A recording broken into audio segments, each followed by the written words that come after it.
morning, everybody. Uh, we will start our session in few minutes, so I request everybody to kindly take their seats.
have people registering and coming in, so we'll just wait for more 5 minutes and then we'll surely start the session.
Good morning, everybody. I request everybody to please take their seats.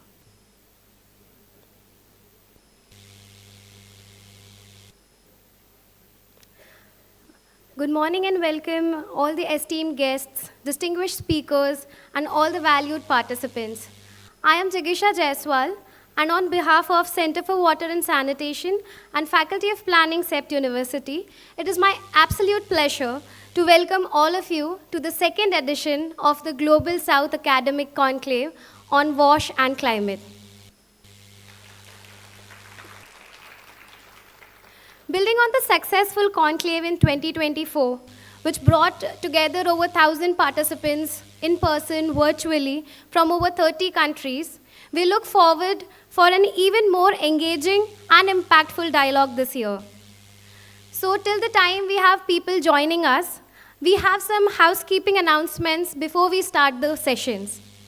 So the first is that when you have registered, you all have received an ID.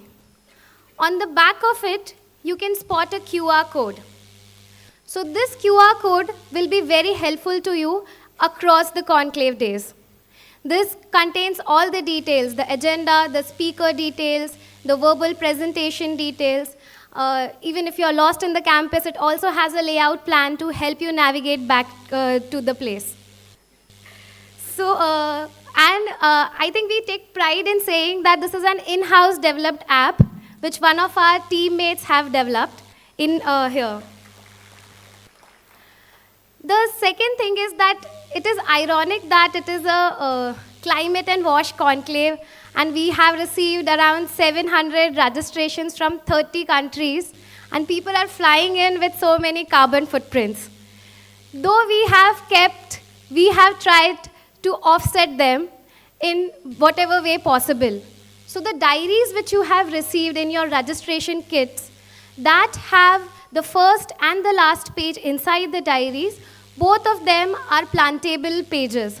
So once you go back home, please plant them and remember all the dialogues you had at the conclave. Even the pens which you have received, they have plantable seeds. So whatever works for you, the pages or the pen seeds, please go back home and plant a seed and remember all the dialogues to take them in the future. The next is, you also received a bottle, a drinking water bottle. So CEPT is a no plastic campus, and we tried to adopt all the sustainable methods and approaches possible. So we have provided you all a water bottle. So request you to fill the water bottles from the water stations, which is just outside the hall to your right. And please keep yourself hydrated because it's going to be a very energizing sessions following the inaugural session and all. On the sleeve of the bottle, you can see the Wi-Fi details which are present. So this Wi-Fi credentials you can use, and you can use the internet services of the campus in the campus. The last but not the least is thank you everybody who have registered for the field visits. So that was a pre-registration, and outside just next to the registration desk, there is a field registration desk also, field visit registration desk also. So I request everybody who wants to participate in the field visit to kindly register there. It is open only till, the registrations are open only till 4 p.m. today. So I request everybody to please pre-register before that so that we'll be able to manage our logistics accordingly. So I think these are all the house rules we have today.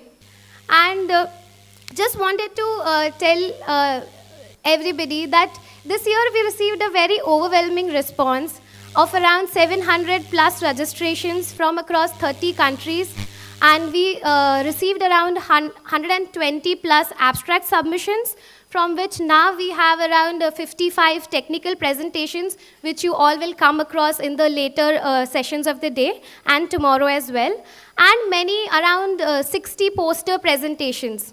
So we have a diverse input from various kinds of organizations, academicians, researchers, sector partners, policymakers. So we have everybody here, and I feel that it is a melting pot of ideas which can be taken up, and then further we can take it up in our work ahead. So not taking up much time, I now move ahead with our inauguration session, and I request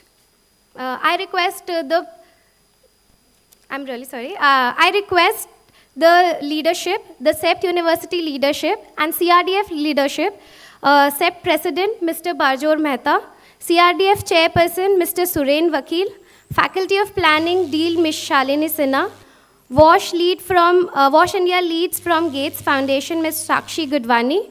Wash advisor from Viega Foundation, Ms. Marina Soprino. And Professor Meera Mehta, Center Head, Center for Water and Sanitation, to kindly join us at the stage, please.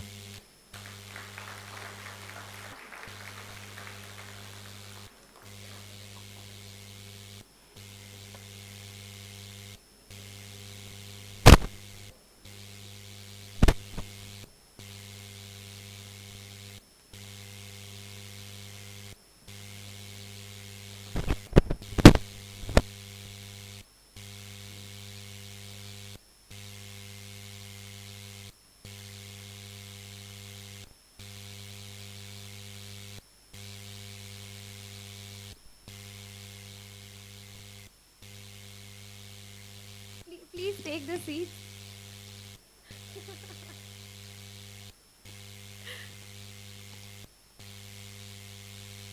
This year at the Conclave, along with the Conclave, we are also celebrating 15 years of our performance assessment system, a project which initiated in 2009 and has been running till date and in the future, covering around, which is focusing on monitoring water and sanitation services and covering around 900 plus cities of India. So generally in the inaugural session, we initiated with lighting of lamp in India. But since it is a wash and climate conclave, we have adopted watering the plants. So I request my team members to kindly bring up the water, and I request all the dignitaries here to kindly water the plant and inaugurate the session.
Thank you, everybody.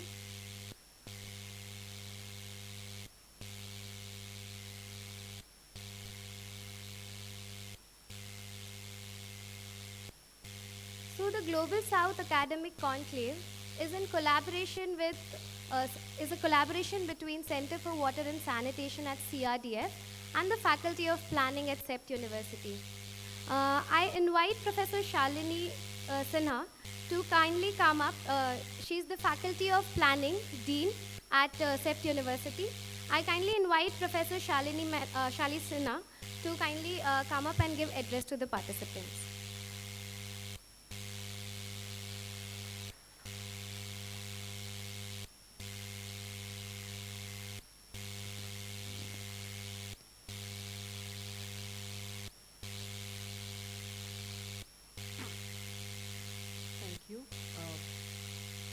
Good morning, distinguished speakers, panelists, delegates, colleagues, and my dear students. On behalf of Faculty of Planning, CEPT University, I'm delighted to welcome you all to the second Global South Academic Conclave, being organized jointly by Center for Water and Sanitation, CRDF, and Faculty of Planning, CEPT University, with support from Viega Foundation and the Gates Foundation. This conclave highlights the importance of collaboration between academia, researchers, as well as practitioners. And we all know this is essential because we need to advance the knowledge in solving the real-world problems and ensuring that the solutions that we're talking about to the problems are both innovative as well as practical. This conclave is thus unique as one, it focuses on the pertinent area of water and sanitation in the current context of rapid urbanization, challenges of environmental degradation, climate change, rising inequalities, and gaps in the service delivery. And second, that it brings together the sector professionals, researchers, and academia from across the world to deliberate on such an important area. At CEPT University and Faculty of Planning, all the teaching programs aim to have a strong practice connect to ensure that the graduates are able to connect their academic learnings with actual on-ground situation and hence contribute more effectively to the profession. This conclave, therefore, will be very, very useful for our students as we will get to learn from the varied experiences of our speakers, panelists, who are bringing their research and experiences from different contexts. For some of you who may not be aware of the teaching programs at the Faculty of Planning, Faculty of Planning offers undergraduate and postgraduate programs in the areas of urban planning, urban design, urban housing, urban infrastructure, which also has a major in WASH, and urban transport systems. All of our programs focus on a multidisciplinary approach and also have a strong practice connect, which is facilitated through a studio-based learning in which students engage in planning problems at various city scales. Our teaching programs also have a strong collaboration with the research centers at CEPT Research and Development Foundation, like Center for Urban Planning and Policy, Center for Excellence in Urban Transport, and Center for Water and Sanitation. The centers contribute to the teaching programs through various means. It could be through case studies, access to data, research outputs, resource persons from the center coming and teaching at the programs, expert sessions, internships, directed research projects, and many more. And all of this really helps in keeping our programs current and further strengthens the program. And we're also very happy to share with you some of our recent recognitions. CEPT University has recently been recognized by Government of India as a Center of Excellence in Urban Planning and Design in the country. Faculty of Planning has also been selected to lead the India Hub of Global Sanitation Graduate School, GSGS, starting from 2025 for a period of 3 years. GSGS is a network of 55 global institutions for postgraduate education in WASH. And the Masters in Urban Infrastructure program at Faculty of Planning is a pioneer program in offering a major in WASH through GSGS. FP has also an ongoing knowledge partnership with UNICEF for studios and directed research projects in Masters of Urban Infrastructure program. Our FP students have been very enthusiastically working with the organizing team as volunteers preparing for this event and are excited to gain valuable insights from the program. This conclave is a very important platform for all of us to participate in the deliberations as well as knowledge exchange and learn from the variety of experience, not just from India, but also from the global south. I look forward to the enriching and engaging sessions in the conclave. Thank you.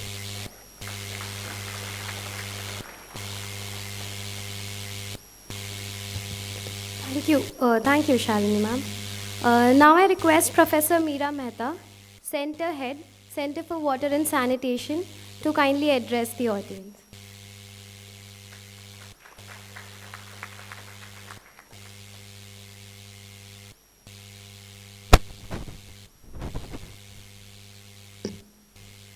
First of all, good morning and welcome to Ahmedabad and to CEPT University. CEPT University has been like a family.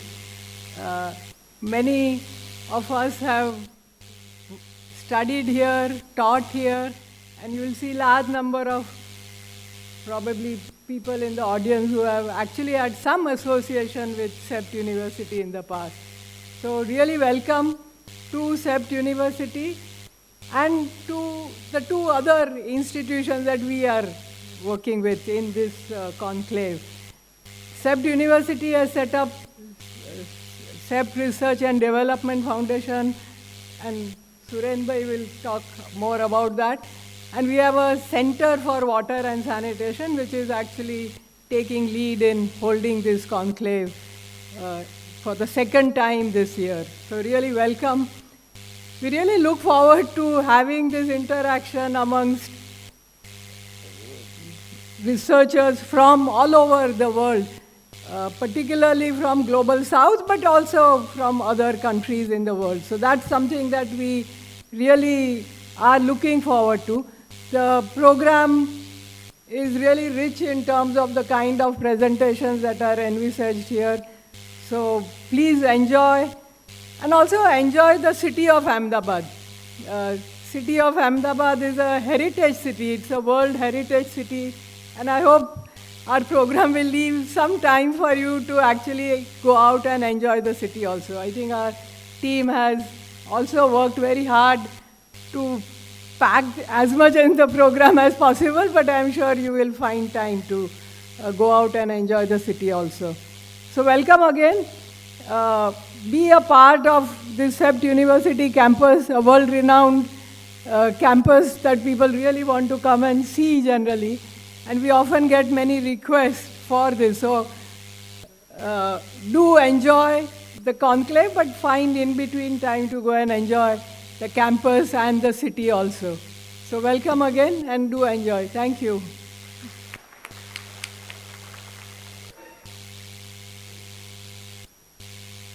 Thank you, ma'am. Now I request Mr. Suren Vakil, Chairperson CRDF, to kindly say a few words.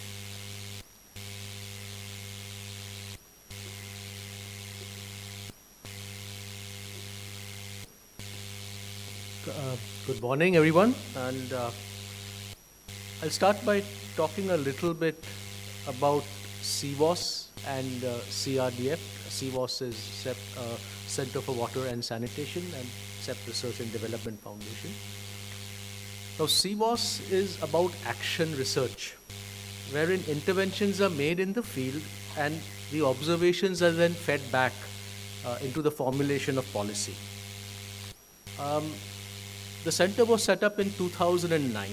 It actually precedes the CEPT Research and Development Foundation with the performance assessment system, PASS, and this was carried out in partnership with Gates Foundation.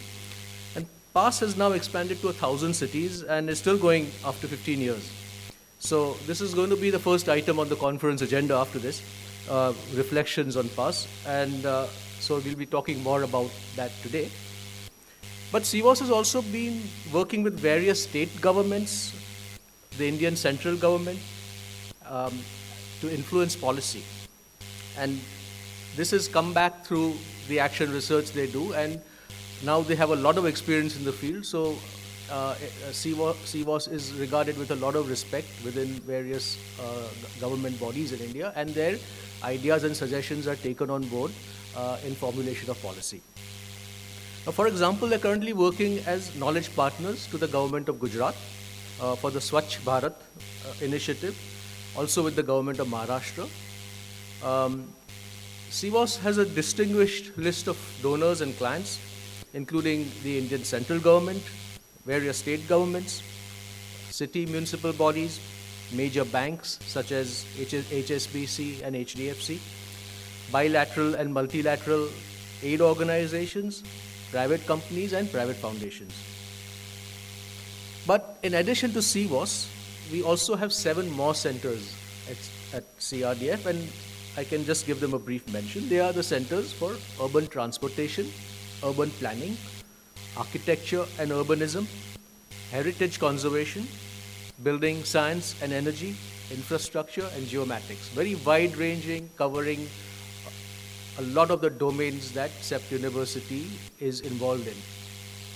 So all our centers work very closely with the university's faculties. Shalini talked about DRPs and directed research projects and various other projects where students get involved. And when we put all of this together, we at CEPT University have created a unique environment where academics and practice, theory and application actually come together.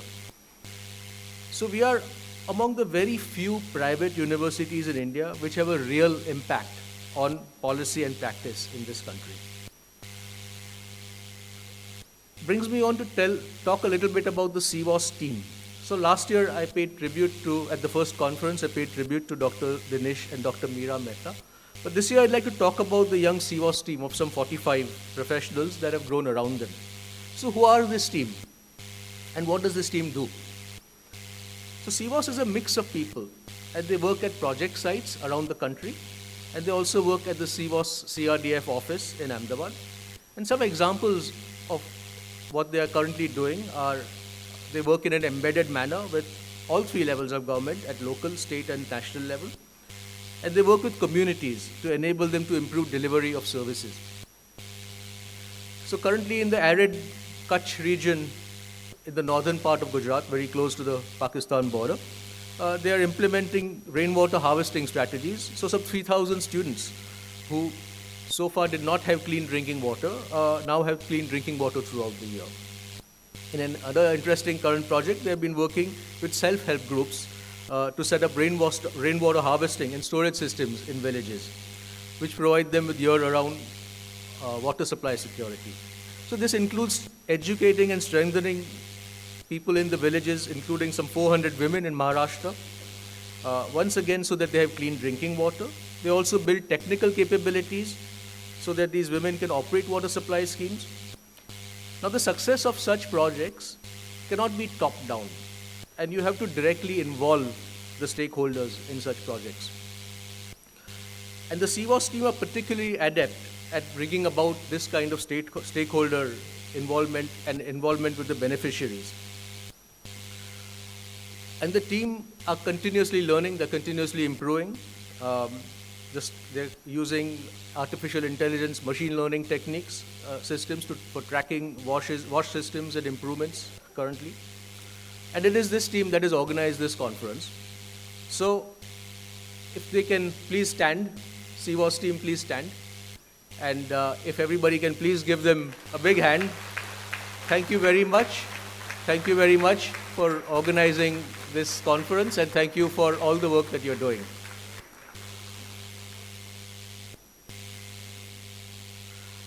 I also want to talk about CEPT conferences, and today we are at an academic conclave, but we are also very much in the business of organizing conferences for professionals.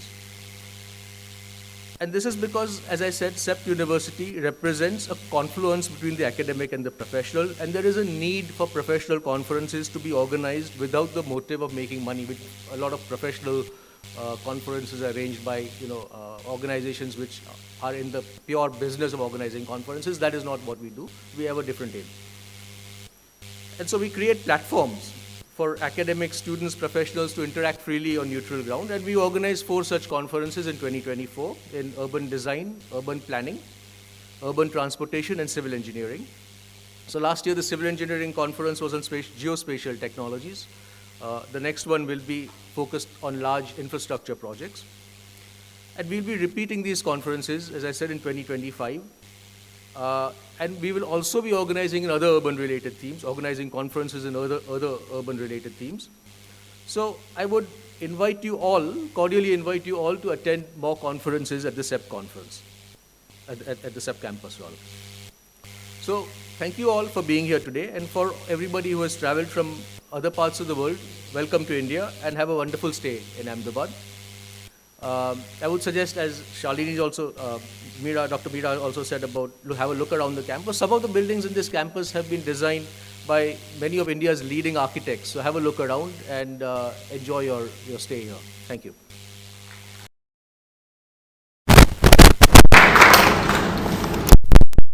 Thank you, sir, for your kind words. The Global South Academic Conclave would not have been possible without the support of Gates Foundation and Viega Foundation. So I now request Ms. Sakshi Gudwani, WASH India lead at Gates Foundation, to kindly say a few words.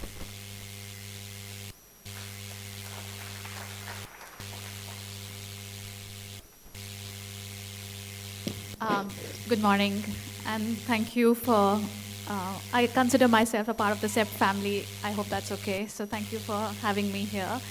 And another thank you to all the organizers for not having a freezing air condition on in this beautiful conference room, because now I can leave my jacket and really feel more comfortable around here.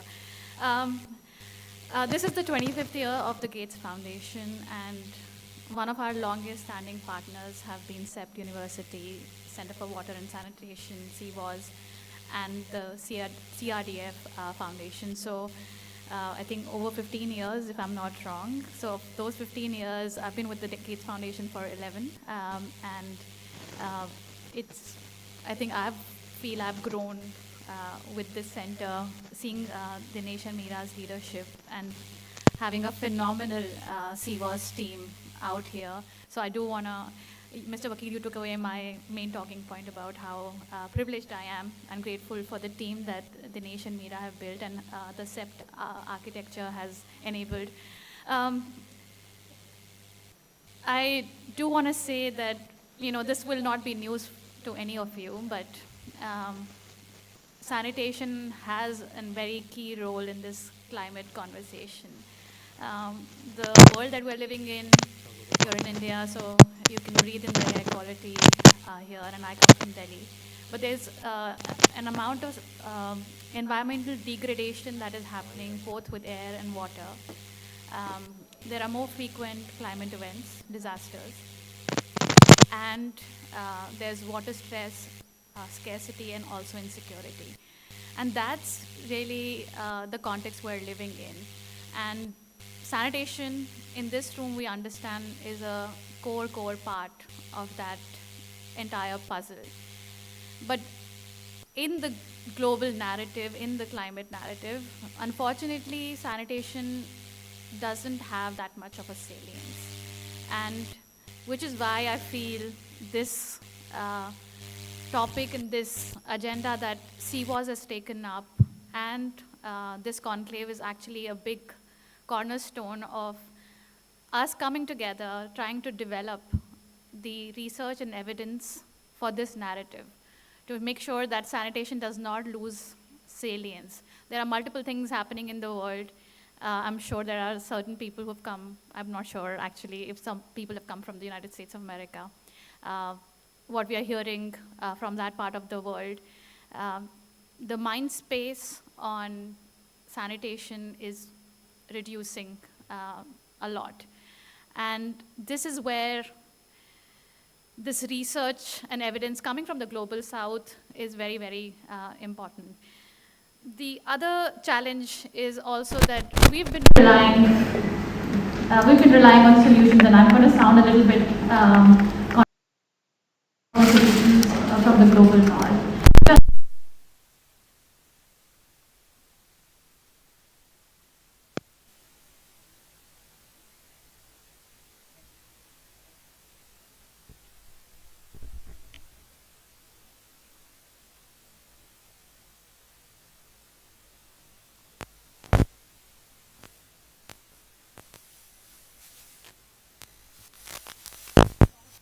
Actually pull together our collective thinking to inform what are those solutions that are relevant, and we're facing the brunt of it. The global south is facing the brunt of it. The developing countries are facing the brunt of it.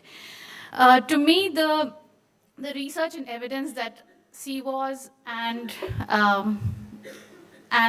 all the partners who will start working together through this conclave and other mechanisms, we really need that research to identify the gaps to inform policy, to inform decision makers, to put in the financing and the systems and solutions that can enable large-scale implementation across India and the region for climate-relevant solutions, whether it be technology, whether it be data systems, whether it's planning and management. And I'm really looking forward to seeing this research come out, this evidence getting built and published and being recognized by a lot of people who right now hold the power of saying what's good research or not. And in the parallel, we need to build the capacities of functionaries, of planners, engineers, and I'm grateful that this is happening under the architecture of the University that gives us the platform as we look at tools, as we think about developing solutions, as we look at the research. CEPT University's architecture will help build capacities for these functionaries, for the engineers and planners who can implement. And that's what I'm hoping that this platform, CWAS, can really strive towards. Gates Foundation continues to be invested in CWAS, in CEPT University, and we are grateful for this partnership. And again, thank you very much for including us as a part of the CEPT family.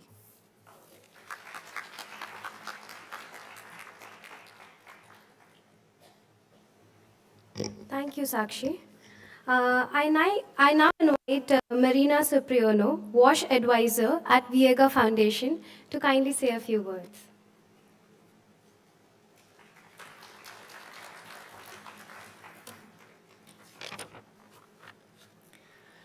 Good morning to everyone present here and online, and congratulations and thanks to the whole CWAS, CRDF and CEPT team for setting up this important conclave. It is my pleasure and my honor to share a few thoughts with you today from a professional perspective, as a representative of one of the supporters of this conclave, but also as a private person, as a mother, and as a person having family and friends living in countries already severely affected by climate change.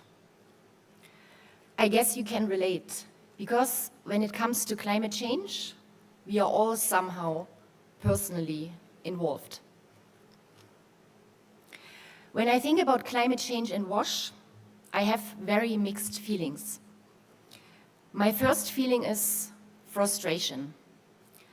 Frustration about the complexity and the dimension of these topics. Frustration about knowing that many people already lacking proper sanitation services, and that this situation is amplified by heat waves, droughts, or floodings of increasing intensity and frequency. To sanitation infrastructure collapsing, overflowing septic tanks, people going back to open defecation, and so on and so forth. Climate change and WASH are interlinked, and we all know that. During this conclave, we will learn more about the details.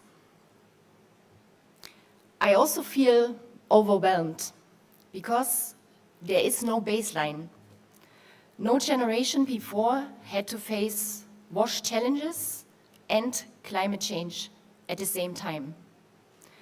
I hope during this conclave we will hear some approaches how to tackle this crisis.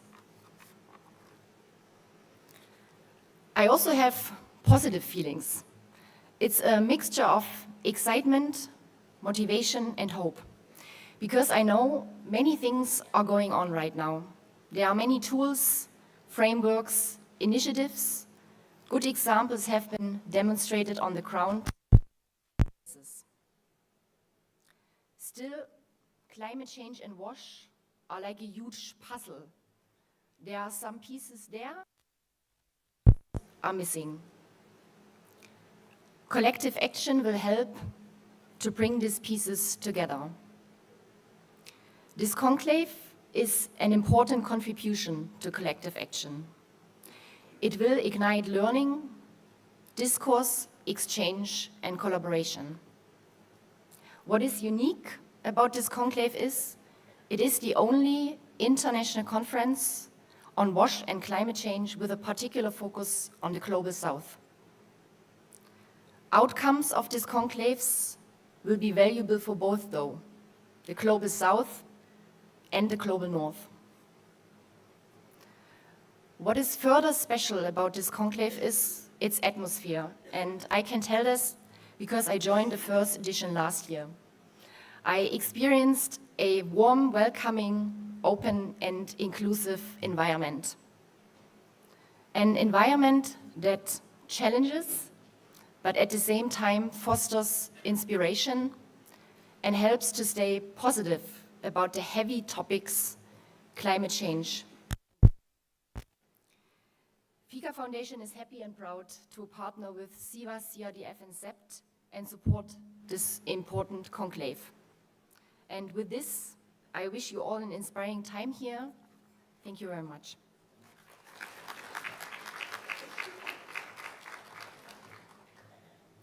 Thank you, Marina. I now invite Mr. Barjor Mehta, President, CEPT University, to kindly address the participants.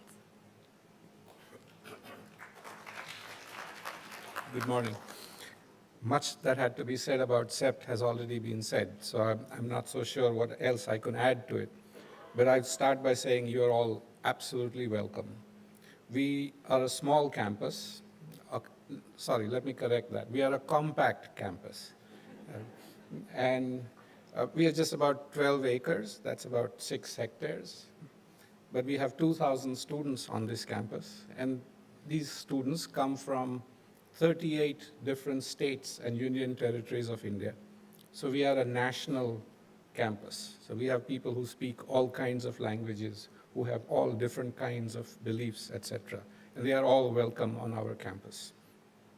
Another point about the CEPT University is that our graduates, our alumni, are based across 50 different countries, and they work in their chosen fields across 50 different countries. So we have a global interest. So I am not surprised that we have a global academic conclave. So thank you very much.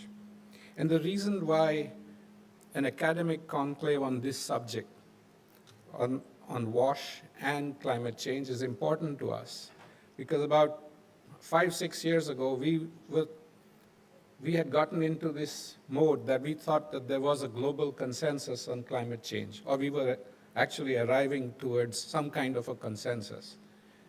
But now we realize that that was not to be. We may not reach that consensus as we thought we would. So who would be the custodians of the knowledge and the experience and the drive towards addressing the issues of climate change? And they will be academics. Because we, the academics, are custodians of knowledge. We are the custodians of experience. We should be documenting these. We should be making sure that amongst ourselves we have an active community, so that when the political cycles change, as they must, and I'm sure they will, we will have a seat at that table again. So with that, thank you very much and welcome to CEPT campus.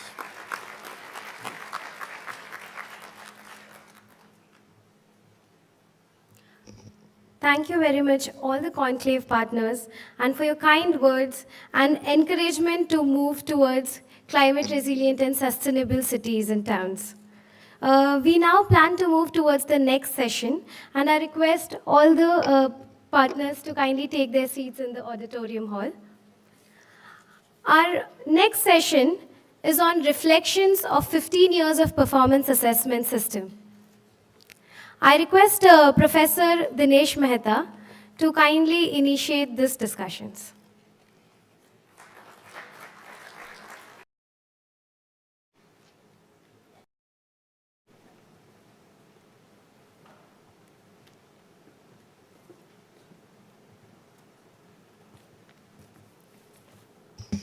Thank you all, and good morning. You see my picture on the screen, but there was no chair for me to sit, so I'm now standing.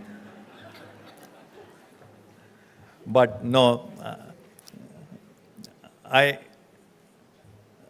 think all the conversation about WASH and climate is very important, and I'm sure in the 2 days we will talk a lot about this issue. But we also thought that we will take this opportunity to reflect on the initiation of CWAS, which started with the performance assessment system. As Sakshi mentioned, we were probably the first Gates Foundation grant in the WASH sector in India, and we started with this. So we thought that in presence of such august audience, we should reflect also back on the performance assessment system project, what we have done so far, and in some sense how this has led to a lot of activities that we have done at the center. And I'm glad that individuals who have initiated us in this work are present in this audience, and we will hear from them. And you see large number of chairs here that they will occupy soon to talk about how they were part of our journey of this 15 years. What I want to do right now is to spend a few minutes, talk about our journey, what is it that we have done. And so when we started the performance assessment system, and I think the foundation, Gates Foundation colleagues who actually gave us the grant will accept that our initial pitch to them was that lots of people do performance assessment or benchmarking, but we want to not stop there, but we also want to go from measurement to improvement. And that is exactly what the journey of our center has been. I don't have the slide changer, so I don't know how to change the slides. Thank you.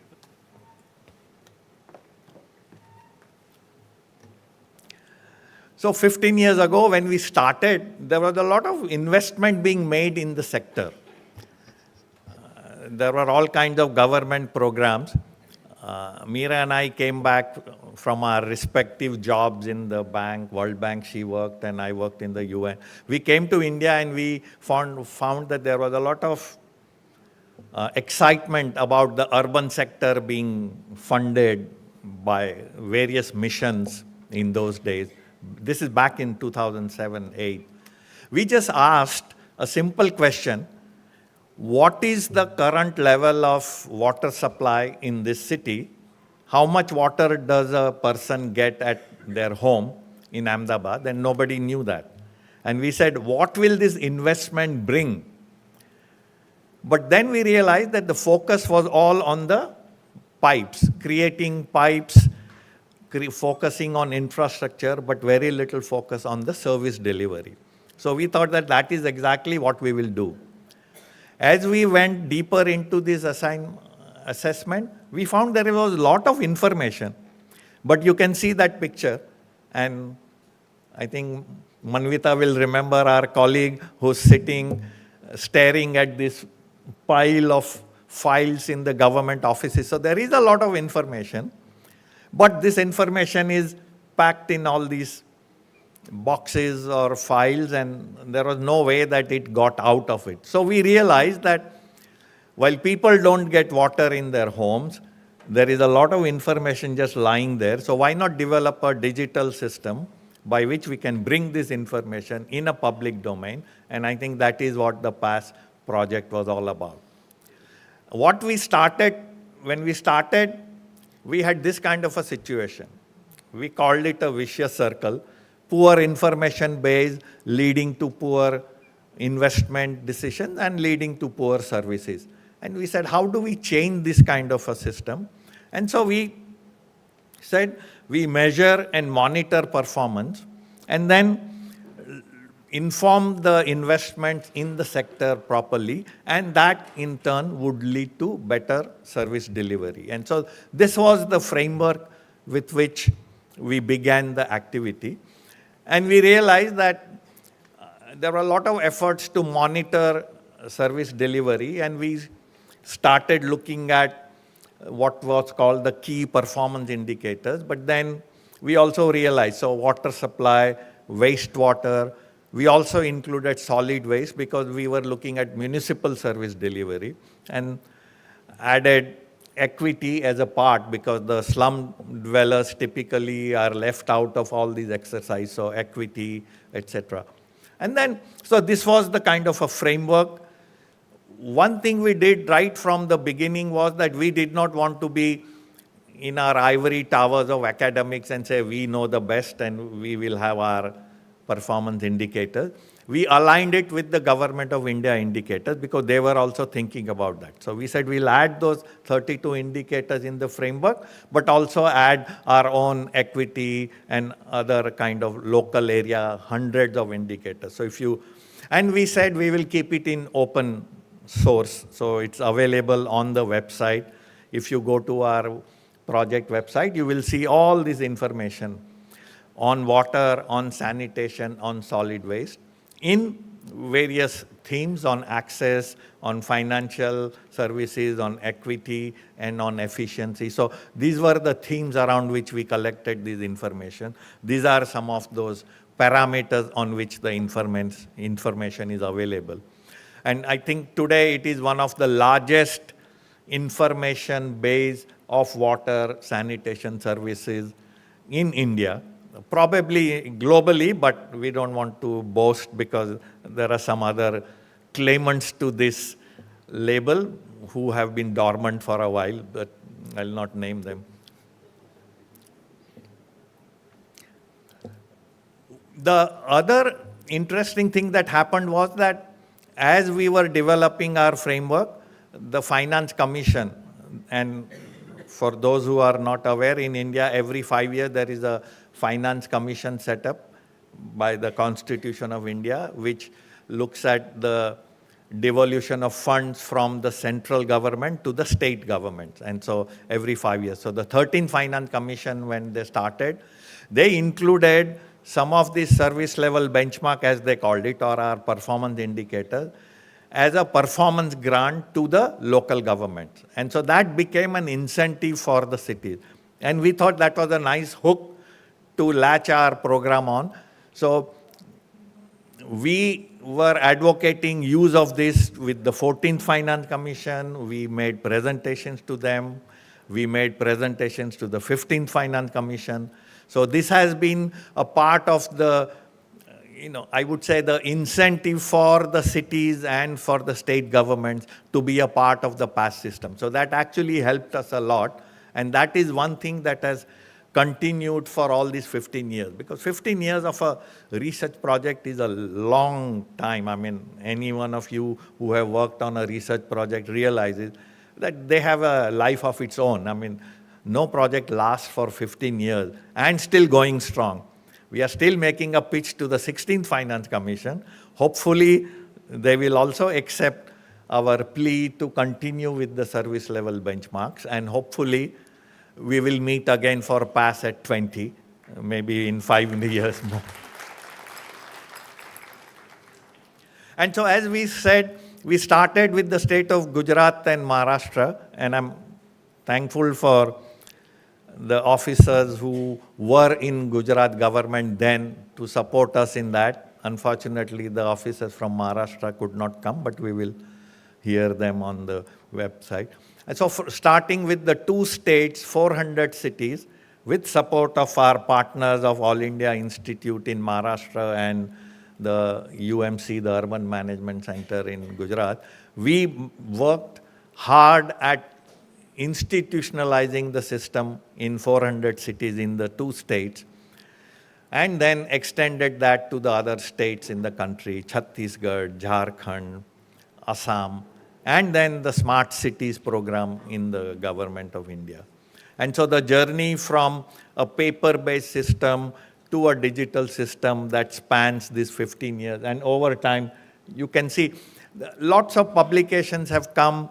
We learned a great deal. It was a dynamic kind of a system that evolved. So we now have all kinds of built-in checks.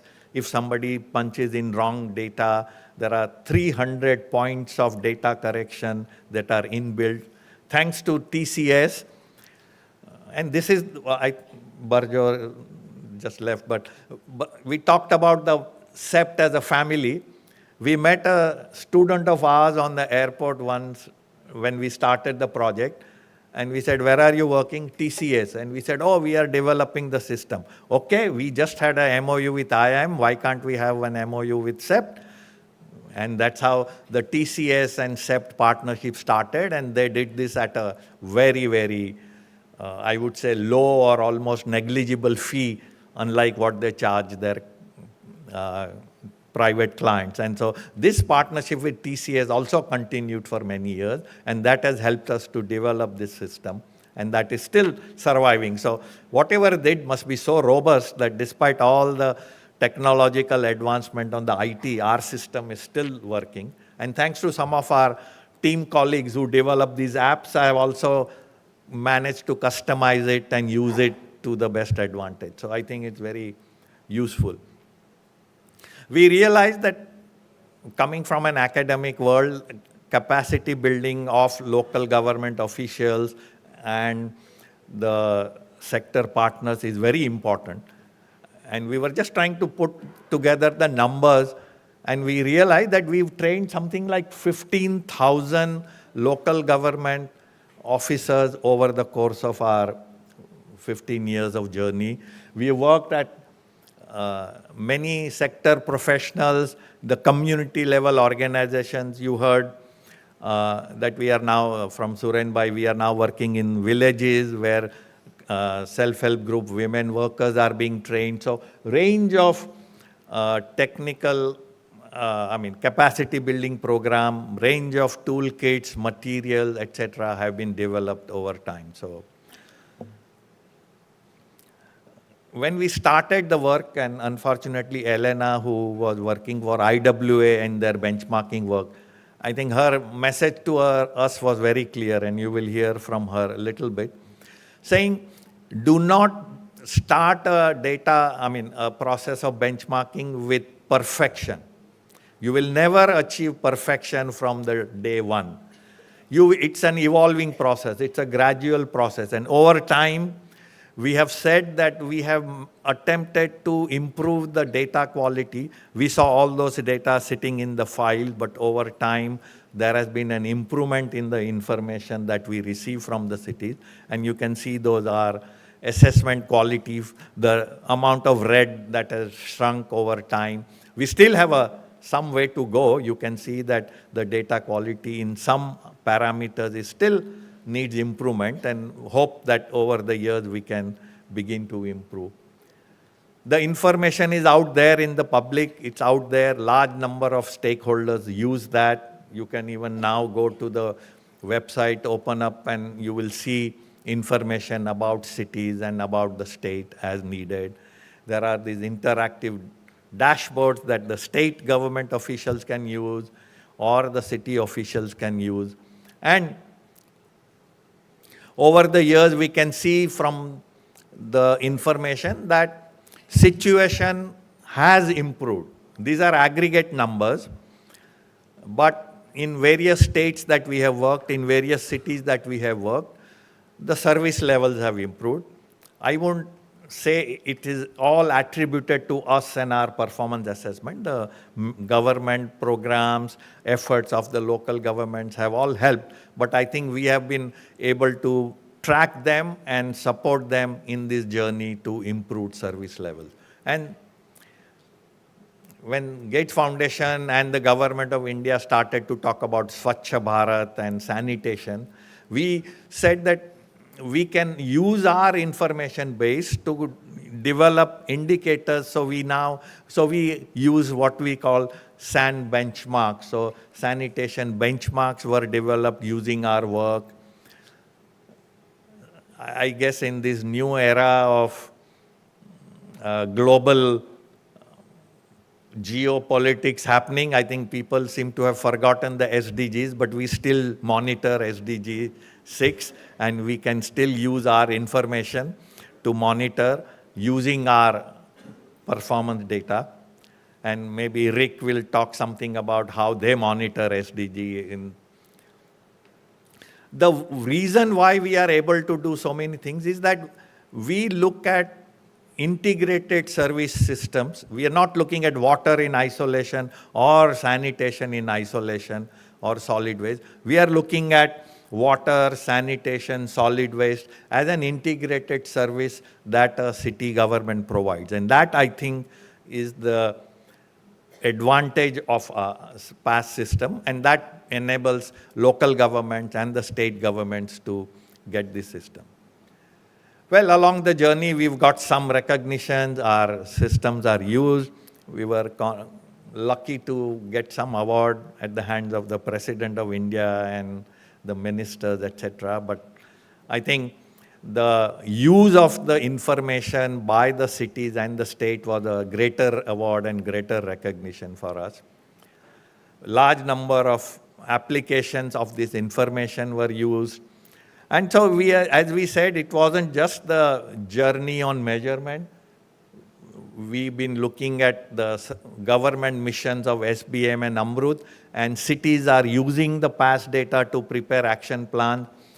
We're looking at how implementation, financing of the local government finance, that was something that we never had in mind in the beginning, but has become a core part of our work on looking at local finance.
We constantly are looking at data improvement, reliability improvement in the information. We are looking at financial sustainability of services, and that's why we look at local government finances in detail. Safe and sustainable service, but across the whole chain, not just when the government of India started with Swachh Bharat scheme and building toilets. Our motto was toilet ke baad kya? I mean, what after toilets? And so the entire service chain of sanitation was used. And we said there are enough pilots in the country. We will not work on pilot project. We will work at scale from day one. I think, Rachel, you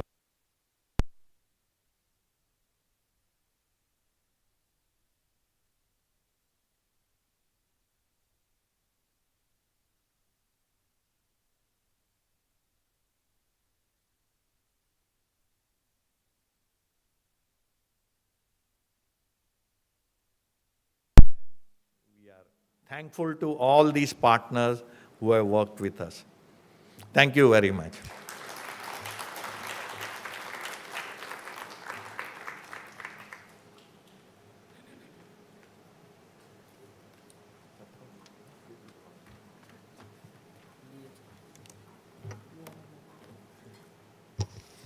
Thank you, sir. Now, as sir said that it's a 15 years project and still going on, and we have a lot of partners and our supporters here, and we want to welcome them here and invite them for a discussion. I request Mr. C.K. Koshi, sir, retired IAS Government of Gujarat, to kindly take seat at the stage. I request I.P. Gautam, sir, CRFDCL head, to kindly come at the stage and take his seat. I request Mr. Louis Burston, who is from Osprey Foundation, to kindly come up at the stage. I request Ms. Rachel Cardone from Resilient Accelerator to kindly come to the stage. I request Sakshi Gudwani from Gates Foundation and our old partners, Manvita Baradi from UMC and Utkarsha Kawadi from RCUS AILSG to take their seats at the stage. And of course, Professor Meera Mehta and Professor Dinesh Mehta on the stage, please.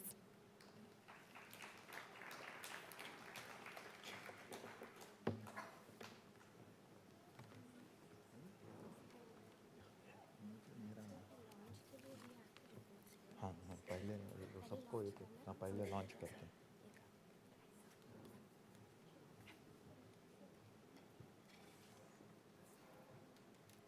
Oh, there are more chairs. Anybody else wants to come up?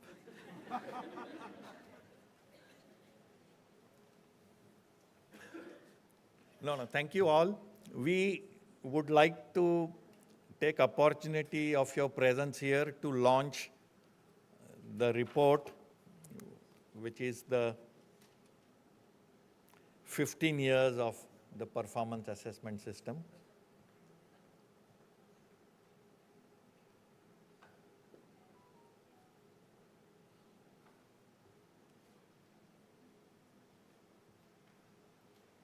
I don't know, how does one do all this? You guys are experts. Okay, ready?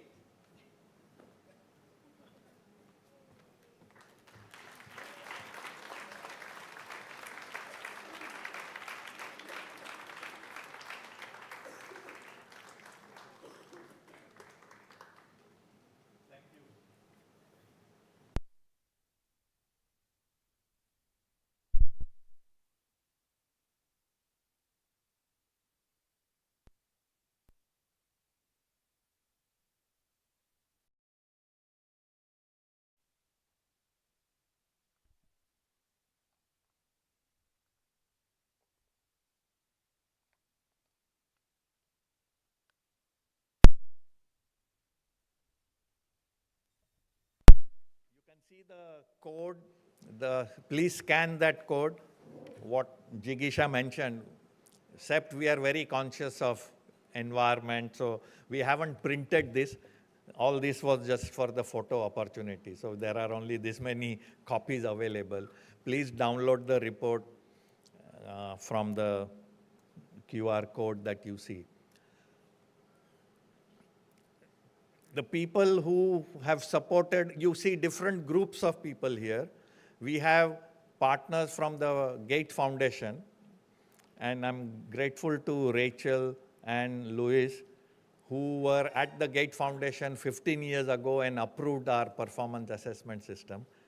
Then they accepted our request to be with us, so really grateful to them and would request them to speak a few words later. Sakshi continues to support us from the Gate Foundation, and maybe we would like to know from them what they see in us.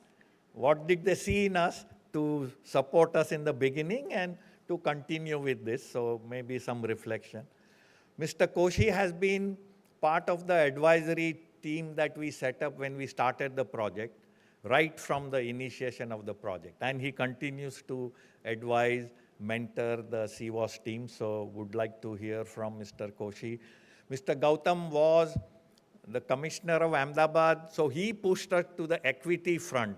We did the slum atlas when he was the commissioner, and he said, slum mein jaake karo, dekho kya hota hai, unko, whether they get service. But then as the principal secretary of urban development in the state of Gujarat, he really supported us and I think used a lot of the information, so we would like to hear from them.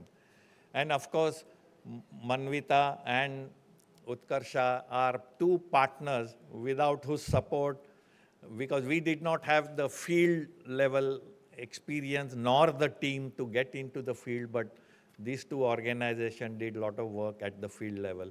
So we would like to hear from them as well about their experiences and involvement. Before we begin, Mr. Suktankar, who was then the Secretary, Urban Development, Government of India, but also Chief Secretary, Government of Maharashtra, and part of our advisory team later on, could not be here. He's 94 years of age and he said he doesn't travel, but he was kind enough to give us a short video message. So can we play Mr. Suktankar's video message, please?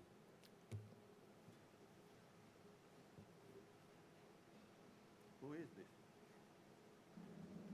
Very warm namaste to all of you, and also very good morning.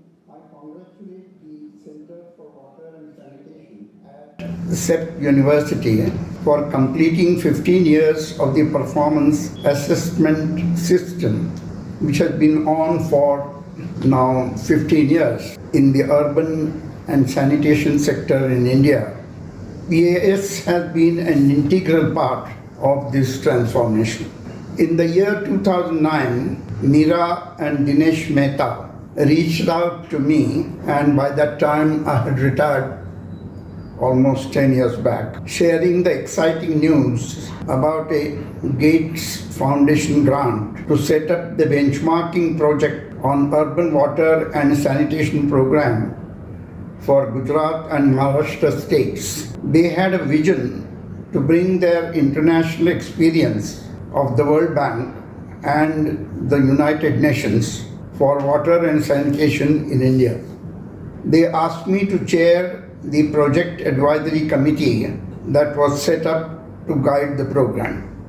Along with Mr. C.K. Koshi and Professor O. Mathur, eminent academicians, as well as principal secretaries of urban development of Gujarat and Maharashtra states, we reviewed and supported their activities. The committee meetings became a critical platform for consultation and collaboration, bringing together government officials, academicians, professionals, and experts, all working together in making the PAS the robust system that it is today. As we progressed, it became clear that PAS could do much more by becoming a catalyst for evidence-based decision-making for urban local bodies and for state and central governments. I remain hopeful that PAS will continue with future finance commissions also.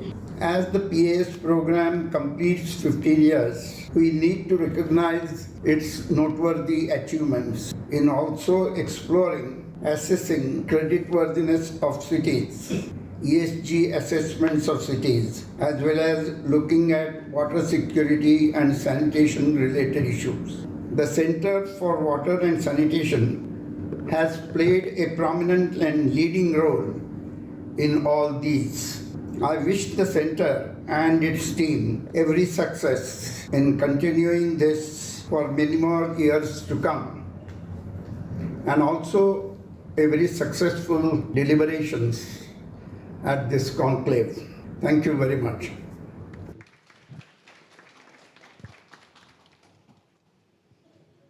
Thank you, Mr. Sukhankar. Rachel, can we start with you, as you were instrumental in pushing us in this journey? You want to speak from there or you want to come here? Okay.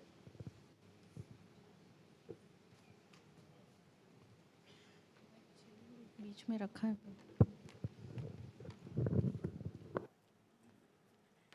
Thank you, Dinesh and Meera and all of you. It's great to be here and great to see so many familiar faces after so many years. So just what a pleasure, what a pleasure. So I joined the Gates Foundation in 2007, and when I joined, I was hired by Louis, who will be speaking shortly. The foundation, we were actually we were an initiative, like a learning initiative, trying to explore what could the foundation do in the water and sanitation space. And the work that had been done so far before I joined was largely around products, and I brought a services perspective. So my work in the sector prior to joining the foundation was all around financing and things like doing benchmarking of PRSPs with the World Bank and working with the African Development Bank and so forth. And so this idea of how do we start thinking about water and sanitation as a service, I was looking for grantees and things the foundation could invest in. And so when I started chatting with Meera and Dinesh, and they brought this idea of doing performance assessment, it was really exciting, right? And I did say that. Sorry, this microphone's a little bit much. But I did say, go big. We're the Gates Foundation. We're a learning initiative, right? Why not? Let's just try. What do we have to lose? The worst that could happen is they'll say no. And so what we got was a concept note that was very ambitious, almost overwhelmingly so. And the things that I remember, so, Dinesh covered a lot of the things that I was going to say, of the elements of, this was the first grant from global development within the foundation. Can you hear me? There's a bad feedback. Yeah. Speak into the mic like this is better? Ah, there's less feedback. All right, we'll do this. So it was the first grant that the Gates Foundation's global development team made to a local organization. And that was really important to me, that the Gates Foundation not just fund INGOs, yeah? And that was really hard, it was challenging. The Gates Foundation had a lot of experience doing that in global health, but not on global development side. So CEPT, you were groundbreakers, really pathfinders, you know, for the way that the foundation works today.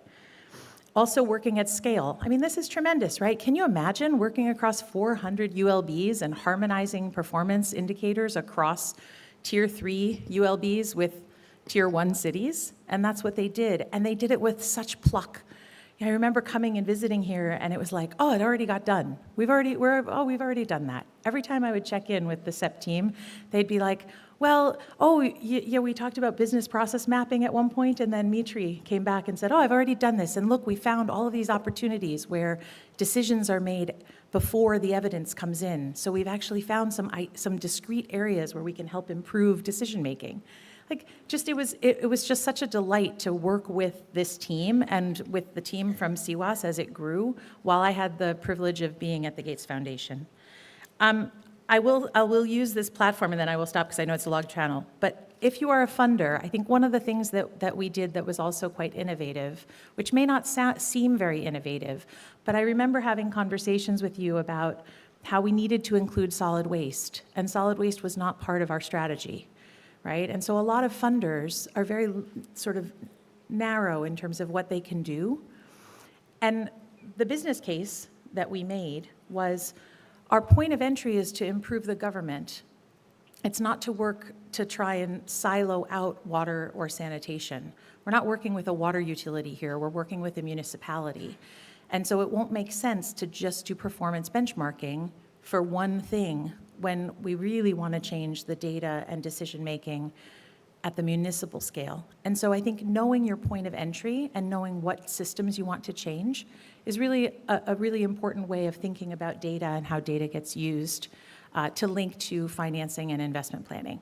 So I have a lot of other good fun memories and reflections, but I know there's a large panel and I want to leave time for everybody. So thank you again to CEPT for just being brilliant and creating such an just absolutely delightful community all around your work. And it really is quite emotional actually to see 15 years later, again, you know, so many familiar faces in the crowd, but also just the incredible success that you've had. So congratulations.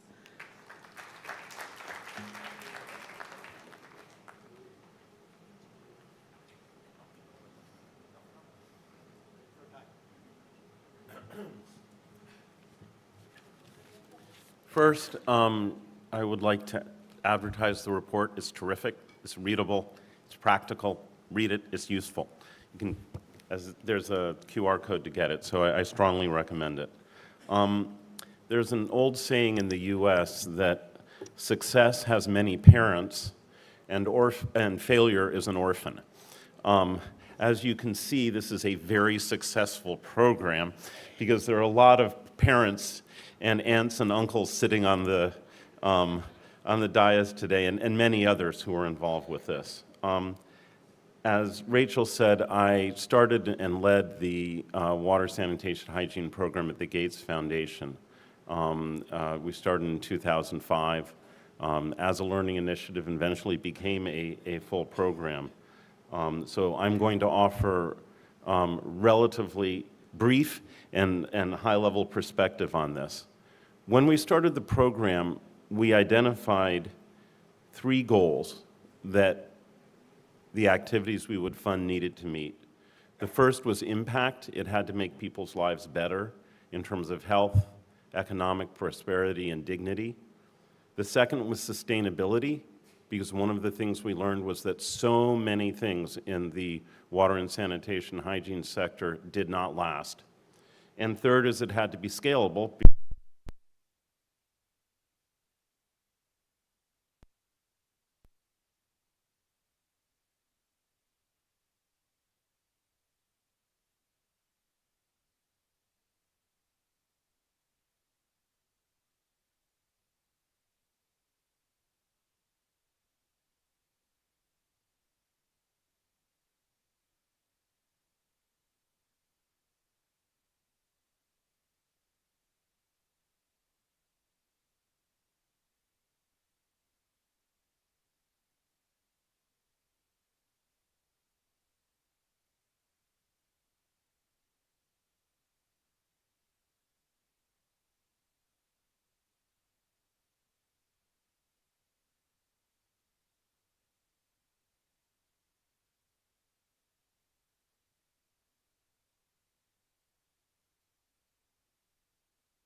But when I look back at the sorts of grants that my team made at Gates and that I've made, investments I've made from throughout the year, this really stands out as one of the best that I've had the pleasure of being involved with.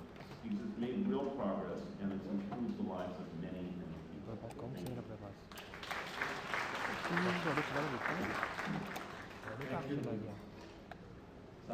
you.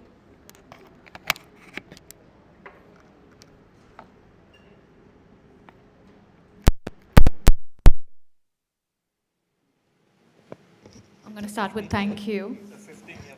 Okay, you have to get through at least 3 of the Gates Foundation people. But thank you. I had never imagined meeting the alumni of the Gates Foundation here. Thank you, Louis and Rachel. Also, thank you for setting up the tenets on how we partner and invest. And I think now it's in our DNA. And all of this success, I get to bask in reflected glory. So thank you very much for that. Dineshji, you asked why we continue to stay invested. So I'm going to try and answer that a little bit. We continue to stay invested with this partnership with CEPT University and CWAS because we learn from you. Like many of your students and many of your team members, we learn from you. The Gates Foundation strategy moved from the learning initiative, and it has gone through its many, many avatars. But we looked at safely managed sanitation, and then we moved our focus much more on inclusive, citywide inclusive sanitation, what we call the construct as CWISE, which is basically about making sure the people who do not have access to safely managed sanitation should be at the center of planning, resourcing, with an outcome of high quality service delivery, which doesn't happen in many places, in many regions. And when we got onto this construct, there was already a PAS framework, a PAS database capturing whether service was being delivered to the slums. And I know some people on this dais engineered that nudge. So we did not even have the data to prove that actually service is not reaching the low-income settlements, the low-resource settlements, but you had pioneered that already in your PAS database. And that's one of the biggest reasons of why we value this partnership. The second is, of course, what Louis also spoke about, working with governments. The scale of it, I mean, 1,000 cities in the country, it's pretty phenomenal. I think the number's growing. 161 million population is getting covered across these cities under the PAS database. And I'm sure that number is much more because Asim just told me Sikkim has been added to this list. This is pretty phenomenal. And it's not just about getting that data, but actually nudging functionaries and stakeholders to using that data for decision making and really creating improvements in city sanitation plans. And that's the other big reason for why we see the credibility and the power that something like PAS under the aegis of CEPT and CWAS has the ability to do. Last but not the least, why we continue to stay invested is because we expect more. We expect that all that you spoke about, really the cutting edge pathway of why sanitation now is important in the climate conversation, in the urban water security conversation. All of this data and this framing of PAS is important as we move forward. But also, and I hope you really do this at some point, inclusive and equitable sanitation is not just about access, but it's also about the cost of how the service is getting delivered. And I'm hoping to see an indicator into that PAS framing where we not only look at access, but we look at how much the quality of service delivery, but the cost at which it is being provided to the people who actually should not be paying so much that we continue to see that they're paying today. So that's what I expect out of PAS, and there should be a PAS at 20, and I'll have more expectations if I'm still with the Gates Foundation or outside. Thank you very much.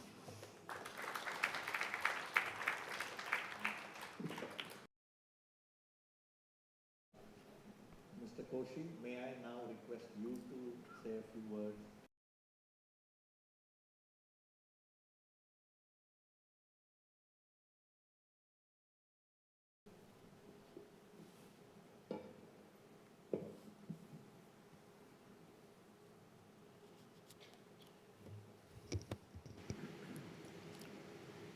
Professors Dinesh and Meera Mehta, founder, heads and directors of CWAS,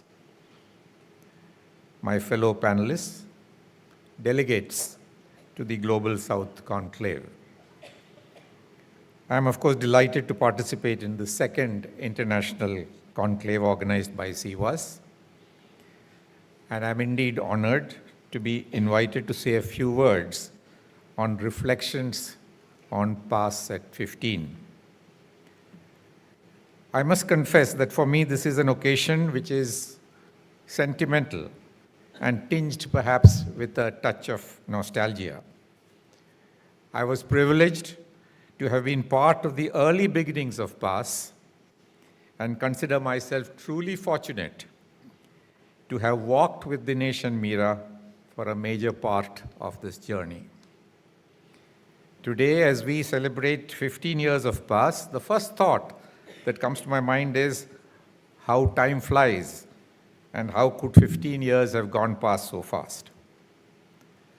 The presentation by Dinesh on the achievements of PAS over the past 15 years is by any standards a commendable record of what an institution driven by passion, integrity, and excellence can achieve. And I believe PAS has set new standards for other centers within CRDF and across the country, and perhaps across the world. I'm truly proud to have been associated with an organization with such credentials. Within the short time available to me and being mindful of the fact that these are reflections, let me very quickly touch upon 3 learnings which to me have been important takeaways from these 15 years. The first is that PAS has been a pioneer, and this has been mentioned by others in more ways than one, in developing the concept of data-driven, evidence-based policy at the grassroots level for urban drinking water delivery. Looking back at 2009, we tend to forget that policy intervention then meant really massive investments in infrastructure and a macro-level approach to urban drinking water issues. Yes, it's true that service delivery benchmarks was in fact incorporated in JNN-URM in 2005, but the sharp focus on actual access to households had not yet received the importance it deserved. Little was known about the quantity and quality of water actually available to the end user, the very last link in the supply chain, and the accountability of local bodies to the ultimate consumer and the stakeholder.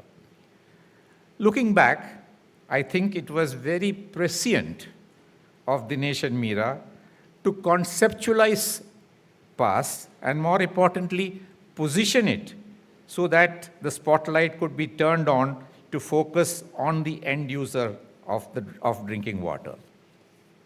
Remember, and we tend to forget this very often, that Swachh Bharat mission, the ODF campaign, the Jal Jeevan mission, Jal Shakti Abhiyan, Amrut, all came much later. Historically, I do believe that PAS had the unique distinction of being at the right time and the right place, well entrenched to contribute significantly to India's urban water supply and sanitation policy when the time came. Thus, it was eminently equipped to push the whole concept of service delivery to a whole new level. PAS is therefore unique example of an idea whose time has come. Secondly, PAS has consistently emphasized the crucial importance of scientific rigor in all its research. I remember the various meetings when Dinesh and Meera spelt out the safeguards and checkpoints set up to validate and revalidate data collected from the field. In fact, PASS, as you know, has several checkpoints, several quality control measures in place to assess the reliability of data and inputs, and they have a scale from A+ to D. This carefully instilled rigor has stood PASS in good stead when it was persuading state governments to accept the framework. This gave governments a degree of comfort on the reliability of the data and thus the credibility of the dashboards.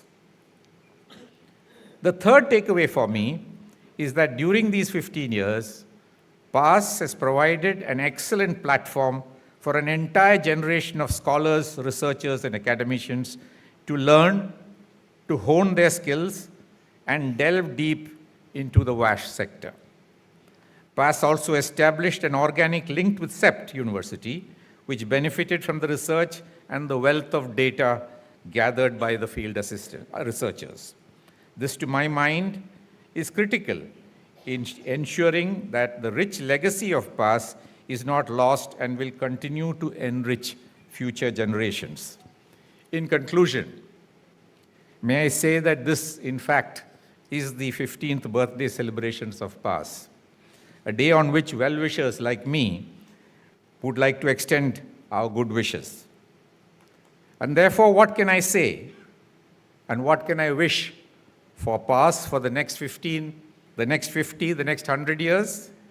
That it may continue to flourish and grow in stature in India and be the finest think tank and action research organization, that it spreads its wings to cover South Asia and the world as an institution of excellence in all matters related to WASH, that it emerges as an international school for imparting the best education for a generation of researchers and academicians who are as passionate about water as Dinesh and Meera. Thank you.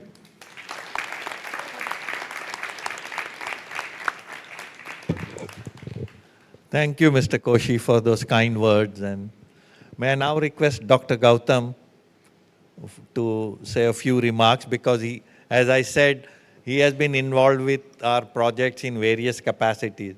And incidentally, he is also a graduate of CEPT University. He received his doctorate from this university. So, yes. Good morning, sir, and good morning to everyone. And I am very fortunate that today I am here with Dr. Mehta, Madam Meera Mehta and team. I really congratulate them for their achievement in this field, because I have worked with them as a municipal commissioner, as a reviewer, as a principal secretary of urban development, and he was also my guide for some time when I was studying here. I consulted many times on many subjects. You know, first 50 years you have seen in India, we were told that India is people are staying in villages, and before 74th Amendment of 1993, no investment was coming from the governments in urban sector, other than very small amount from this Finance Commission. First I met Dr. Mehta as a young man and director of NIUA, National Institute for Urban Affairs, when I was municipal commissioner 91 to 94 of Rajkot, just before 74th Amendment. And few may not be knowing that when 74th Amendment came, they all worked to bring it, because it came many times and failed many times. And finally, the Urban Development Ministry, with the help of many people, and it came in 1993. And a new era in the field of urban development in Indian governance system has started. But for another 10, 15 years, there was no investment. Fortunately for us, Gujarat government has announced, taken initiative, a first urban year in 2005, followed by January of 2005, December. And this, why I'm saying to you, because that just see the time when Madam Meera Mehta and Dr. Dinesh Mehta came from abroad. This Government of India has taken 52 cities, reform-based investment in urban infrastructure, including USBP hub, urban poor housing, and lot many other reforms. I was municipal commissioner in Ahmedabad from 2006 to 2011, slightly more than 5 years. We have done almost half, I had given my budget of 2009, and in budget, all silver lining and all this, you are giving your best picture of the city, that how excellent you have done past year and how you are going to plan next year. And same time we had a meeting. And once he given his concept, it was really the time when government machinery were not giving any data to anybody, even not to academic institution. Few smart press people were doing their data mining, and they are printing this and something. There were a lot many reservation in government sector for allowing their data to go to any other hand other than government machinery.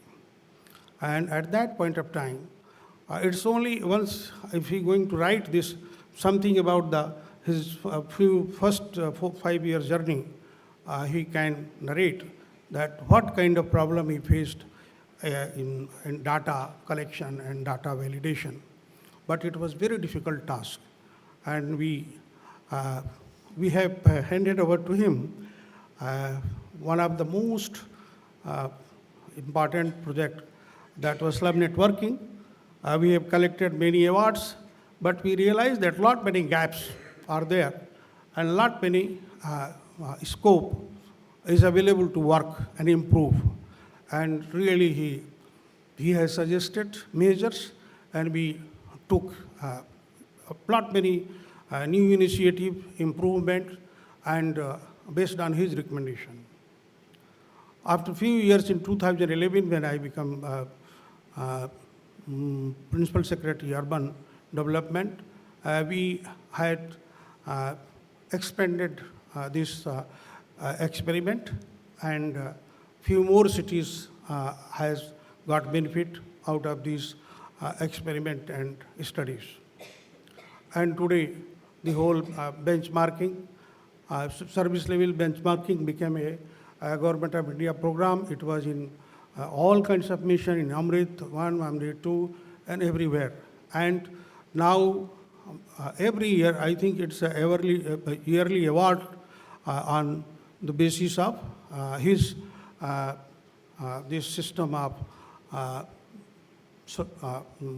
service level benchmarking, and many cities are recognized on the basis of the assessment, and they get awards. So this a long journey of 15 years, and a creditable data. It's created by research, collected and validated, and it was used for improvement. It was used for policy interventions, and it's used for many developmental infrastructures. So this journey is one of the most remarkable journey, and I congratulate Dr. Mehta, Mrs. Mehta, and team for this excellent job. And I also congratulate the donors, both the organization, those who have trusted them at initial phase, and they continue their support for longer year, and they, at least millions of the people, they got this benefit. As we are, when JNURM, you see, or any mission, most of the mission are infrastructure mission. And we have to achieve certain quantum of work. This kilometer pipeline, this kilometer of roads, this kilometer of street line, but what the quality, whether it's reaching to whom, when, and where? That question was unanswered in the governance model. And Dr. Mehta and his team work hard with the bureaucracy. It's a very difficult in initial years, because as a principal secretary, many of our colleagues were saying that it's very difficult, this giving data, and suppose it's leaked, and this happened, that happened. But, and at that point of time, nothing was on websites, and information was not available on computer and on a click. It was all in the bags and almirahs. So that getting out from the bag and almirah, it was a very difficult task this team has done, and they have done it this for this generation and also for future generation. This became not a service level benchmark, but this became a academic benchmark. This also supports lot many academicians, lot many researchers, and it's going to create a new world. I am very happy that today this seminar is also dedicated to climate change, and urban health, sanitation, and climate change is going to be future challenges. I am very sure that in next 2 days you are going to discuss, and as you have done in service level benchmarking, now we are going to create a new area, a new way for livable cities, and bring this climate change initiative for better tomorrow. Thank you very much for having me. Thank you, Dr. Gautam. Manvita Ben, may I?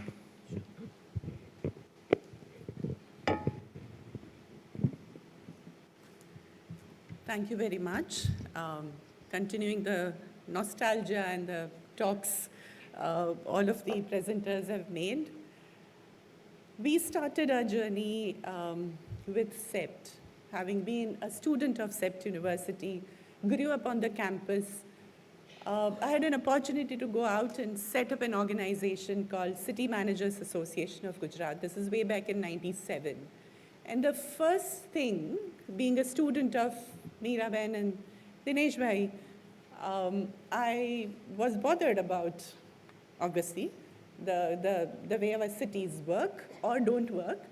And so first thing I thought of doing is, what are the urban indicators? We talk about in detail in the classrooms, but when you are in the really in the realm of urban and you have a possibility of doing something, where are our cities standing? What are they doing? So way back in 99, 2001, I could pilot a project sitting with the Municipal Corporation Office on urban indicators of, I chose at that point of time, it was possible with the amount of monies available, but you see the direction in which Government of Gujarat was heading, who gave permission as part of the association work, showing a mirror to the city. What would that mean? Commissioners and at that point of time, and later Mr. Gautam also, challenged us to say, are our cities claiming to what they are? Are our citizens happy with our cities?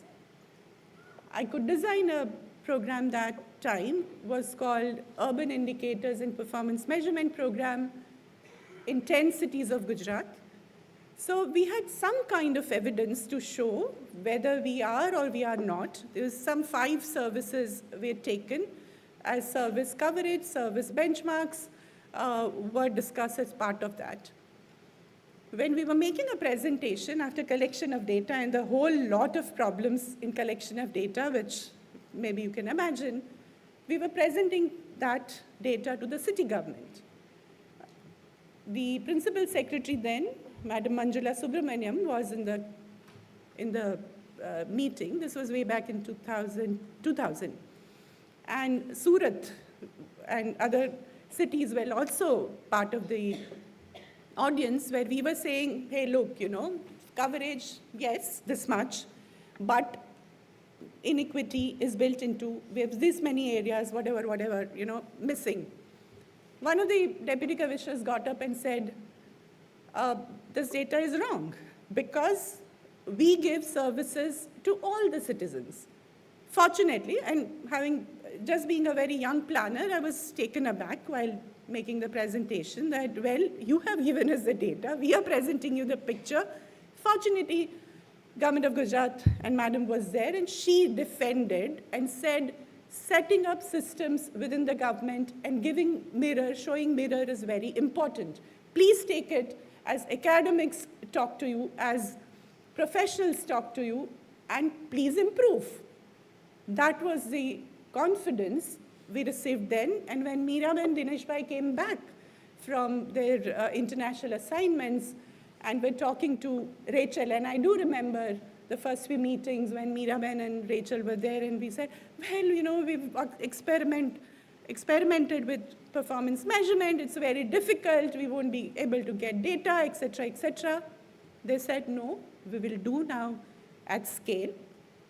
It is important to show the mirror, and fortunately, Government of Gujarat was really active and wanted to see that picture, which was very difficult. So, by the way, Urban Management Center then were partners to CEPT University.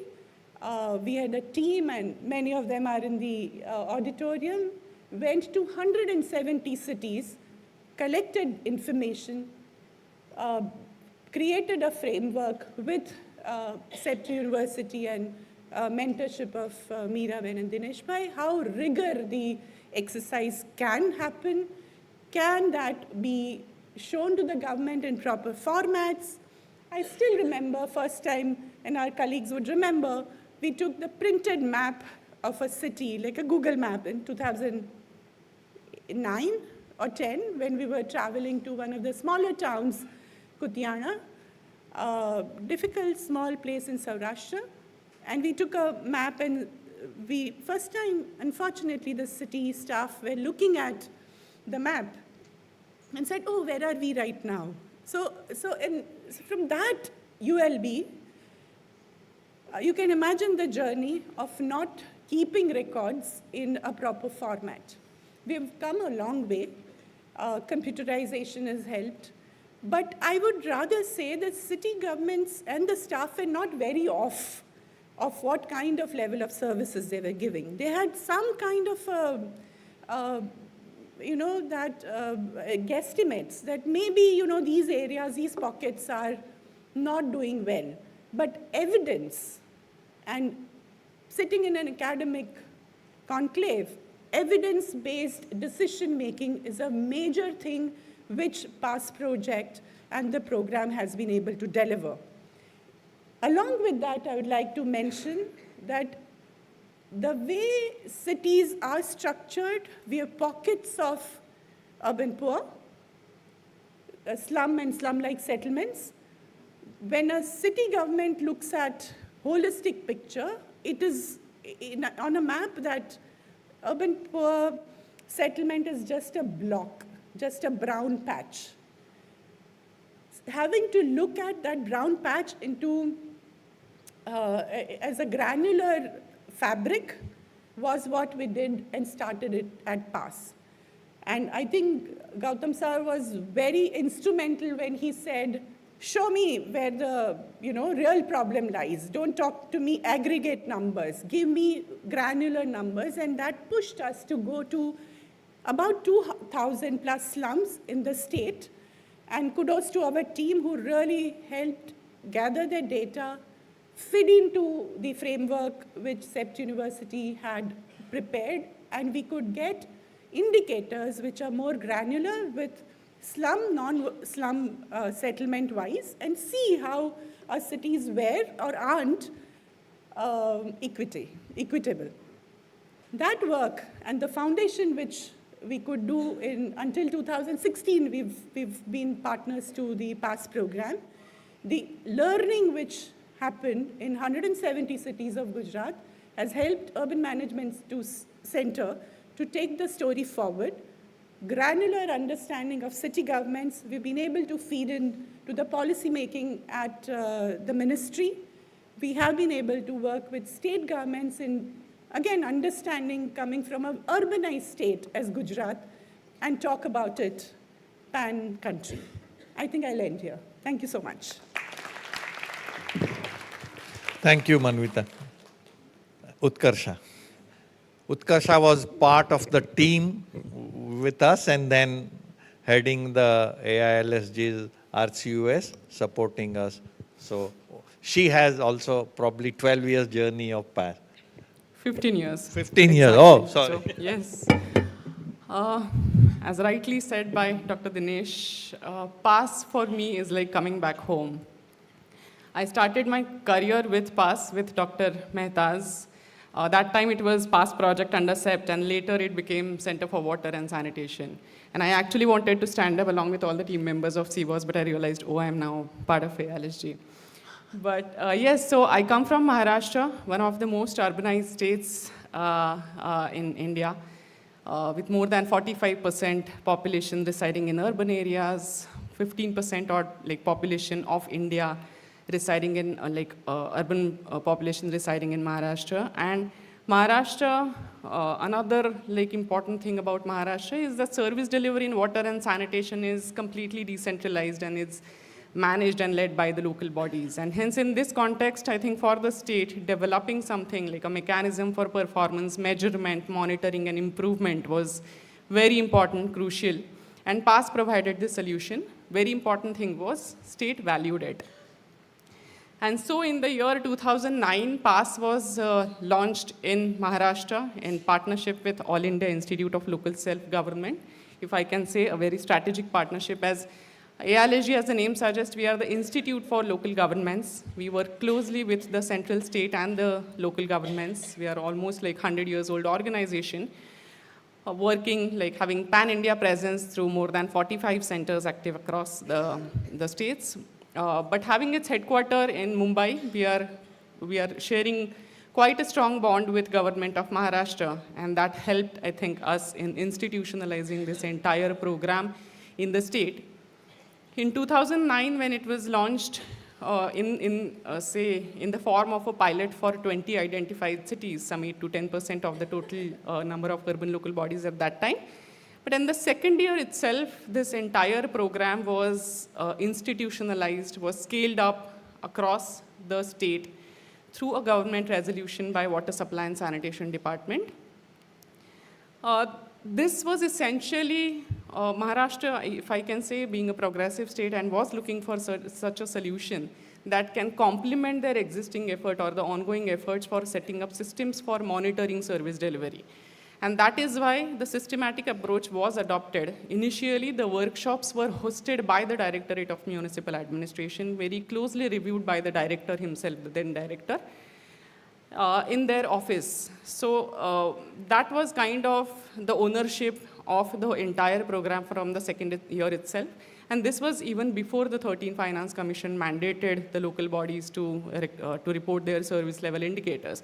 And so when this requirement was launched, Maharashtra was already prepared, having a systematic approach already adopted, and they could easily report their service level indicators in the given format. We've been like saying it has come a long way, but I would like to say that this wasn't really easy. This was certainly not very easy. The whole process has taken a lot in terms of building capacities of urban local bodies. We see how we have transitioned from, it is introduced as online platform today, but when we started working on this, Maitri, Dhruv, I remember it was just an Excel-based tool, and we used to work on 250 different Excel files and used to compile all the data in one file and look at the data, and many more errors and everything. So it has come a long way in terms of that kind of a tool, and today the online portal that is being handled by the local bodies. So the entire transition from online checklist, from the Excel-based checklist to online platform, from 250 urban local bodies when it was launched in the year 2009 to 420 urban local bodies, from the focus on sewage sanitation system to, for Maharashtra at least, adding a few more indicators on non-sewage sanitation. The system has been really responsive and accommodative of all the major and minor changes or the modifications that were required by the state or in the given context of the urban development programs. Initially, process was definitely very tedious, if I can say. The first year took us almost 7 to 8 months to collate this data because some data, I can say this, never existed. Some data existed only in the heads of the city engineers and sanitary inspectors and not even on the papers or in the smaller diaries that they used to carry in their pockets. So from that, like, compiling that data was definitely a challenge, but in the last 15 years, what we've achieved is in the 15 days time now, every city sitting from their own offices is submitting very effectively, efficiently submitting this data on the portal. And I remember, so every year we used to start with capacity building camps.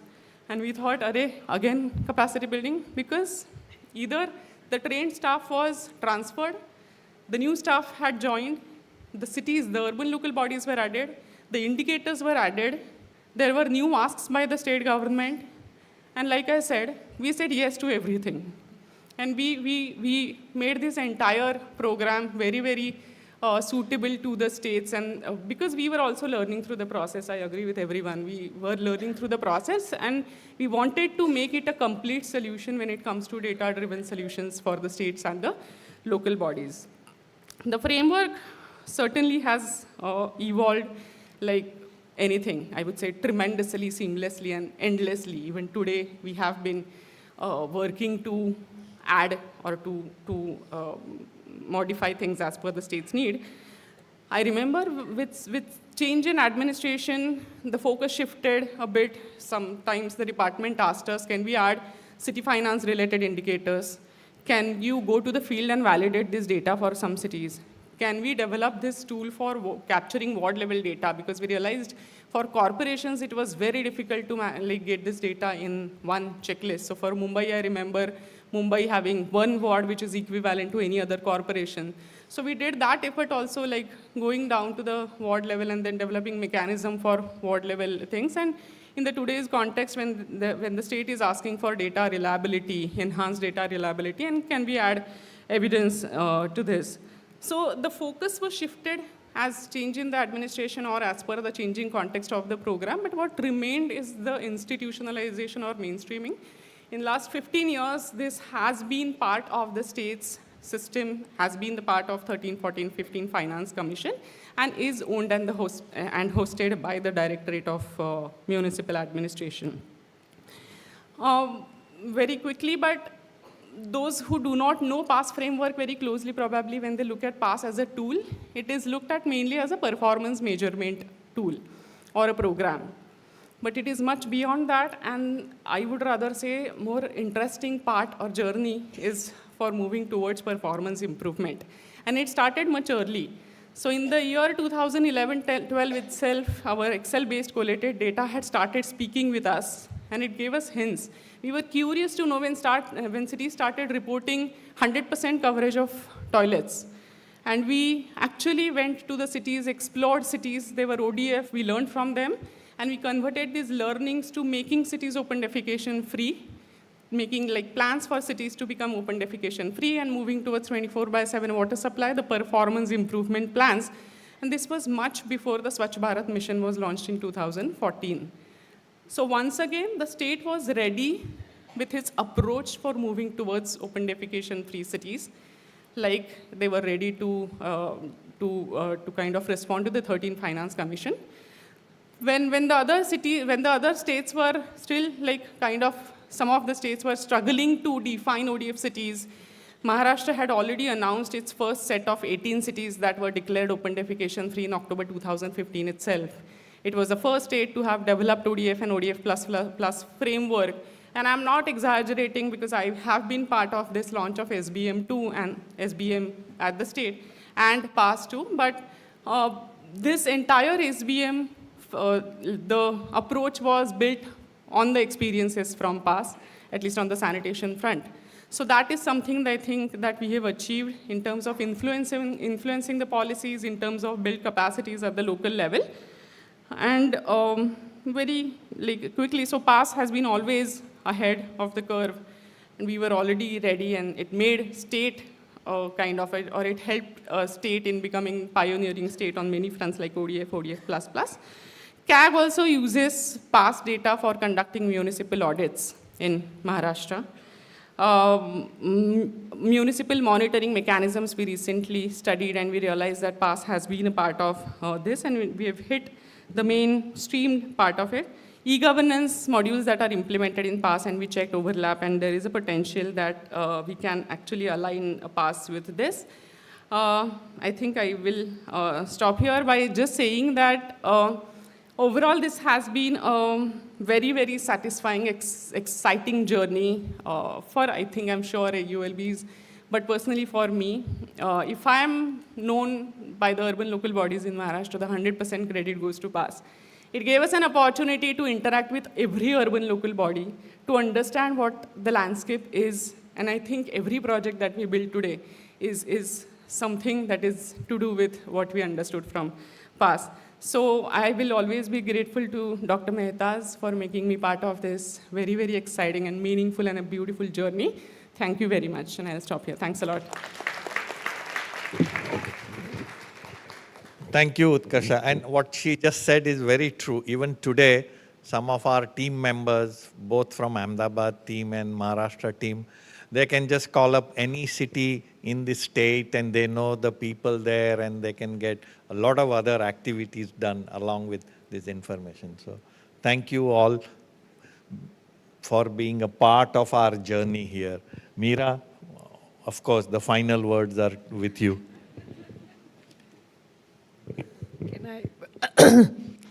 I was sitting here and thinking that can we,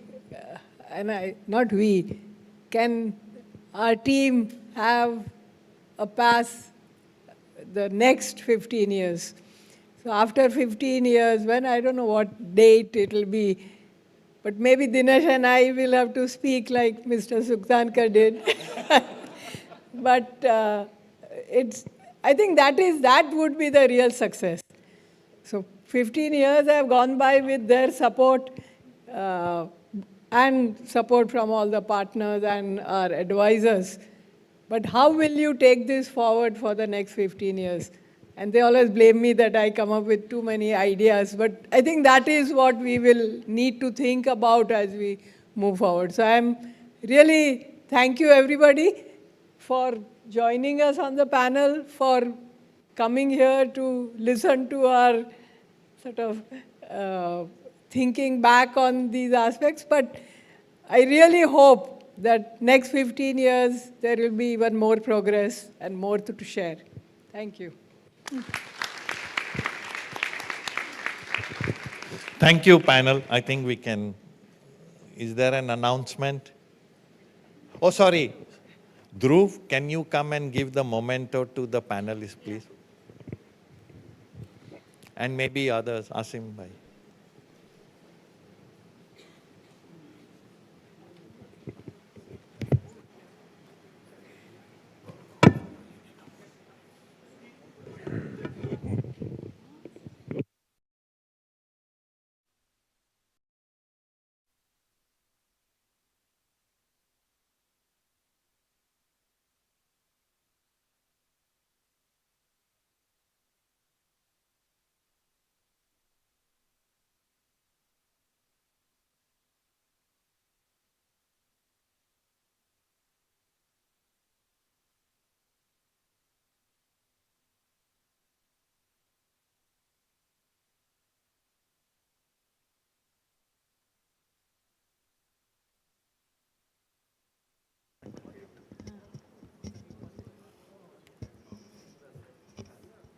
The small memento is a Matani Pachedi art. It's a local art of the CEPT campus. We just want a quick group photo.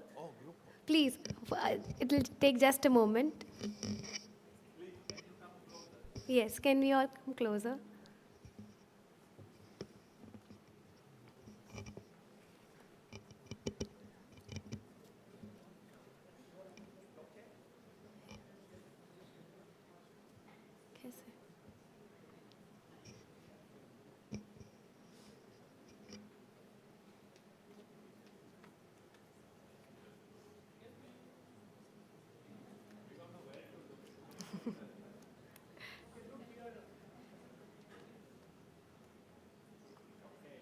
Okay, thank you. Thank you to all the panelists, our advisors and partners. Now we have a short break of 15 minutes. It's a small tea and networking break. Just outside the hall, you'll find some tea and some snacks outside. I request everybody to kindly return back at 12 p.m. sharp because we have a very interesting keynote session following this break. I request everybody to please come back at 12 o'clock here.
Only cookies, but it is because it is followed by lunch. So the next we have lunch, so we kept the snacks lighter, just the cookies.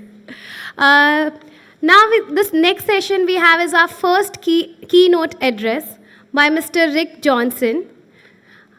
He was going to join us here in person, but we all know due to the challenges which WHO is facing because he could not join us here in person, but he's joining us virtually.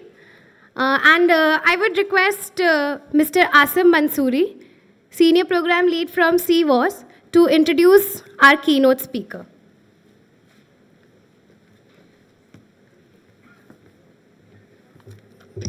Thanks, Jigisha.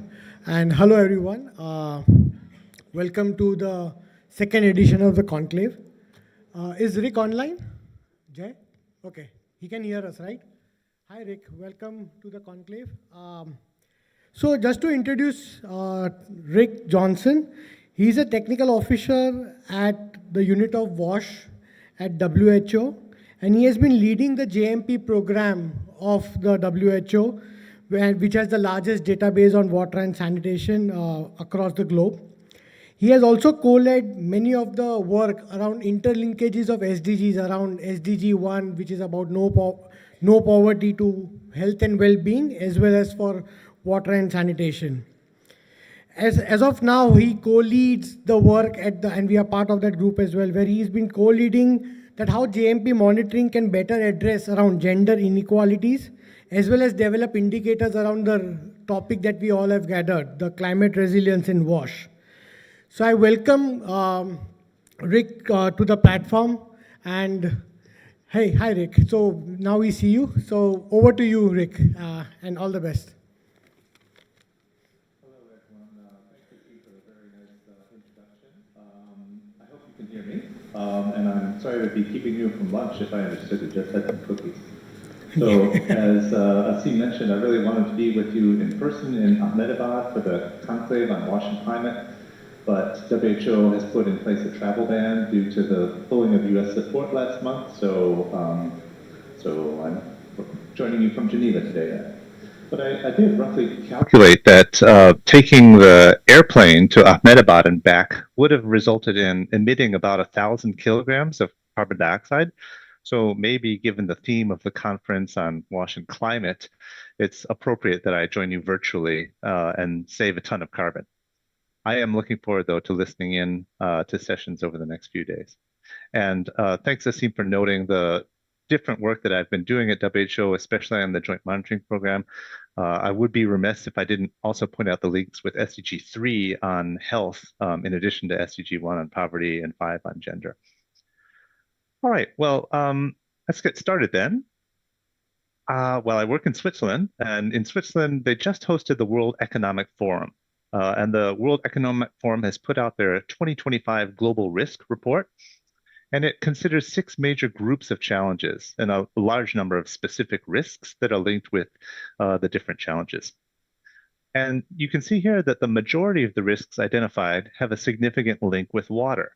So most clearly for all of the risks related to environmental collapse, there's water there, but also for aging populations where there are a lot of health, also human rights links, and even for global power shifts and rising economic tensions that are so evident today, water plays an important role.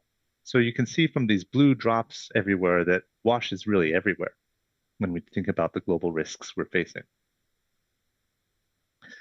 And we also see every day how climate extremes are making much worse, the existing challenges with public health and with humanitarian needs. Here's a slide from UNICEF, which is now spending 75% of its resources on humanitarian response. And you can see that just over the last 5 years, that extreme weather is really driving the increase in humanitarian needs. The number of people affected has more than doubled. Over 1/3 of UN-coordinated humanitarian appeals are now driven by extreme weather. And if we look just at the fragile and conflict-affected states, the number of people affected by climate impacts has tripled. Now, climate hazards and extreme weather can take many different forms. This is another image from UNICEF. It's focusing on child health, but it's also very relevant to WASH services. Well, on the left, you can see the hazards, and IPCC lists a set of climate impact drivers or hazards, which can impact on WASH services as well as health in different ways. We often think first of droughts and floods and changing precipitation patterns as directly impacting WASH services, but also extreme heat can drive up demand for water, and wildfires. Last month in Los Angeles, we saw that the firefighters ran out of water to spray on burning houses. Then we have multipliers, or factors which are made worse by climate shocks, including water scarcity and contamination. Then vulnerabilities, because the same shock will have different effects on different people depending on the underlying vulnerabilities, which can be related to socioeconomic status, or gender, or location, or certainly to their existing health status. And we can think about the overall risk as resulting from a combination of hazards, exposure, and vulnerability. And when all of those intersect, you can have real health impacts. And those can include malnutrition, pregnancy complications affecting child survival and health. And of course, there are infectious diseases related to poor WASH and even injuries. There are also non-communicable diseases, including impacts of heat stress and mental health and well-being. And it all adds up. So climate change increases the exposure of vulnerable groups to climate hazards. It increases their susceptibility to related damage and decreases their ability to cope and recover. As a result, it's expected to cause an additional 250,000 deaths each year between 2030 and 2050 due just to heat stress, undernutrition, and diarrhea. So that's not even counting the contribution of injuries or vector-borne diseases like malaria and dengue. I said before that risk is considered as the intersection of hazard, vulnerability, and exposure, and risks can lead to shocks. And I want to talk next about resilience, which is about the capacity to respond to a shock. So resilience is closely related to the concept of adaptation, which is how you adjust to changes, including shocks. And I like this example from the health sector, so we're back to WHO examples now, where you can see that after a shock, of course, the system sees a drop in performance and quality. But then there's the recovery phase.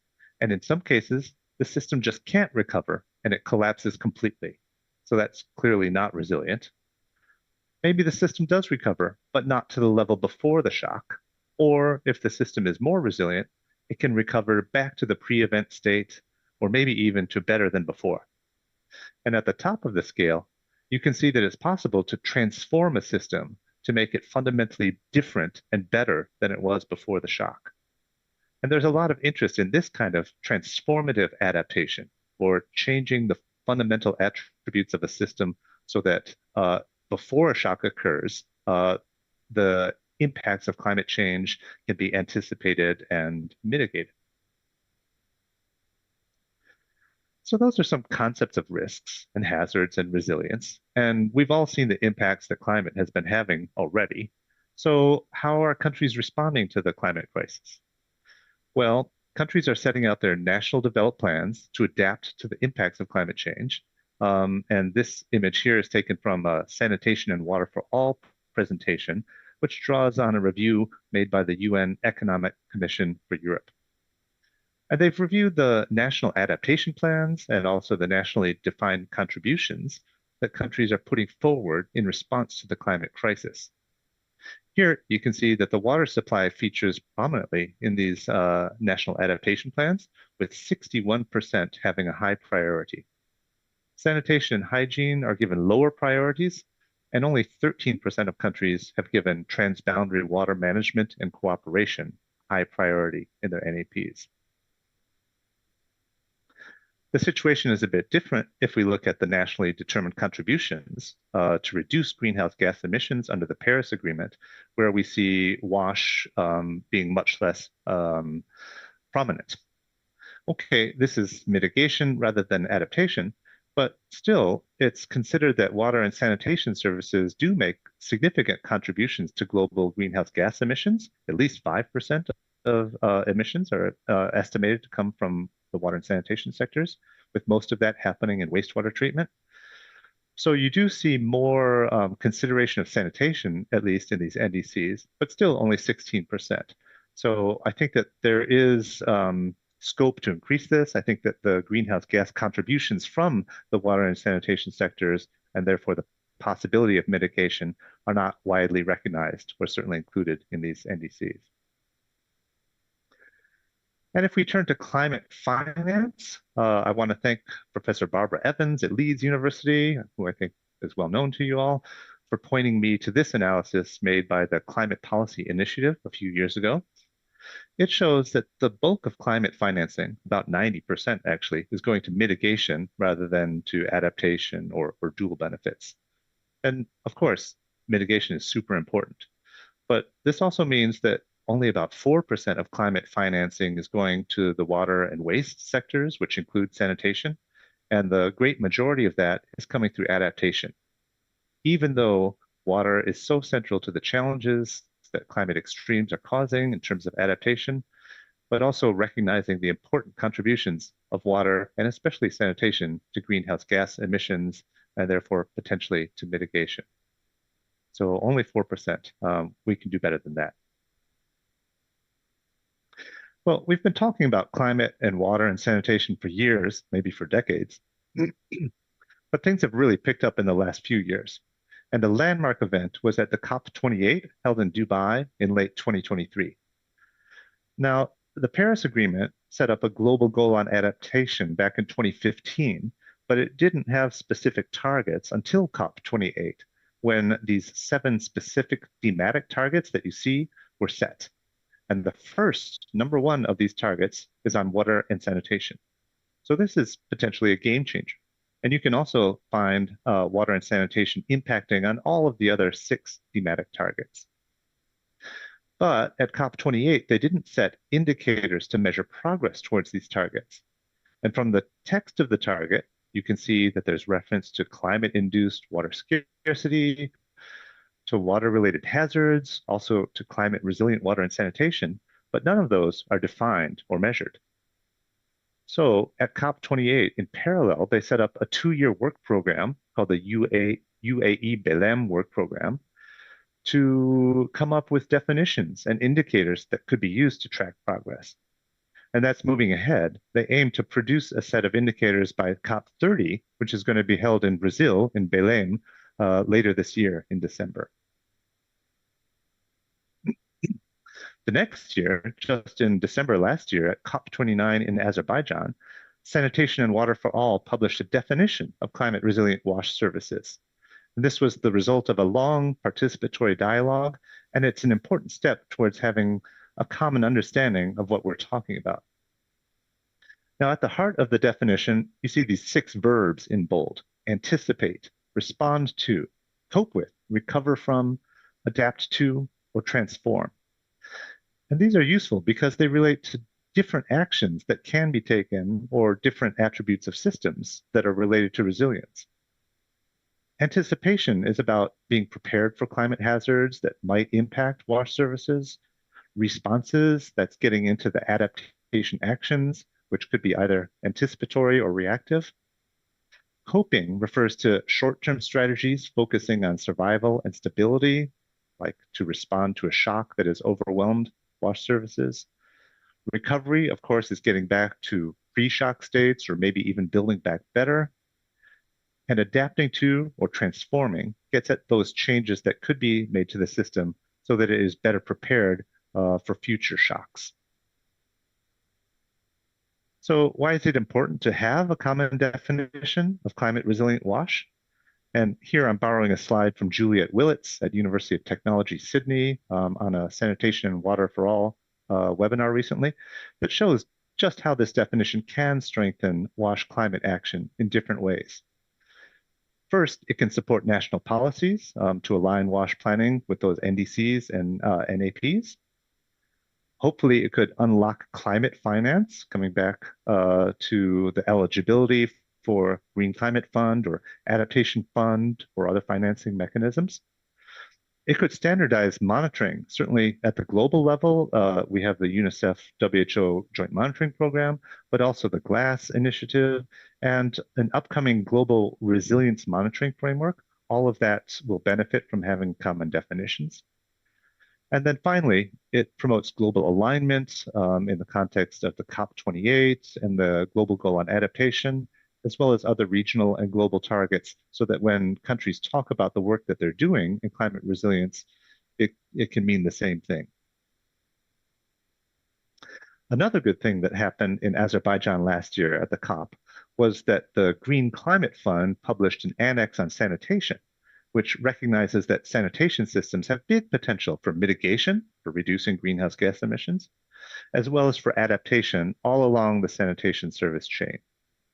And the GCF is one of the main providers of climate finance. So hopefully with this new annex, we'll be able to unlock some more climate financing and rise above that 4% that we saw going to water and sanitation just a few years ago. So with more action, hopefully, on climate resilient wash services, a next consideration is where to target efforts. And it's not as simple as it might seem at first. First, if you consider who's living in areas affected by climate change, it's really almost everyone. But still, there are degrees of being affected. And a few years ago, the Race to Resilience initiative estimated that 3.9 billion people, almost half of the global population, were living in areas exposed to heat, drought, urban water stress, or flooding. So you can overlay that then with the population that already does or doesn't have access to wash services, and those might or might not be climate resilient. And that gets you these four groups where the people who don't yet have good wash services, those who are living in climate impacted areas are in group A, and those in other areas are group B. And similarly, the people that already do have decent wash can be split into groups C and D, depending on their level of climate risk. And that's useful because then you can lead to different strategies for these different populations. Maybe you can focus first on group A, who are the most vulnerable, to urgently provide new wash services that are climate resilient. But group C is also affected by climate change, and there's a need to retrofit or upgrade existing systems so that they're resilient and they can anticipate, respond to all of those verbs after a shock. But don't forget group B, even without severe climate shocks, there are still millions, maybe billions of people who lack access to basic wash services. So you need a different strategy to not leave those ones behind, but to make sure that resilience is planned in from the beginning when addressing their needs. And then finally, group D, it looks pretty good, but there's work to be done here as well, because these systems might not be resilient now. And even if they're not currently at high risk of climate impacts, they could be in the future. So next, I want to close by sharing some of the ongoing work that WHO and UNICEF are involved with through the JMP and GLAS teams. For about a year now, we've been working to review indicators of climate resilient wash that could potentially be used by the JMP and GLAS teams for future monitoring. In this, we've partnered with Leeds University, the University of Bristol, Oxford University, and the University of Technology, Sydney. And to organize the review, we're using this theoretical framework that's a bit like standard results chain. So we start by considering the adaptation actions that can be taken by governments, national governments, subnational governments, like setting policies or budgets or action plans, standards. And that then leads to adaptation plans that can be taken by water and sanitation service providers or by hygiene promoters and supply chain actors, or even by individual users of wash services, or maybe adaptation actions related to water resources and land management. So you can consider all of these as inputs and processes, and those are the types of things that the GLAS initiative monitors in its reports. Then we can consider attributes of water, sanitation, and hygiene infrastructure that are, at least in theory, linked with climate resilience, or attributes of water resources used for water supply or for receiving treated wastewater. And these are your standard outputs. Then you have outcomes, which are the conditions, the functionality of water and sanitation services, of hygiene materials and disposal facilities in the face of climate shocks. And finally, the impacts on users, which are the actual experiences of using water and sanitation services or practicing hygiene behaviors. And these impacts and outcomes, maybe even the outputs, those are the types of things that get covered in JMP reports. So that's a standard results chain, but then we want to apply that chain to different climate shocks for all of these different hazards as defined by the IPCC. And the useful thing about a framework is that it helps you to identify some gaps. For instance, we know that extreme heat can drive up demand for water supply. It can also have impacts on biological treatment, but we don't see it featuring very much in the literature on climate resilient wash.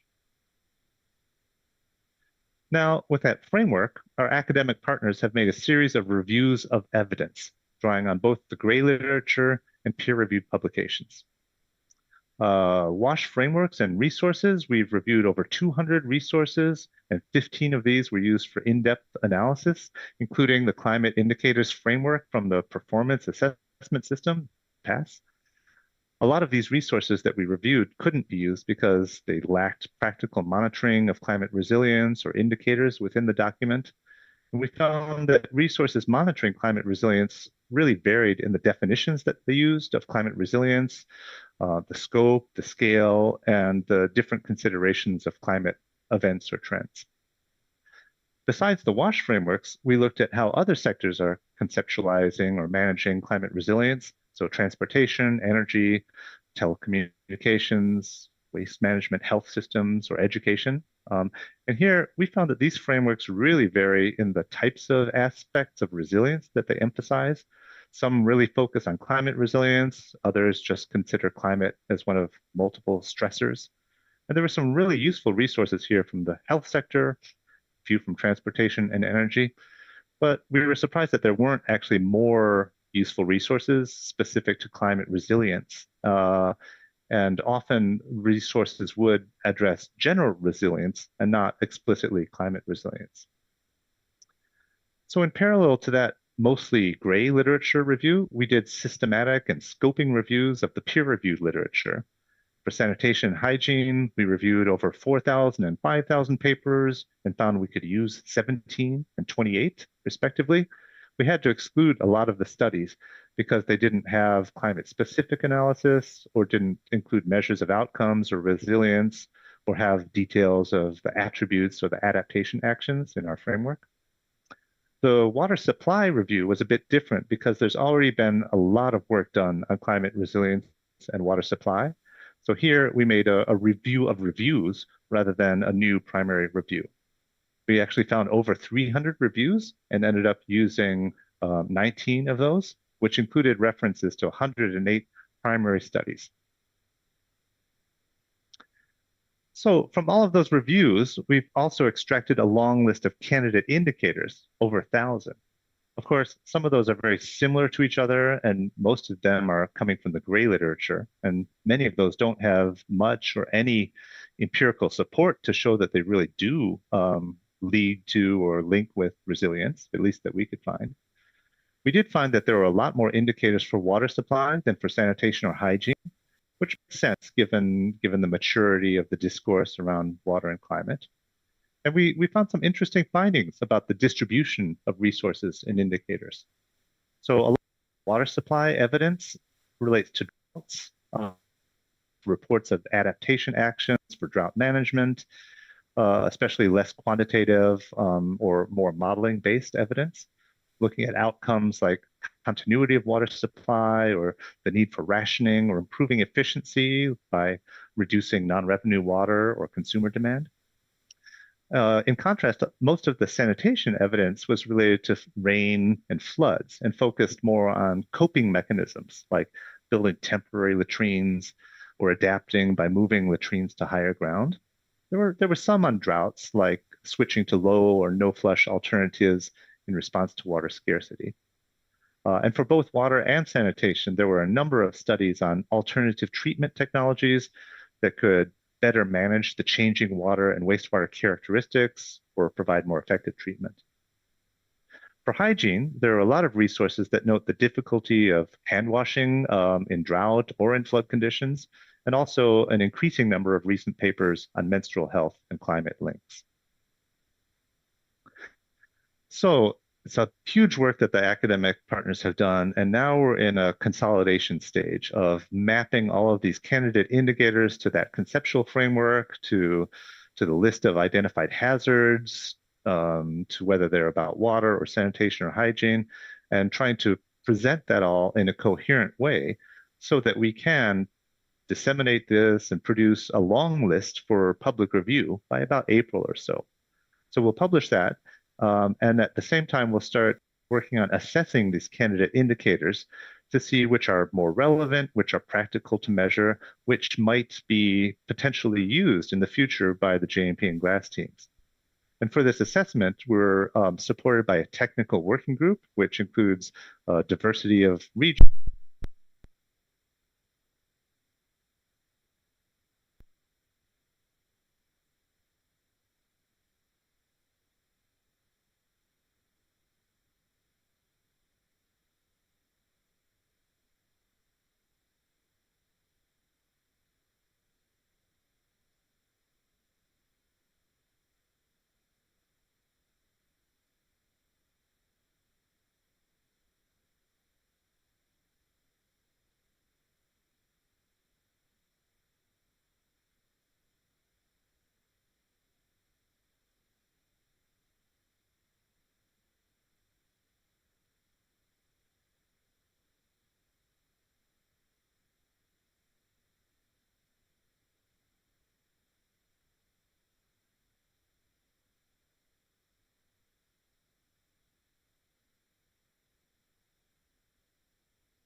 of effective long-term collaboration around water resources, but taking into account climate impacts.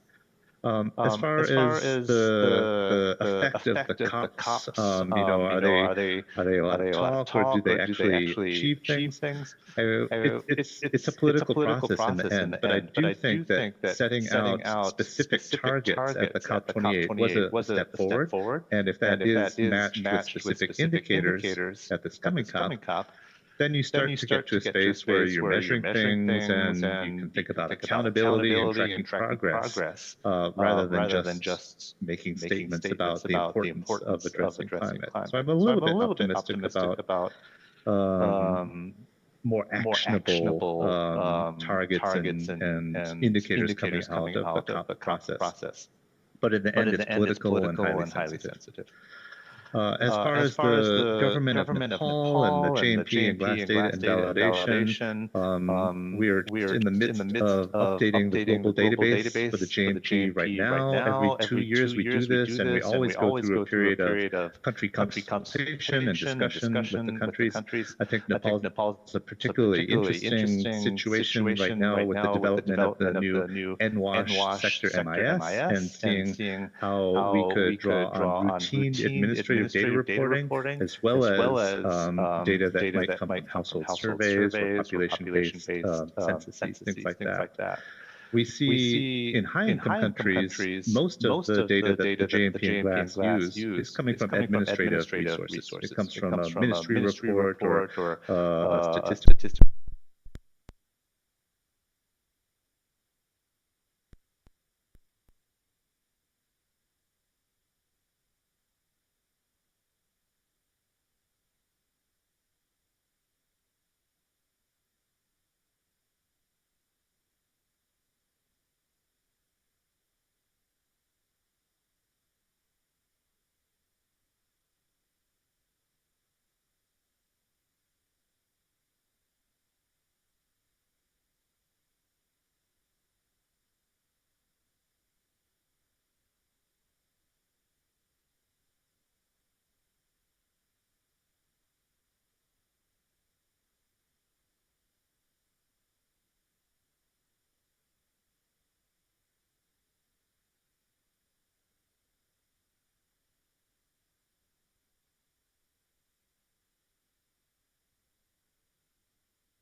Or individual sanitation systems. So many people are using private septic tanks or filter trains.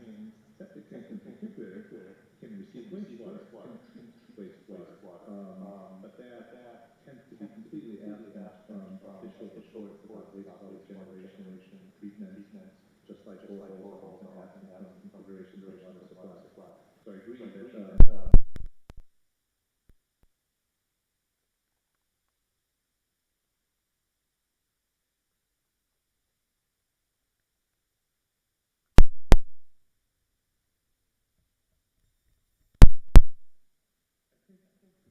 technologies are not our biggest weak spot. We have technologies both in water and sanitation that work well, and our challenge is more in applying them and getting them out at scale. And there, I think there are roles for innovation in programming as well as in technologies. And I think, again, India is a very good example of innovative approaches to incentivizing.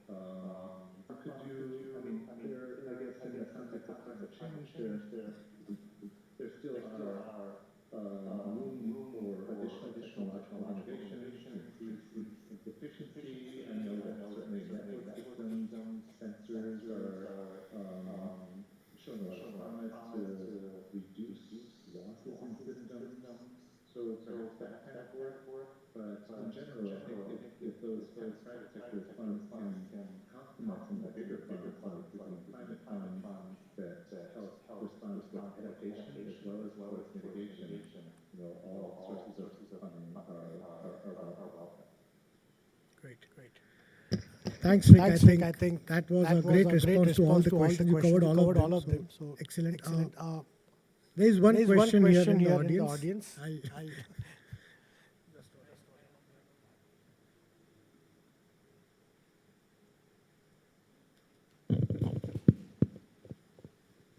Hi Rick, this is Dinesh.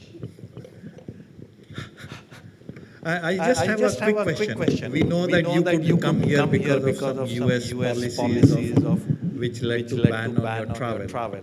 A large number of country data that the JMP depends on comes from DHS, the Demographic Health Surveys, that are largely funded by USA. Now, how is this new policy going to affect the JMP process? Yeah. Well, it's not going to have a good effect, I can tell you that. But how serious the impact will be is, I think, still remains to be seen. Currently, the U.S. government has frozen all support to the DHS program. Their website is still up. You can still download data from them, but I know that, for instance, countries that are planning surveys for later this year, those are on pause. And even countries where data collection is underway, Ethiopia has nearly finished collection of data in their DHS, and they're, I think, going to be able to finish data collection, but it'll be very difficult for them to finalize the data analysis and publish the report without the technical assistance that USAID has provided to IFC. So I think some specific data sets are very much in jeopardy. Now, the JMP has a global database of over 6,000 national data sources, and about half of them are coming from household surveys and census accounts. And only about a quarter of them are coming from the DHS or the similar multiple indicator cluster surveys that UNICEF supports. So there are still a lot of nationally led national surveys that aren't going to be impacted by the USAID cuts. There are the UNICEF mixed surveys that, I mean, UNICEF is a major, USAID is a major donor to UNICEF, so I think there are questions about the extent to which mixed surveys will be impacted as well. But so far, the mixed surveys seem to be going ahead. I think we will just see more reliance on the nationally led surveys and the administrative sources of data. One problem is that the DHS and the mix, while they're not the greatest number of surveys that we draw on, they are some of the higher quality surveys, and they do include more detailed indicators than some of the other ones. For instance, we've been working to include water quality testing in the mix in the DHS, and questions about accessibility, availability of drinking water, management of on-site sanitation. A lot of the nationally led surveys haven't adopted those kinds of, detailed, advanced questions about water and sanitation services. So maybe we'll try to emphasize more working with National Statistics Office to integrate those types of data collection into those nationally led surveys. And there are some good examples of this happening already. Bangladesh has a very large statistics vital registration system that has adopted a lot of these core questions. So that's certainly going to be a leading source of data for Bangladesh, even if they don't have DHS in Bangladesh. But if the mix are reduced, we would still look to the national data systems. Great, Rick. I think thanks for that response. Just to let you know, I think in this room, you can see some empty chairs, but there's actually more than 300 people sitting in this room who are listening to, and there are many people who have also joined us online because this session is on YouTube Live. So one question that has come from the online audience is that, and that's the last question, and otherwise we both are in between lunch and the participants right now. So one last question that JMP has been doing this WASH monitoring for countries for quite some time now. And there's always this discussion, or I would say debate between utility-led model versus a local government-led model, which is in India. It's a local government-led, and African countries, many where it's utility. We just wanted to hear your thoughts that based on your monitoring over these years, what is your perspective on both these models and which has worked better, I would say. If you can just reflect upon that, that would be great. So that's the final question from our side, and then we'll conclude. Yeah. Right. So the different types of data. I mean, we've been talking about the data that you can get through household surveys, and I think that is a reliable source of information for what type of services people are using. Yes, yes. But if you get into these higher level service indicators in the SDGs about the quality of services, what's the quality of the drinking water, what happens to the wastewater after the toilet is flushed, households are not the best source of that information, so you have to turn to administrative data sources. Yeah. And there, it can come more through the utilities themselves, or it can come through local governments, maybe that are overseeing the utilities. Actually, you didn't mention a third possibility, which is my favorite, which is working with national or sub-national regulators of water and sanitation services. And in a lot of countries, there are these established independent regulators who have oversight of the service providers, whether that's service provision directly through the municipality or through utilities, public-private utilities.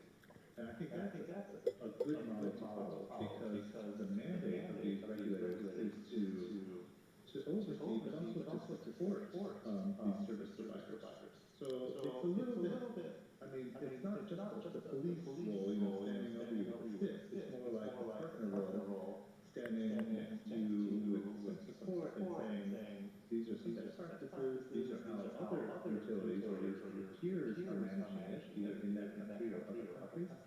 And by publishing reports showing the performance of different service providers, that can really be a powerful incentive to improve service delivery. And also to give a validated assessment of actual service coverage. Because if you rely exclusively on data that are supplied by the service provider, there are risks that those data aren't fully reliable because the service provider has incentives, usually to show that things are very good, sometimes to show that they're not very good so that they can get more funds. If you do have that independent oversight, a regulator or something similar, then really you can get something that's more reliable, and we love to be able to do that. We do that especially in African countries like Kenya, in Uganda, in Mozambique. I think in Asia we have fewer examples of independent regulators, but I think there are discussions in many countries about establishing such regulatory mechanisms, or at least having autonomous units, if not fully independent bodies, to oversee service provision. Great, I think thanks, Rick. In a way, you gave us a segue to the next session, which is post-lunch, which is with the regulators. And and if you want to join, we'll be happy to share the link with you as well to join the conversation online. So thanks, Rick. I think thank you, Rick, for the excellent discussions and the responses. Thank you to the participants for the questions. We'll now take a break. It's lunchtime. We have a break for 1 hour. Let's assemble back at 2 p.m. sharp so that the other sessions continue on time. Another logistic announcement. For those who have registered for field visits online, for all of them, I think we have almost 150 people who have registered. Please go to the green room, the room opposite the registration desk. Please sign up for the field visit. We are having a final count of the participants who are going for the field visits. Please go there, get the form signed so that we have a seat blocked for you for the Sunday travel. So the person would be sitting there till only till lunchtime, till 2 p.m. So please find some time and go there at the desk as well. Our team will also be there. So thank you everyone, and thanks Rick for joining once again, and we hope to see you soon. And we'll send you the memento. We had some memento for you, but we'll send it to you. Courier. Thanks so much. Best of luck with the conclave. Okay, thanks. The lunch is at Sagra basement. The team will guide you once you move out of the exhibition. Also, please see the exhibition. I think a lot of efforts have gone by the students and the team. So please do visit the exhibition as well. Thank you.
Unfortunately, Helen Alegre from Portugal, who has both regulatory experiences as well as she leads the work on IWF and has done a lot of work on benchmarking. And when we started, actually, we benefited from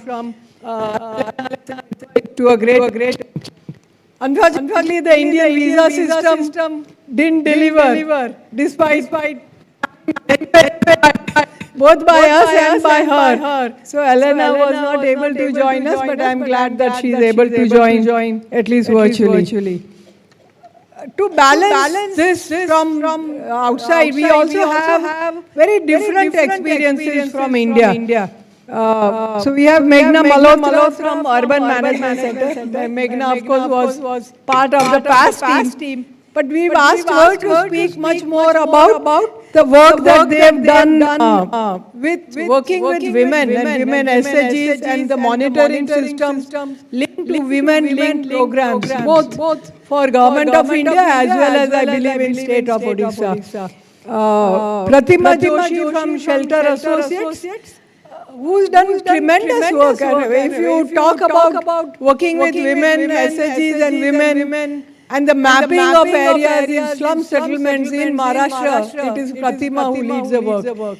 And we've always tried to interact. Maybe we should do a little more interactions with Pratima to learn especially about working with monitoring in slum settlements. And we have Sana Goswami from WRI. And she leads the work on water resilience and blue-green infrastructure. So monitoring of this, and if you heard, what's his name? In the morning from the work that JMP is doing, that JMP work doesn't really focus as much on climate-related aspect as they should. So it would be great to hear from Sana on work that they are doing and how do we add climate-related indicators. We've also tried and struggled, I must confess, with that. So we will hear from her. So let me start first with Patrick. I don't know how we do. You can come here and use this either way.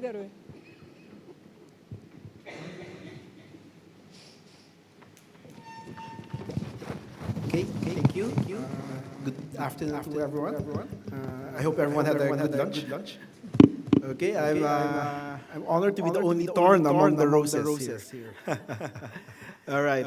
I'm Patrick T. I'm from the MWSS Regulatory Office in the Philippines. We regulate the concessionaires of Metro Manila in the Philippines. So, brief background, Metro Manila was privatized before and it was split into two concession areas. So this actually gives us a unique advantage that we are able to benchmark the two concessionaires against each other. So we can always tell the other one that how come the other one is able to do it, and vice versa. Okay. The question is, how is WASH monitoring being done in the Philippines, and what are the objectives of this monitoring? So the MWSS-RO is one of the only the two water regulators in ASEAN. The second one is SPAN from Malaysia. And we have this unique opportunity to be able to focus all our efforts in water and wastewater services. So what we do is we ensure compliance with the water and wastewater targets of our concessionaires based on their approved business plans, which is done every 5 years during the rate rebasing in the Philippines. That's how we are able to monitor them and set their performance targets. We have to monitor them in order to ensure that they are providing the proper services to our customers and to ensure that they are keeping their targets and keeping their capex spending, because this will have an effect on their tariff. Because the MWSS-RO, one of their primary duties is to setting the tariff rates in Metro Manila. So the objective of our monitoring is to make sure that the customers have access to safe, continuous, and affordable drinking water. That's why we make sure that we need to monitor them properly, because we have to check if they are doing their job or not. If they are not doing their job, then that will have an effect on their next tariff setting. So because of this, we need to ensure that the two concessionaires are meeting their targets. What are their targets? The targets basically for drinking water is that they should meet the Philippine National Standard for drinking water, and for wastewater, they need to meet the standards set by the Department of Environment and Natural Resources. So these are the standards set by the national government, and they are required to meet these targets. And of course, the final objective of our WASH monitoring is to promote customer welfare. We have to ensure that the customers are happy and all of their issues are addressed. So how are we doing this monitoring? We monitor them by conducting regular inspections of their wastewater and their water facilities. And we need to verify if they are indeed doing their job properly by conducting regular audits. We're talking about doing water sampling, wastewater sampling. We do this water sampling normally via sampling points inside the Metro Manila, inside the concession area. We also do sampling at their water treatment plants and their wastewater treatment plants. We have to ensure that these meet the standards set by the national government. We also do pressure monitoring to ensure that they are doing their job. And finally, via customer complaints. So that's the best feedback that we can do to ensure that Manila Water and Maynila, the two concessionaires in Metro Manila, are doing their job. So what else can we do that's sort of unique in our situation? In Metro Manila, the Filipinos are really active in social media. So beyond the usual monitoring of their performance via the sampling, this pressure monitoring report, as well as the regular reports of the two concessionaires, which they submit to us on a regular basis. The MWSSRO decided around 2019 to also think outside the box. We decided to check also on other ways to figure out if the two concessionaires are doing their job. And I'd like to share this story to you about my experience recently. In 2019, I was monitoring Twitter.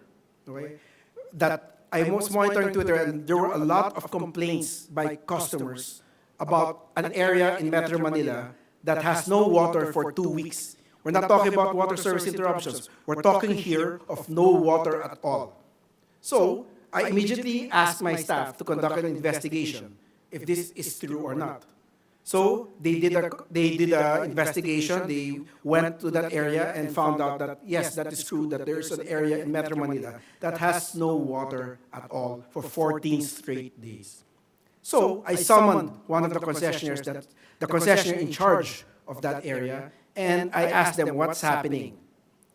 They categorically denied that such incident happened, that there is no such place in their concession area that has no water for 24 hours and straight for 14 days.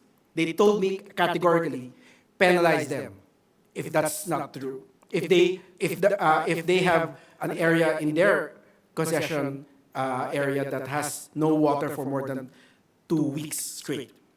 So after 2 days of investigation, they came back to me and they apologized. Yes, you are correct. They didn't even know. Okay? They are the water service providers, and these are the top management, and they did not know that there is an area in their concession area, that there is a population in their concession area, there are customers, that they don't have water for 24/7 for more than 2 weeks already. Because the people on the ground hid it from the top management. They didn't want to show their incompetence. Okay? That's why it's very important for us to think outside the box. We shouldn't just rely on the regular reports of the two concessionaires. Even if we do regular audit, it is going to be difficult to monitor the performance in an area such as large as the Metro Manila, which we have a population of 17 million, and total number of water service connections of nearly 2 million. So the affected customers were only around 1,800 accounts, which is very significant. It's actually it's a population of nearly 10,000 people. So because there are only a small fragment, if we were not able to monitor social media, we would not have realized that there was an area in Metro Manila that had no water for 24/7. So that's very important for us to think outside the box. We should not rely on the usual sentiments, that the usual methodology, because there will always be there will always be customers that we will not be able to provide the proper services. There will be people that we will not be able to monitor properly because of the large area, a huge population in Metro Manila. So that's the number one thing I want to share to everyone. It's about looking at other options, looking at the latest technology, and looking at the culture in the Philippines. Because we are a country wherein we like to go on Facebook and on Twitter and social media to complain. So that's the reason why we were able to trace this. And going forward, I kept on monitoring social media, and I normally verify and find out in advance if there are areas in Metro Manila that has water service problems. So that's the experience of the MWSSRO in regulating in Metro Manila. So I hope that you can learn something from here. And if you have any questions, I think there's a Q&A afterwards. Okay, thank you very much. Thanks, Patrick, for this very interesting observation about, I think my team was really looking at you with very lot of interest. We may come back to you with questions. Let me now invite Sujata Nair from Malaysia and her experience with regulation-related monitoring. Afternoon. Thank you very much for having us to talk about Malaysian experience in regulating water and sanitation. I would probably interchangeably use it as sewerage, because in Malaysia we call it as sewerage services. Yeah? And sewerage services would include both on-site and off-site. So we have connected services, which is off-site, and septic tanks, which is on-site system. Okay? Right. Malaysia's national policy objectives, our sewerage development plans, our water plans and everything are in line with SGD 6. And the policy objectives are that we have to ensure access of clean water and sanitation at affordable prices. So all consumers must be able to access. Now, hence, there has been very significant progress towards access. And when we talk about, access, I'm talking about the entire country. Yeah. So it's not just one state, but it is urban, rural. So in general, as an average for both rural and urban, there is more than 90% access to water and sewerage. And water, when I mean access, it means 24/7. Okay? And sanitation, again, some sort of sanitation system is in place.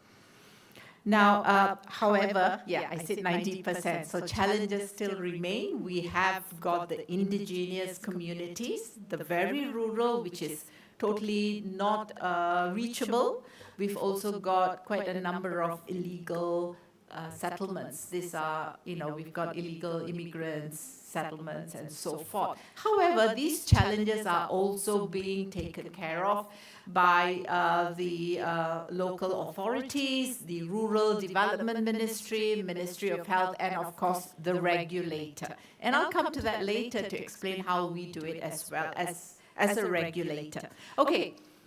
Now, before the regulator was set up, okay, SPAN was set up, okay, SPAN, the services was provided by local authorities and local government. Now, when it is a government department, sometimes things are slow, right? Because it's not for profit or whatever, yeah?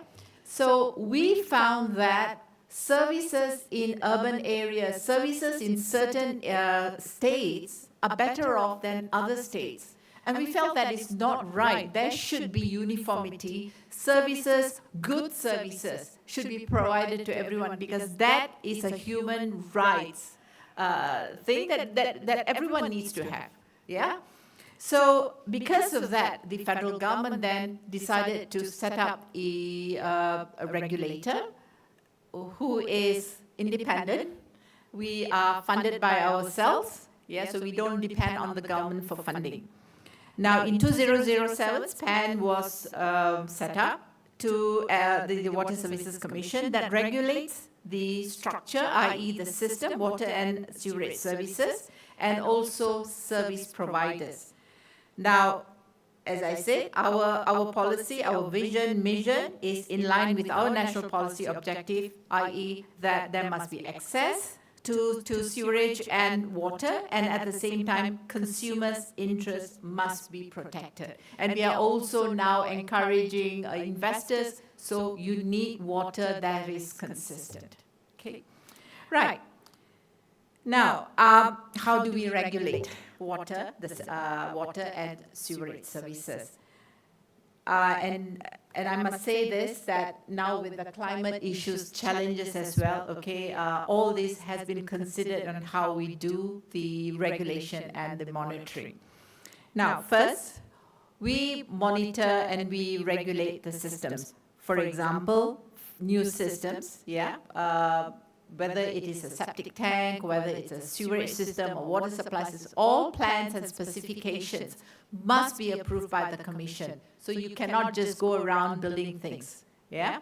And when we do the approval, we will look at things like for water, for example, is there enough of yield in the rivers? What happens if there is not enough of water? Then is there an alternative? Do you need to have off-river storage dams, so forth, yeah? And also, the products used for these systems, for example, must be products that has been approved because it has to be quality products. Thirdly, we also need to ensure that these systems meet the standards, water quality standards set up by the Ministry of Health. Yeah, for sewerage systems, for example, the effluent quality must comply with the Department of Environment standards. The next thing is that, as I said, one is plans and specifications, second is products. The third thing is that contractors who carry out these works must be permit holders issued by the Commission as well. Why? Because permit holders are, first of all, we have to see whether they are qualified. Secondly, they are required to actually continuously go for training and so forth for them to renew their permits. Yeah. Now, that is on system. Secondly, is on service providers. How do we regulate service providers? Now, service providers can be private systems, can also be public systems. Now, every service provider has to be licensed. And all these licenses come with license conditions, okay? So, private service providers only have license conditions, and if they fail to comply with their license, all licenses for private service providers are 3 years, renewable, and if they don't comply, it will not be renewed, and a public service provider will be then asked to take over. At the same time, if it's not renewed, there's also penalties that can be imposed, and actually SPAN is empowered to prosecute this non-compliance. For public, okay, it is very stringent, yeah? How we regulate them is that, yeah, there is license conditions, yeah? On the other hand, every public service provider, licensee, yeah, they have to come up with business plans. It is a 3-year business plan, and they have to inform us. So the business plan has to clearly set out what are the systems, i.e. upgrading up to be upgraded, yeah? For example, water. If they say that the population is growing, then you need to probably upgrade for those additional population, or maybe there are new people, new consumers. How are you going to address that? Whether or not new systems need to come into place. So they will also have to show where are they going to get the yield from, where the water is coming from, who are they going to be actually, servicing. The other thing would be asset safety, about safety. What about upgrading of systems, your repairs, your OPEX? Your NRW is another issue. Everyone has got an NRW target, yeah? This is water wasted. So the reduction of NRW and also increasing of reserve margin, all this. NRW reserve margin is important now simply because of the climate change and the scarcity of water. Next is consumer complaints. How do you address consumer complaints? Time to resolve on consumer complaints. All these need to be set out, right? And what happens is this business plan is then looked by the regulator, who will then impose KPIs on every of these public operators. Yeah? So you have to, since you have put it in your business plan, it is now turned into KPIs, yeah? Which is imposed on you because you have stated that you can do it. Now what happens? Okay, I've got just 1 minute, so I shall just do it very quickly. Yeah. So what do you call it? The other one is, what happens if they don't comply with KPIs? Two things can happen. Number one is that the license itself, you see, license can be given for 5 years. Yeah? But what happens if you don't comply, which means you're having issues? We can, of course, terminate your license, but does that really help? The answer is no. Who's going to provide services? So what we do is that we give you a shorter duration of license, maybe 1 year or 2 years. And the regulator will handhold you. We will be working with you to ensure that you can comply. And the main reason many of these operators cannot comply is because the tariffs are very low. Yeah? So that is another thing we are looking at, increasing the tariff so the operators can be more sustainable. And of course, yeah, if you do not achieve whatever that you have put in your business plan, you cannot ask for the tariff, right? So you have not, spent on the CAPEX that you have proposed. Therefore, yeah, sorry, I have to go now. So the tariff, again, will be based on what you have actually spent. So thank you very much. Thank you.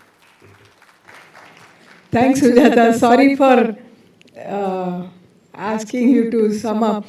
I think it was very interesting in terms of the kind of extremely complex system that you have. Sounds like in terms of the service providers, the measuring of their performance, and what measures need to be taken when they actually are unable to meet that performance level.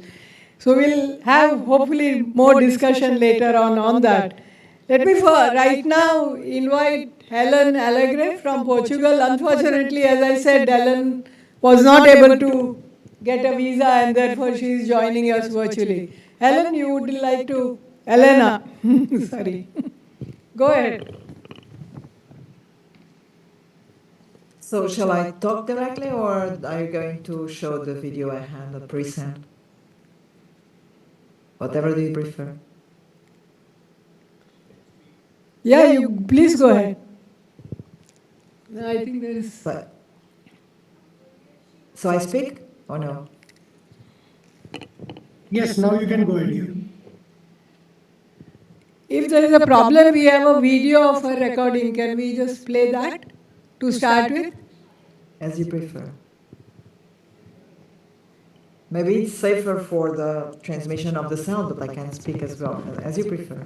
Good. Go ahead, Elena. Okay. So, first of all, so my name is Helena Alegre. I am a principal researcher at LANEC. LANEC stands for National Laboratory for Civil Engineering in Portugal. We are an applied research organization, and we started working with performance indicators long ago. And myself, some colleagues, including Jaime Batista, later on became a regulator in Portugal. We work in the scope of IWA, developing the first guidelines for performance indicators for water supply systems. So this was back in 1997, 2000. A manual was published by IWA in 2000, and in 2004, the regulator, the Portuguese regulator, decided that it was really important to implement a national framework for performance assessment of water supply, wastewater, and solid waste services, based on the IWA framework, but much more synthetic, much more concise. So LANEC was called to support ERSAR. ERSAR is the name of the regulator, the Portuguese regulator. We were called to support ERSAR in the development of such a system. This was very new. I'm talking really about 20 years ago. This was very new. Nobody was really used to the name of performance assessment, performance indicators. This was really very new. And there was a pre-agreement that we were going to have a very short number of indicators, really go to the essential. And there was a limit of choosing not more than 20 indicators for each one of the services. So 20 indicators for the water supply services, 20 indicators for the wastewater, 20 indicators for the urban waste.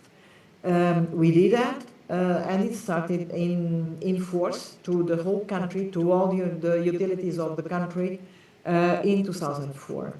So just a note, neither the IWA system nor the Portuguese system covers informal services. So they are concentrated on the utility, the formal utility service provision.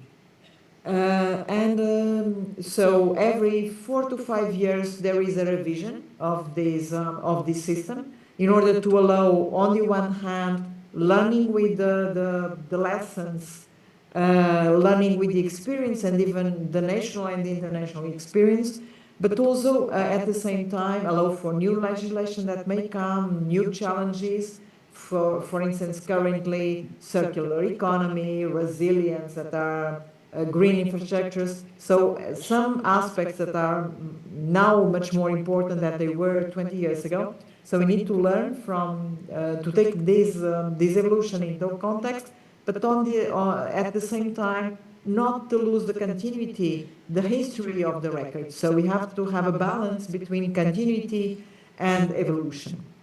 A very important aspect of the Portuguese system is that so all the variables and all the indicators are made publicly available. So everybody, there is inclusively an app that everybody can just go and see what's the quality of service in any municipality of the country. So it's publicly available. And the fact that the variables, the basic variables to assess the indicators are also publicly available, this allows a lot of studies beyond the studies developed by ERSAR itself to be done by consultants, by academics, by whoever wants to take this information into account. And nowadays, what happens is that this information is considered really the reference information for the sector, for WASH in the country. So be them as a basis to establish public policies or to monitor the effect of public policies or any consulting study or research or academic. So if you go to a conference talking about water supply, a lot of people always starts putting the things into context, referring to the ERSAR information.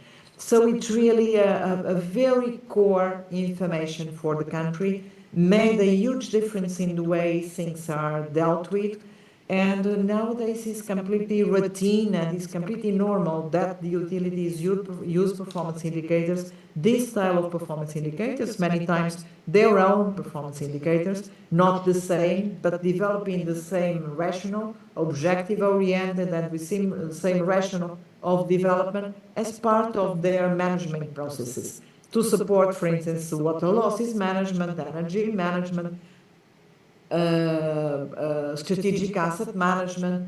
Well, any management process nowadays is supported on performance assessment. So I think these are the main highlights I had to share, and of course I will be most pleased to participate in the discussion and hear from you. Just a final note, IWA continued with their work in performance assessment and benchmarking, having a conference every 2 years where international experiences are compared and discussed and learnings from each other. Thanks, Helena. What's clearly coming out is that information and better understanding of how to monitor that information is crucial across the three examples that we saw. But better definitions, agreed definitions of... May I just, sorry for interrupt, just to mention something very important that I ended up forgetting referencing, is the auditing of the data. One of the reasons why this information is a reference in the country is because all the data is audited, and this makes all the difference as well. Yeah. Thanks, Helena. I think what I'm going to now request is the three panelists with the experience from India mainly, and some of the issues that came up in terms of information, auditing of information, reliability, and I was really intrigued by the use of social media in the monitoring by the regulator. So let's maybe start with Meghna first and hear the UMC's experience, especially not past, but of the other programs that you have been monitoring.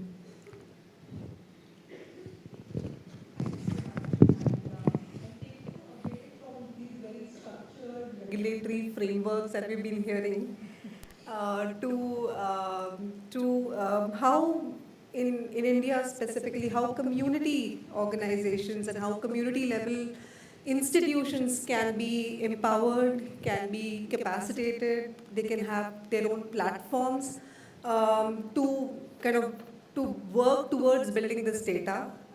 So we've been working with the government and with the community to build these platforms, because such community institutions and these very ground up data capturing systems need platforms. Where will they go and present this data? Who will hear them, and what's the next steps?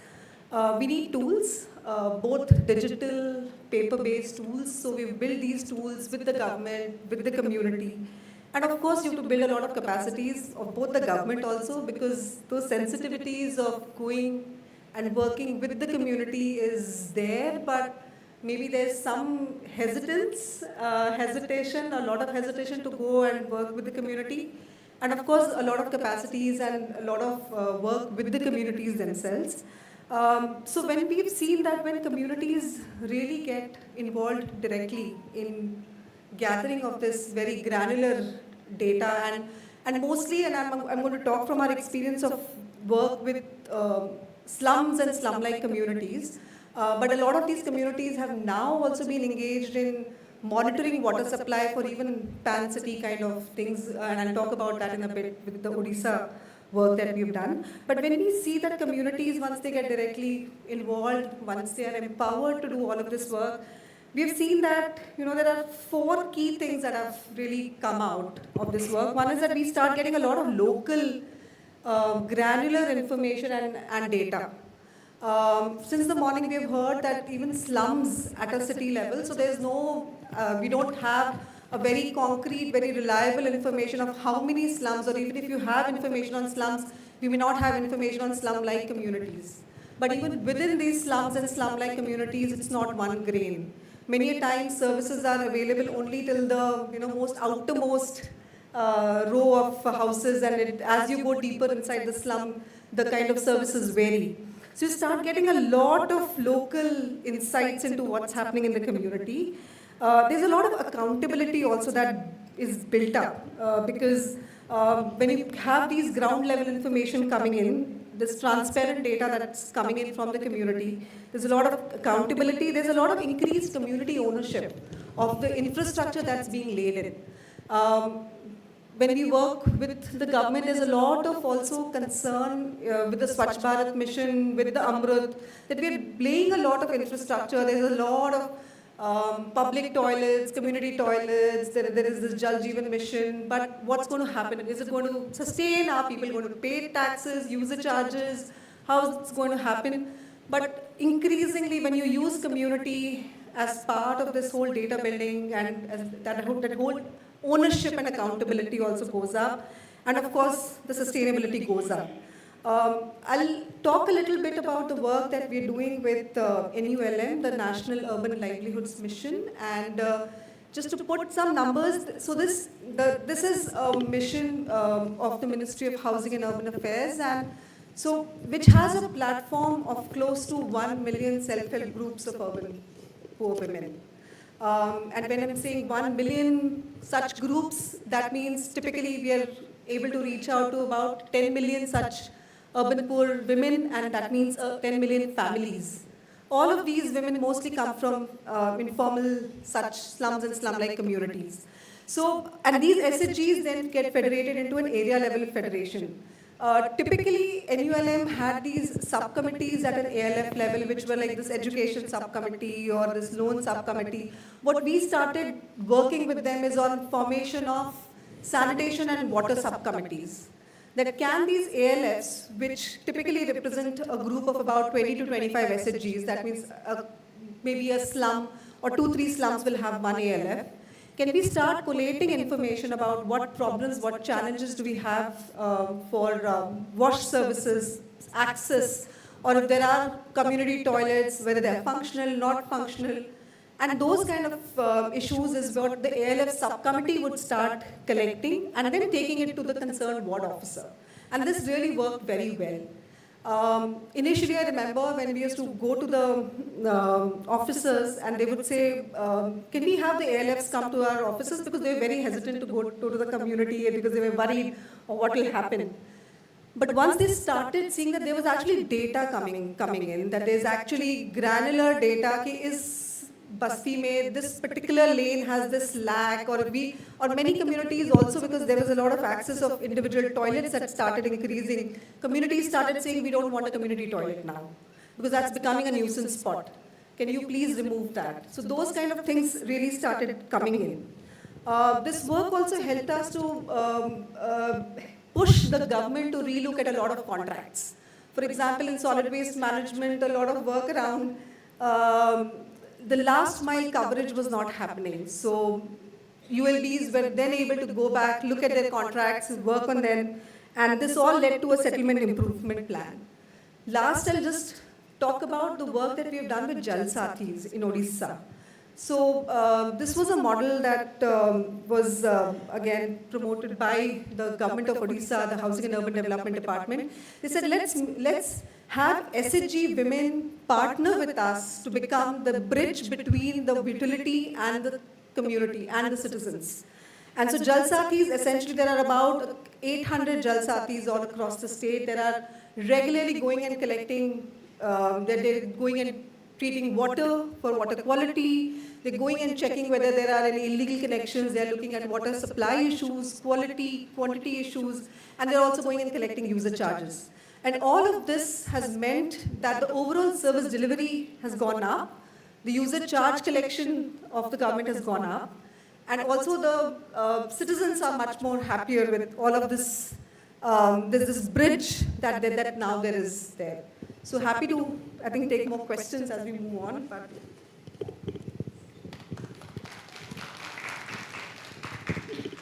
Thanks, Meghna, for, I think, very innovative ways of involving local communities in the monitoring of services and even contributing to enhancement of those services.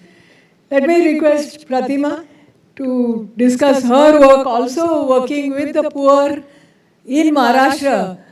And as I said, that if you think about working with slum communities in Maharashtra, Pratima's name, I think, comes up first. So we look forward to hear from you.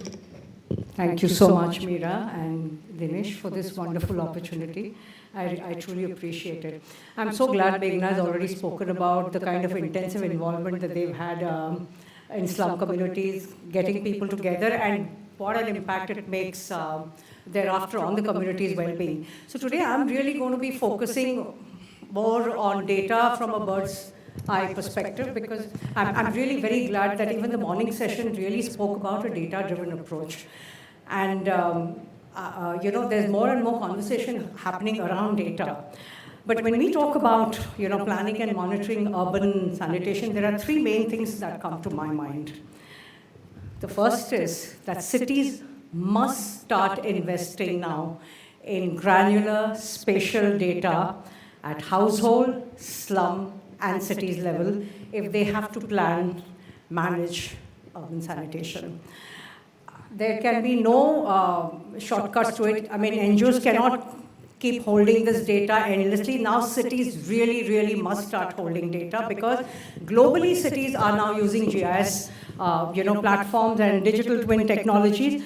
And why cannot Indian cities start doing this? And we have had a data journey which spans over 2.5 decades. I think we were the first NGO in the country. We started using GIS technologies to map poverty in the late 90s. And over the years, we've shown it that it can be done fairly quickly and fairly cheaply. I mean, if you look at a city of 1 million, and if you assume 20% of the population lives in slum settlements, it does not take more than 10 to 12 months to map all the slums, gather data from each and every house, and the cost is barely between 1.8 to say 2 crores, which is a pittance. Because considering the kind of money that a city saves because of mistakes stemming from poor planning and monitoring, which get drastically reduced, I think it is high impact, positive net present values investment, and what more do you want? So that's the first thing. But second thing is that you have to have a more kind of an inclusive data platform which the cities must set up. GIS systems, as we all know, while it needs to be created and put in place, it also needs to be updated regularly for it to become relevant and for it to remain accurate. And people must engage with it to ensure its utility and impact. These systems can be built, used, and maintained by the municipality, but it must be a city's asset. And also the process should involve maybe trained NGOs, academicians, citizens of, who then, it becomes a platform then which is owned by the city. It brings in transparency, it brings in accountability, and to me the most important thing that it brings in, it's continuity. So it is a language that all people understand, even the so-called illiterate can relate to it because it's spatial. So I think spatial data can be an extremely powerful tool, and especially when it comes with digital addressing, which is something that we've also been doing. We've been working a lot with Google to give digital addresses which is navigable on Google Maps. I think it's one of the most powerful tools when it is combined with GIS technologies, for cities to plan and monitor projects on the ground and to understand what are the gaps. So then, can we include students in the process of data collection? Can we have researchers analyzing it and citizens, discussing the local realities to get the best out of, this kind of data? So, of course, budgetary allocations have to be made and cities must start investing in it, but I also would appeal to donors and CSRs because data finally is the foundation for anything that you build upon. And if that is a weak foundation, you can be sure you are going to have very, very poor outcomes and loss of money. Give me just a couple of minutes. Also, another thing that I've realized over the last 31 years that we've been working, that sanitation succeeds only when it is integrated with other urban systems and processes. You cannot look at sanitation in silos, separated from, say, housing, transport, solid waste management, etc. Today, we have means and technologies to look at things, holistically and in a very integrated manner. And we have enough crisis brewing in our cities. I mean, look at the climate change, look at rural-urban migration or air pollution. I think these are very powerful motivators, and under good leadership, I think it's important that cities should now rally together, have strong database, and really start coming together and working on solutions.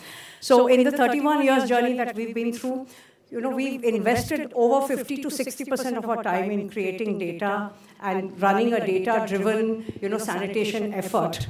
Today, we've always believed that in slums, people must have their own toilet and should not rely on community toilet. So our one home, one toilet model has impacted, I mean, we've directly facilitated over 28,000 home toilets across 7 cities of Maharashtra, where we've created a very, very robust database, which is also published on our website.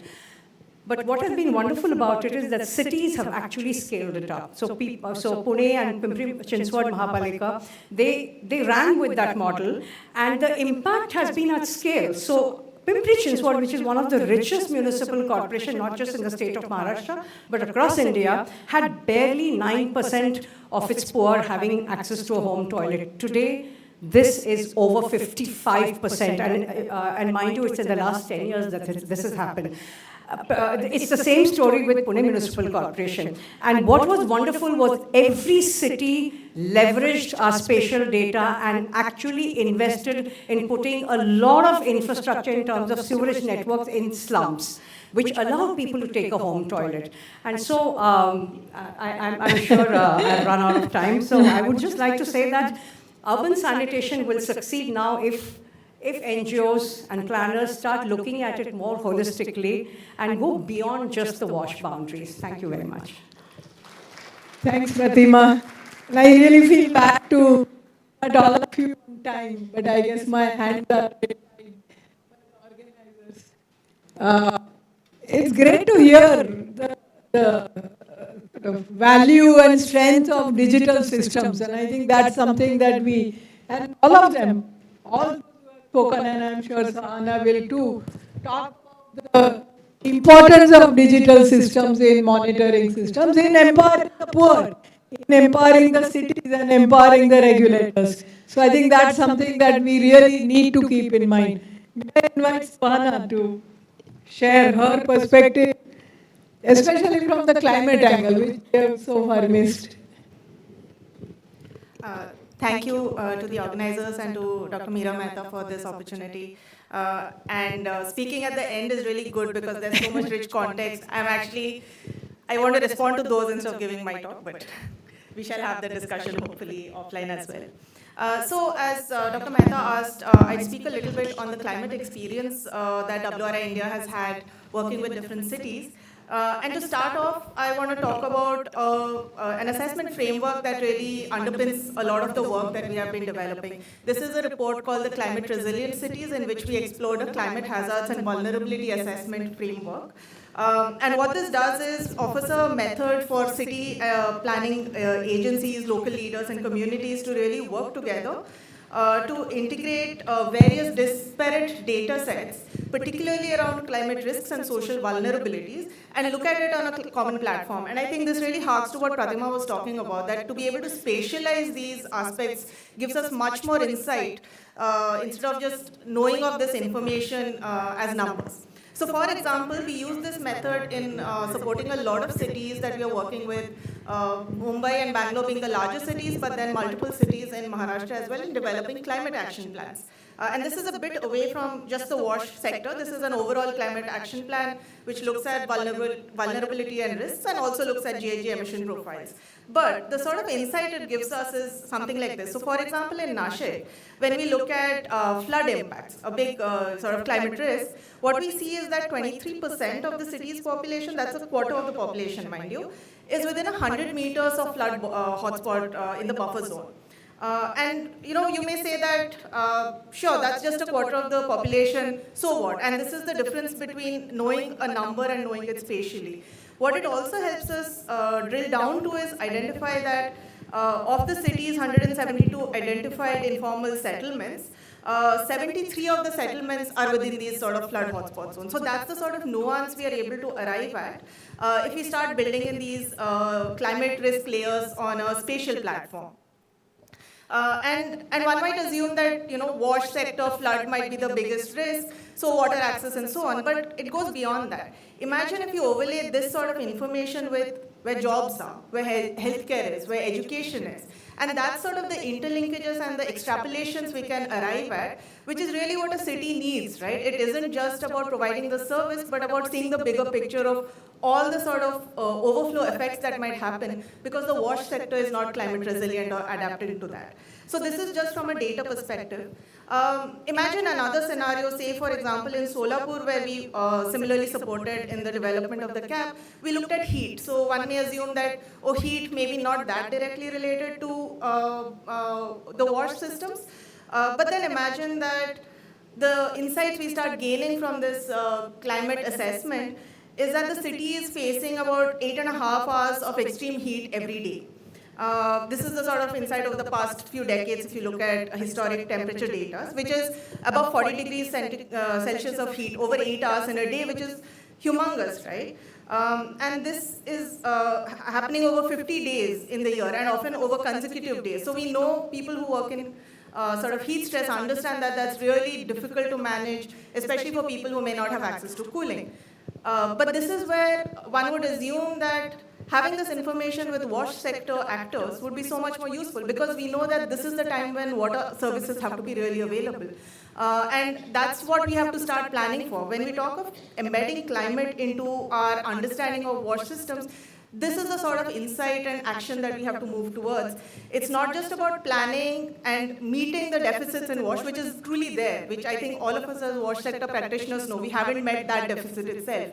But climate is the reality. We have to start planning for that future of much more extreme and much more uncertain impacts. And towards this end, I do have a minute more. Towards this end, I want to call out a small project that we have been working on with really gracious partners at WASH Institute, who worked with us, who wanted to collaborate with us to develop a climate resilient and adaptive WASH toolkit. And this is primarily aimed for small towns. And this really brought their experience around WASH systems and some of our thinking around climate resilience. And so we basically looked at the WASH value chain and started applying the climate hazards and saying that, how do different hazards impact different aspects in different ways. And again, we tried to take this and test it in a couple of cities to understand what is the city's understanding and appetite of this. So again, small towns, very low capacity and so on.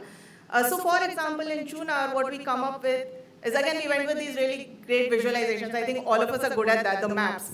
But that's such a powerful tool, because the moment someone sees that changes conversations. People know we have containment units, but to be able to say that, oh, so many percentage of your containment units are in flood risk zones, that really changes the conversation. So I think that's where we need to think of going towards in terms of, how we use climate relevant information to making our WASH systems much more secure and improved. And just want to close with one more example of another city that we had gone to, which was Kalpeta in Kerala. And it's very different because their understanding of climate is very good. They know climate change, they have read IPCC reports, they're really much more on top of it. But this is where the challenge was. When we went from understanding that to projectization, they started trying to fit it into their usual model of doing projects. And I think that's the challenge, that's the next challenge for us to try and understand. We have the information, we have the data. How do we then think of actually making solutions and projects that utilities can deliver on from this climate resilient perspective? So I'll pause over that, and hopefully we'll have time for a discussion. Thank you. Thanks, Suana. I'm going to take the liberty of not asking for questions, but maybe pose to the three regulators, Elena, Patrick, and Sujata. As to the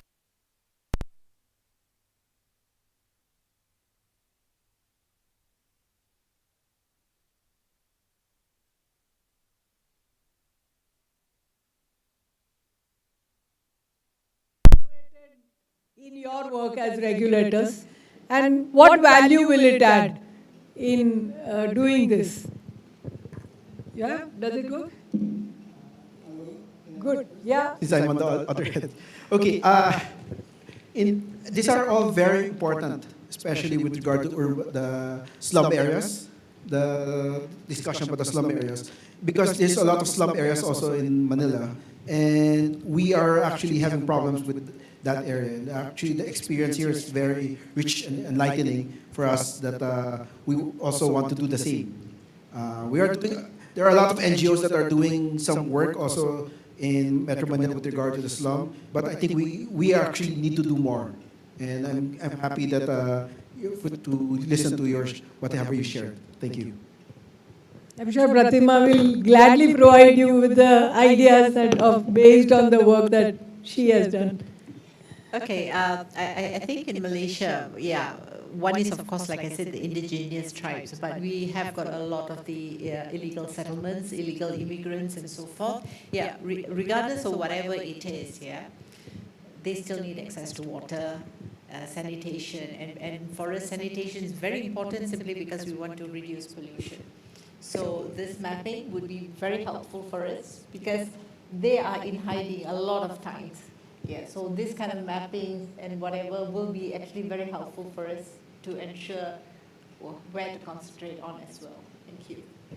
Helena.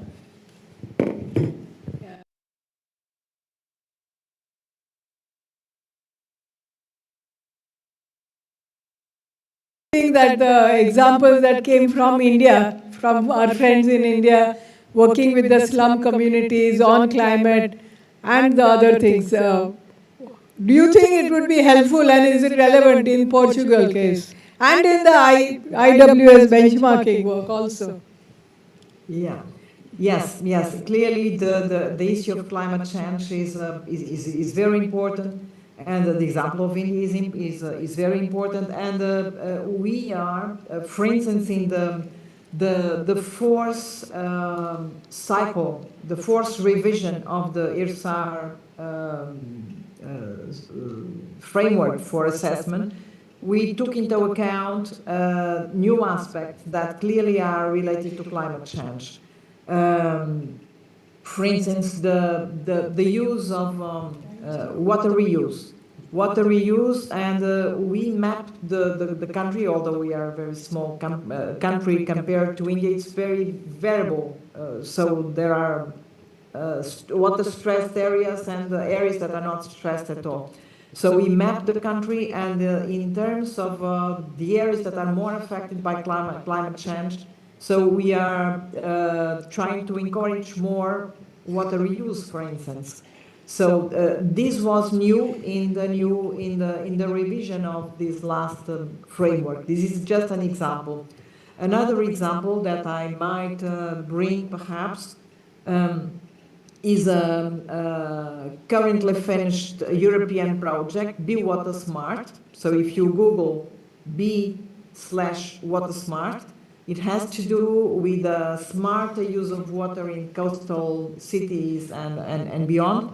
There was a lot of study, a lot of analysis related to climate change and resilience, and I agree that the work, well, the use of digital tools is very important, and this is something we need to further work.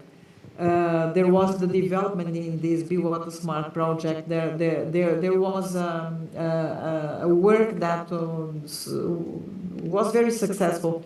Is a kind of matchmaking in terms of water needs and water available from different alternative water sources in order to be more resilient in terms of the climate change. There is a lot of work to go. Sure. Thanks, Helena. In all the world. Let me turn the other way around. I'm assuming we have a little bit of time, or 5 minutes, to turn this around and pose it to presenters here, three of you, as to if we had a regulatory system as well developed as in these other countries, would that help, and how will it? And how do you think your ideas and the work that you are doing can be linked to such a system? Shwana. Okay. So I actually want to frame this a little bit in context of what the future might look like. And yes, the regulation part should come in. I think that's the missing piece. But imagine it in this perspective that regulation also has to be mindful of these innovations that we want to bring in. So for example, the example that Elaine just mentioned in terms of that matchmaking service, right? In current practice, it's really difficult because right now, if we say, we want to move towards circular systems, and wastewater should be match-made with in a fit-for-purpose system. Right now, our PCB guidelines wouldn't allow that. because a pollution control board is very strict on what sort of waters can be let out, what quality has to be let out. Or if you look at the zero liquid discharge regulations around bulk generators, be it industrial or residential. So when we speak of regulations, we'll now have to rethink a lot of these practices that are already in place. But yeah, if we can imagine those and move towards a system which is, actually water smart in that manner, that would be really beneficial. Great. I know it's going to be not that easy to work with these agencies, but I think it's something that's essential. Yeah. No, I think regulation is, of course, going to be extremely important, and I think it's high time India has some kind of system. But even within such regulatory systems, I think the voice for urban poor communities, how do we build that up? Because otherwise, I mean, service level delivery, standards, quality, extremely important pan city, but more critically important for underserved areas, which anyways are a blind spot for our cities. So how do we build those institutional platforms where that dialogue can happen? And there was talk about citizens report cards happening earlier, and I think a lot of those back and forth data based systems have to be built into it. Thanks, Meghna. I completely second what she's saying also, because it has to evolve through a participatory process. It should be something which is like, top down and clamp down on people. So, Thanks. I guess I'm run out of time, my colleagues are telling me, but if there is one question, anybody? Any burning question? Yes, Sheela Ben.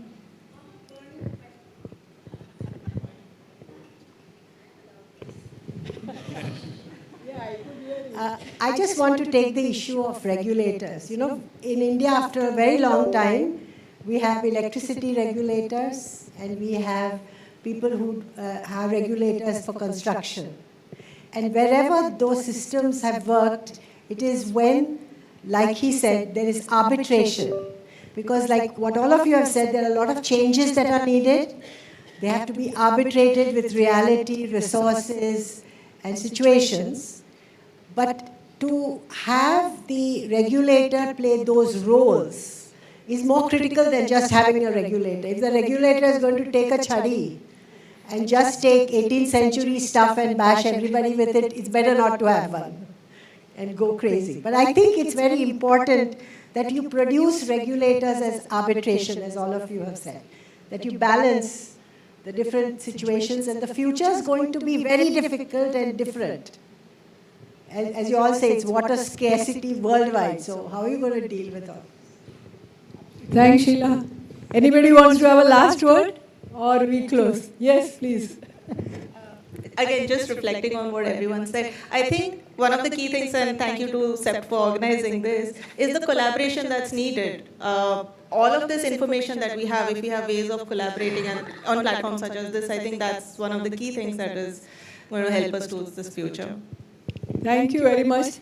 Thanks, everybody, for being patient listeners. Thank you. If Professor Meera Mehta can give the token of appreciation to all the panelists.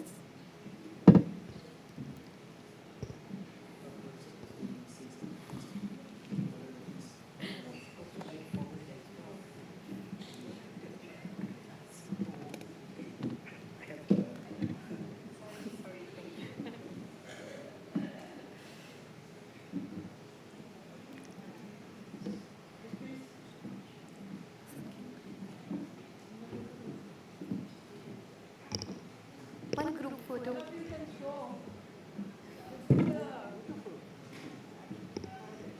Yeah. It is so the memento is a local art called Matani Pachedi, which is the representation of the CEPT campus. So it is made by a local artist, and we'll also show it on the display in some time.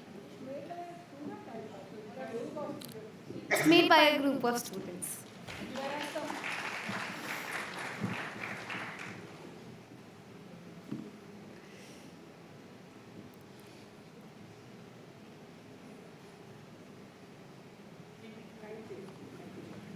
Thank you, everybody.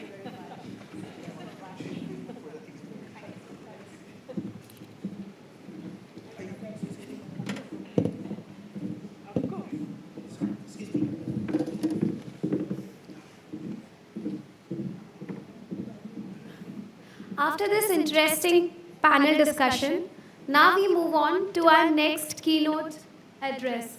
Thank you, Helena. I'm really sorry. Thank you, Helena, for taking your time here.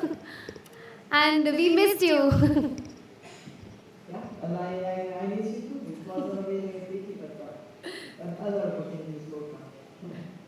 Thank you very much. Thank you very much.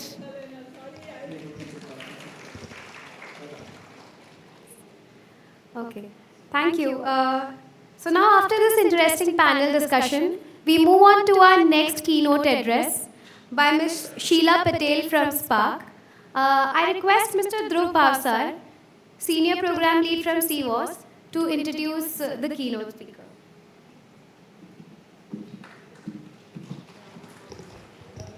Thank you and good noon. I'm very happy to introduce Sheela ji because just sharing the personal note, around 15 years back when I was a student there, and she was one of my mentor while practicing the slum redevelopment strategies for Ahmedabad. And so remember, and so I'm very proud to cherish those memories. So Sheela Patel is the director of Society for the Promotion of Area Resource Center, which we call SPARC, which is founded in 1984. That focuses on the facilitating voice for urban poor to address those daily life challenges and issues. She has been instrumental in setting up the institutions at the community level, which we famously known for the National Slum Development Federation, and the Mahila Milan, which is Mahila Milan is working together by the women. That group's working on the issues, on the daily issue of the slum dwellers and working across many cities in India. Sheela ji is in the Forbes 50 over 50 global list 2025 that highlights women who are making an impact across wide range of industries ranging from fashion to finance. She is widely recognized across nationally as well as internationally for her work and contribution about the urban housing, slum infrastructure for the urban poor, and the recently on the climate-related activities as well. She is also currently a global ambassador running the multiple spearheaded campaign ranging from Race to Zero, Race to Resilience, and now the major campaign is being going on Roof Over Heads, led by the women from informal settlements. She has received the highest India's Civilian Award Padma Shri in 2011, and in 2023 Lawrence C. Nusdaf Urban Leadership Prize by PEN IUR. Let's hear her 4 decades of experience and please welcome. Thank you.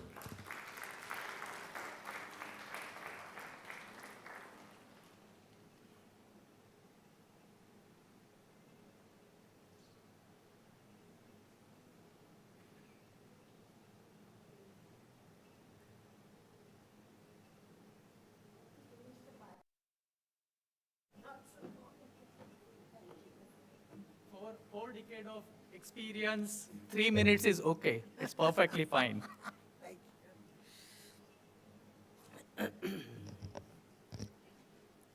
So Dinesh and Meera, thank you very much.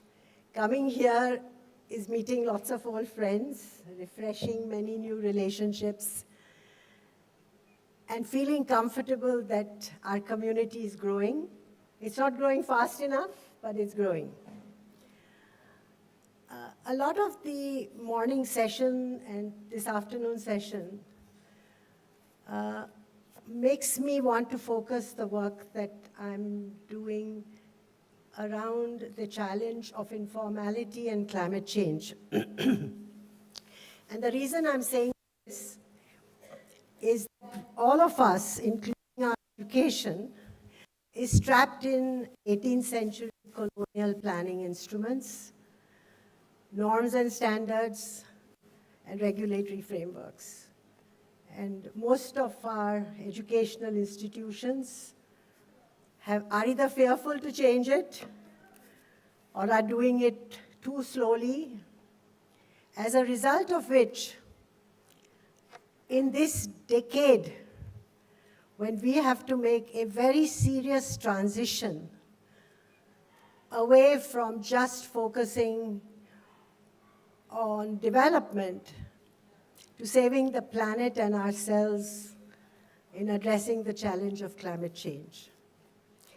And all the chickens are coming home to roost, telling us how dysfunctional our educational system, our technology, our regulatory work, and even our activism is in the face of the enormous challenge that we face. When I was invited by Mary Robinson in 2005 to work on the social justice element of the climate change treaty,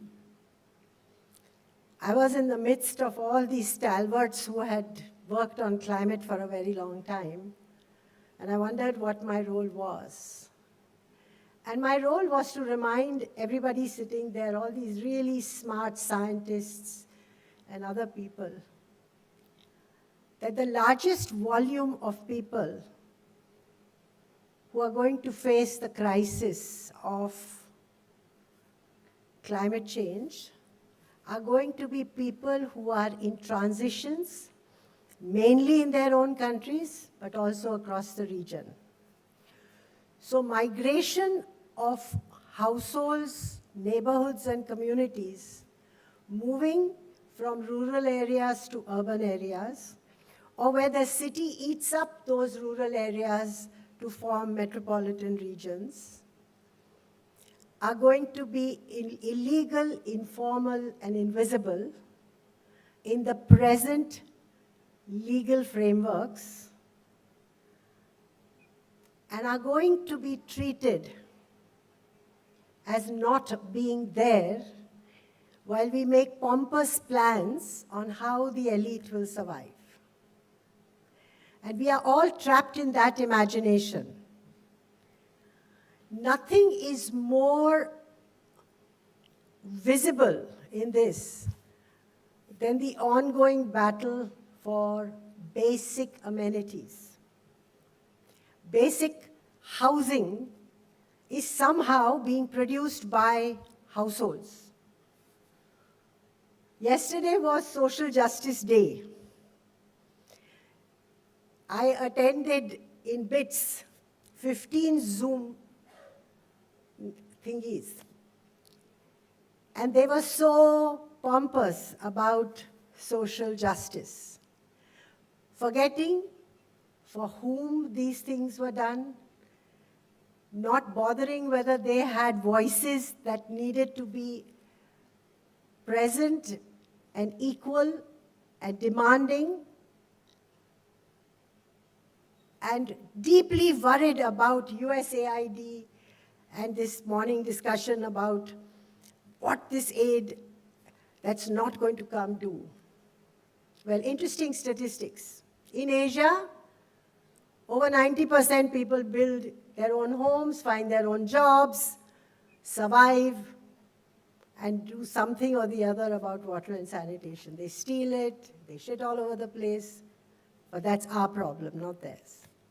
The other reality is that while the North is obsessed with immigration challenges, only 1.8% of the total people who migrate move to the North. And it's very important for all of us to talk about this, because the real challenge of migration, the real challenge of the impact of extreme weather is going to be faced by the countries in the South with their own population first, and then their neighboring populations. And it's going to come out of the way in which national policy, national budgets are going to be done.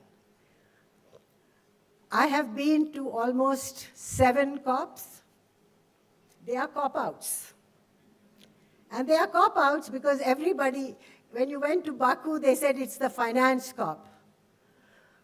There wasn't even a little mouse that came out of that.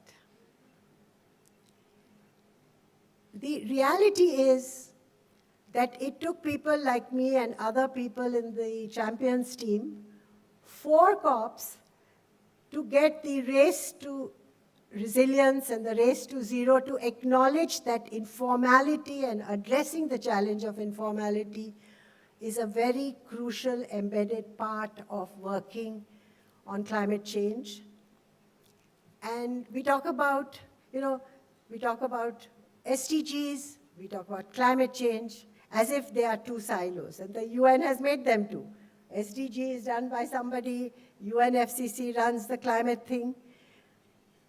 In reality, none of us can do anything in development if we don't put foundation of climate science, climate technology in that mix. Because you will be producing solutions that will be increasingly dysfunctional. But who is going to do that? All of us who are involved in some way or the other in development activities have to start making that noise.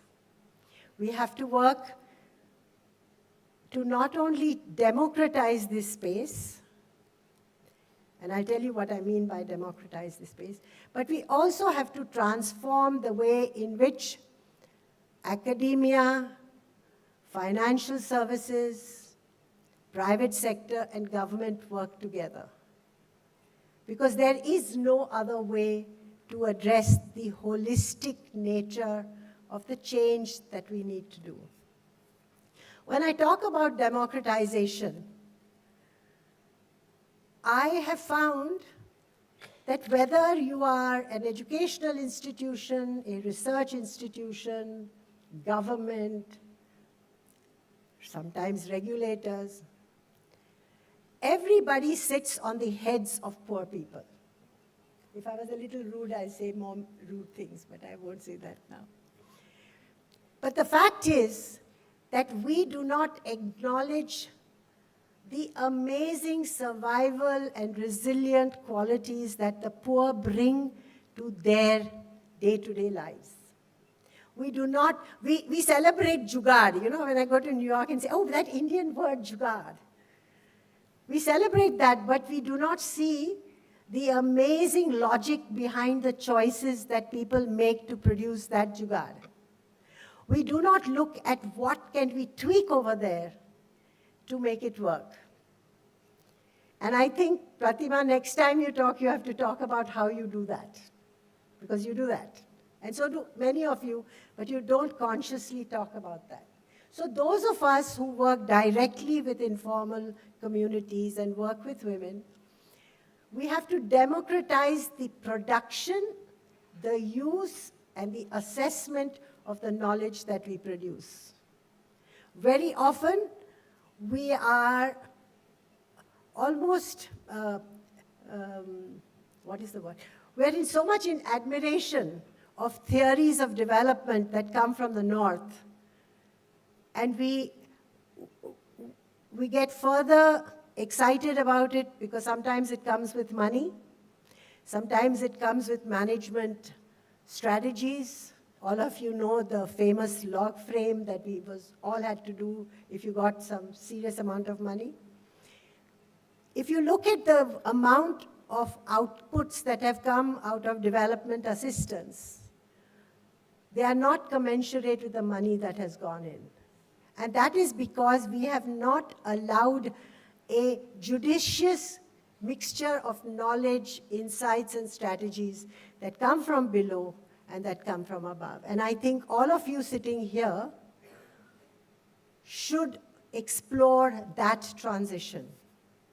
Because that transition will make our development investment credible and sustainable.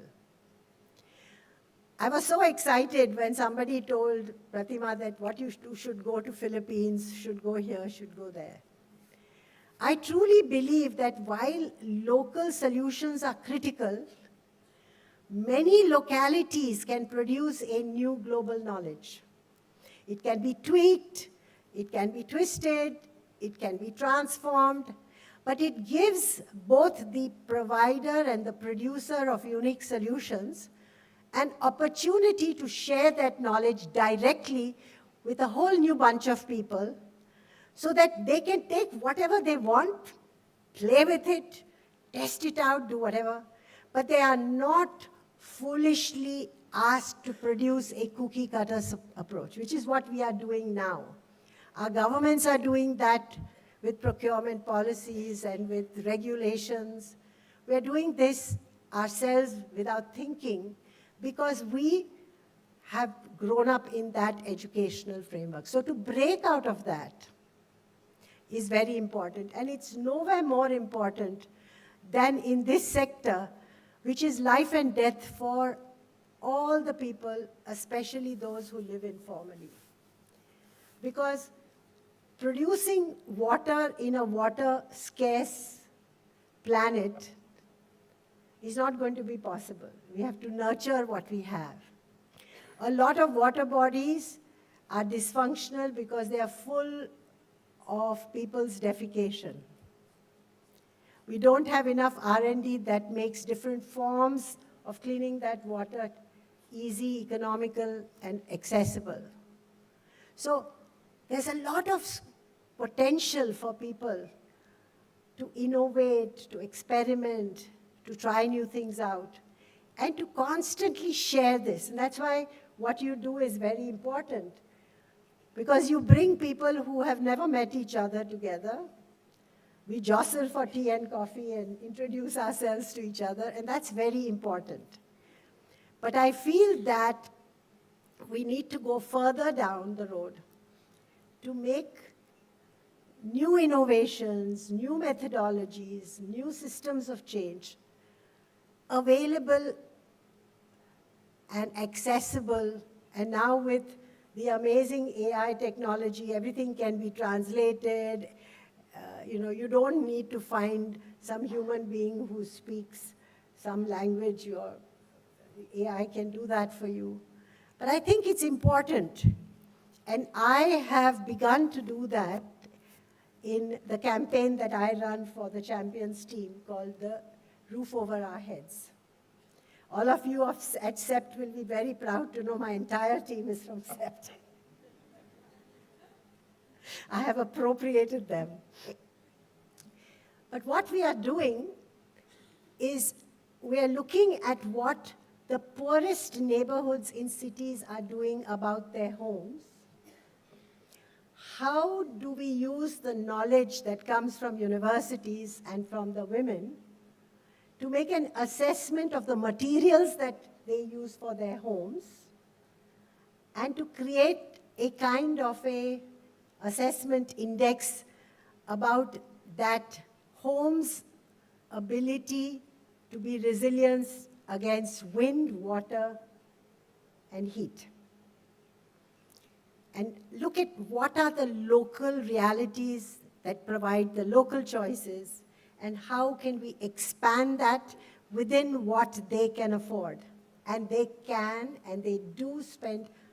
Meera taught me that you don't think that people don't spend money on anything. If you don't treat them like they are empty vessels, they have lots of things to contribute. And she helped us develop a very interesting instrument to do that. But what I'm trying to say is that we are doing 100 learning labs in 20 countries in Asia, Africa, Latin America, and MENA in the south, with a view for local colleges, local professionals, and the local construction informal industry to produce resilient homes, and then to look at ways by which we test them. We celebrate every mistake we make, because we make a lot of mistakes, but we will get private sector to look at poor people's needs as a market opportunity. We will look at ways by which housing finance can come down to the level of what these communities want. And we'll train all the Kariyas and the Masons and whatever they are called in different countries to learn new skills. And we'll also get all the colleges and the educational institutions to start looking this as a critical curriculum, because 1/3 of our population in the next 15 years is going to need this. So the message I want to leave to you is that we must make all the demands we can on government, but we must not forget that we have amazing pool of resources in the human mind to survive. And if we work on that, if we build on that, it produces a new nature of demand. So a poor woman who has done this in her house can go to the municipality and say, I've done all this, what have you done? That's your responsibility, you can do that. And we are beginning to do that because a lot of my colleagues, I myself have fought for the right to land, the right to this, the right to that. We did all this all together. And if you look in percentages, how many households we've helped, it's a piddly squat. It's not a lot. So we have to find new ways to reach large numbers. And how much time do I have? Yeah, so no, then I'll stop here. I thought somebody will give me some. That's dangerous, huh? Okay, so what I'd like to do is, you can challenge me, you can give me more ideas, whatever. But I hope that you find what I'm trying to say stimulating. Because I've gotten up at 4 o'clock in the morning to get here. Okay. So who's going to start? Question, please. Okay. Nice.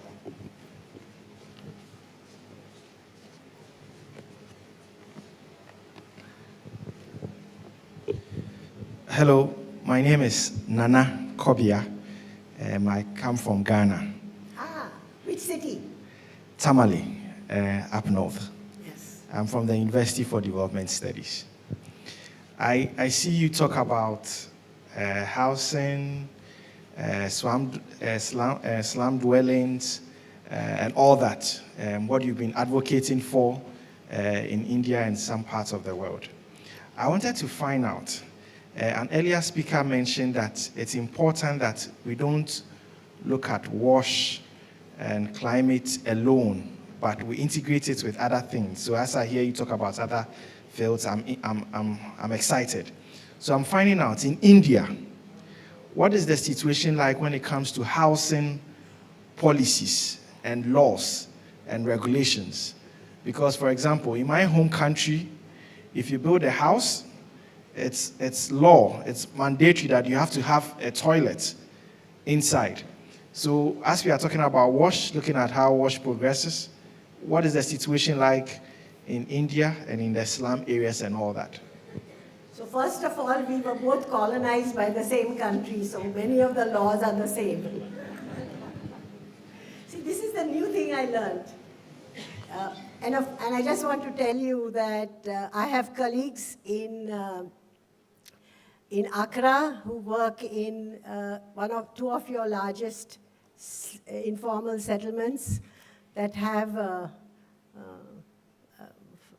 very biblical names. I'll just remember them. Yes. And all the fires and the floods and everything that happened there, yes. So, first of all, you must remember that our planning instruments that came with our colonists were designed to create private property to serve their purpose. So, whichever city you take, the formal planning, first of all, does not acknowledge that in our independence, post-colonial period, people have the right to move from rural to urban areas. But our planning instruments never anticipate how many people are going to come, what is going to be the natural growth of slums. And therefore, these formal rules remain. But the important thing that I do, when I talk to lawyers and judges, I say that when, you have, everywhere you have a thing called the bell curve. This is used mostly in education, where it says that the smartest people and the dumbest people are on the two ends, and the rest are average. So if your curve is like a bell, then it's okay. But if you take a city, you'll find, in reality, 40 to 50% are on this side. Illegal, informal, not fulfilling anything. Then there'll be some who are like, they have their own houses. And then there'll be a few ones which have really luxurious houses. Yet this large group of people who live informally remain outside the legal framework. And we haven't yet found smart answers to that, except elections. I don't know how many of you will agree with me, but I come from Mumbai. And I was part of that committee that formed the SRA. You can throw tomatoes at me for all the bad things it's doing now. But it was in 1995 that the Shiv Sena, when it came to power, said everybody who has an election card for 1991 has the right not to be evicted. That's the right word. That if if the land on which you live in is needed for infrastructure, is dangerous to live in, or is needed for another planned purpose, you are entitled to a free house for 225 square feet. And what I used to keep saying is it's not a free house, because every slum house has a commercial price. Everybody sells a house in a slum. Nobody leaves it and goes away and somebody else comes. It's a market there. So what poor people are doing living informally is giving the city the right to displace them or relocate them or rehouse them so that it can use a market subsidy. It doesn't have to use its own money. And it can also make houses for other people. And that's happening more and more. So to come back to your question, the important thing is to look at all our policies from a political perspective. They are not going to be resolved by more of the same. They have to change. And if you look at Ghana and you look at, in the next 10 years, what kind of urbanization is going to happen, you will find your cities are not equipped to deal with it. Because people will come. They will move. And they will accommodate themselves in any space that they can find. So if we as activists, or we as regulators, or we as government officials want to be ignorant of this, this will continue. And they will pay the price for it, as we all will also. So I feel that all these changes have to happen. And they will be forced to be done when the volume of people is so great that they cannot be kept invisible. Of course, you can challenge me on this and say, no, it's not like that. Probably we can take 2 more questions. Okay, there's one right at the back. The last.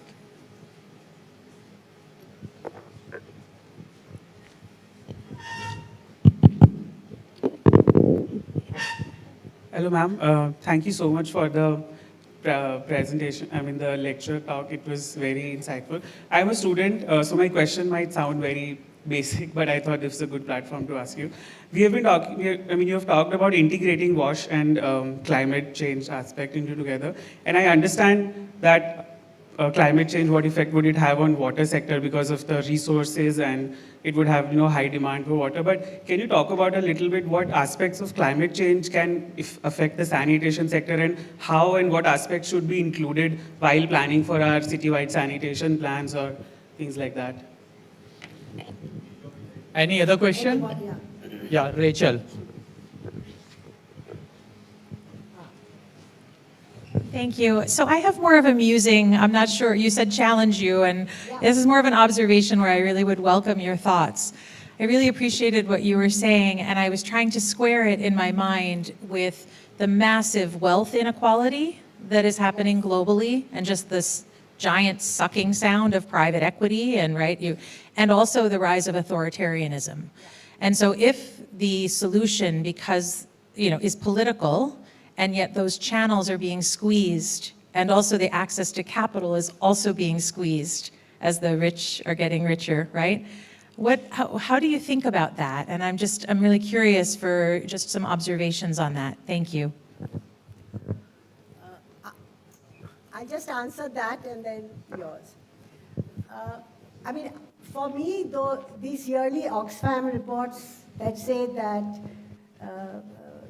15% own 75% of the asset, wealth, and land of the world is a very powerful and clearly succinct judgment on what is happening today.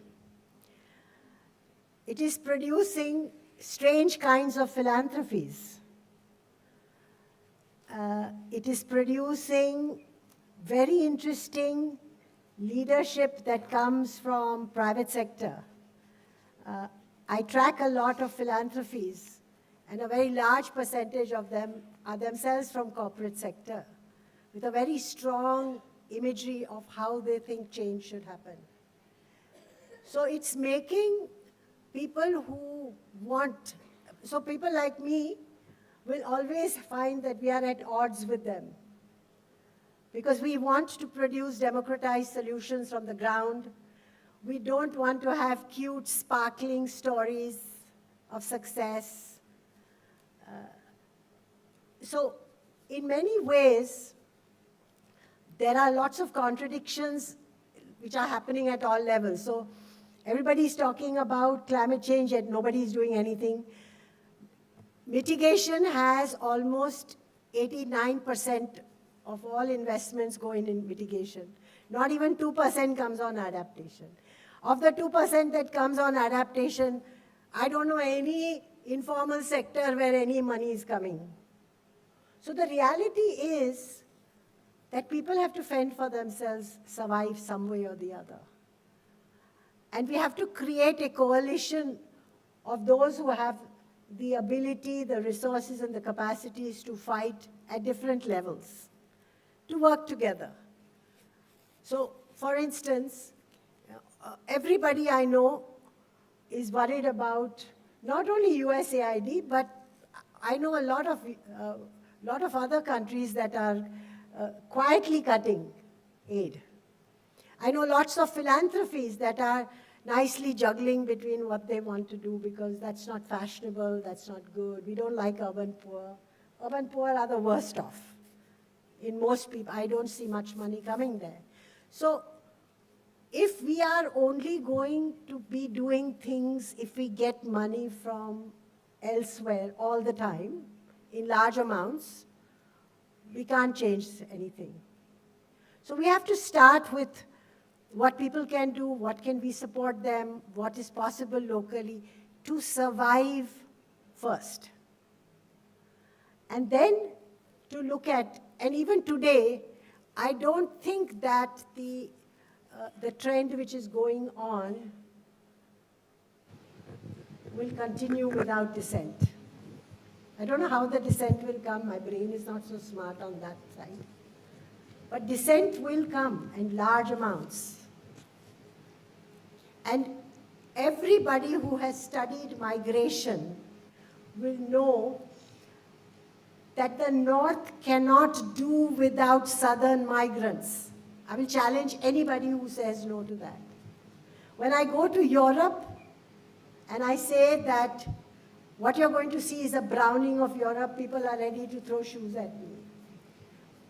But I say that if your population is at -5 and -8, where are the people who are going to support your aging population? Who's going to do that for you?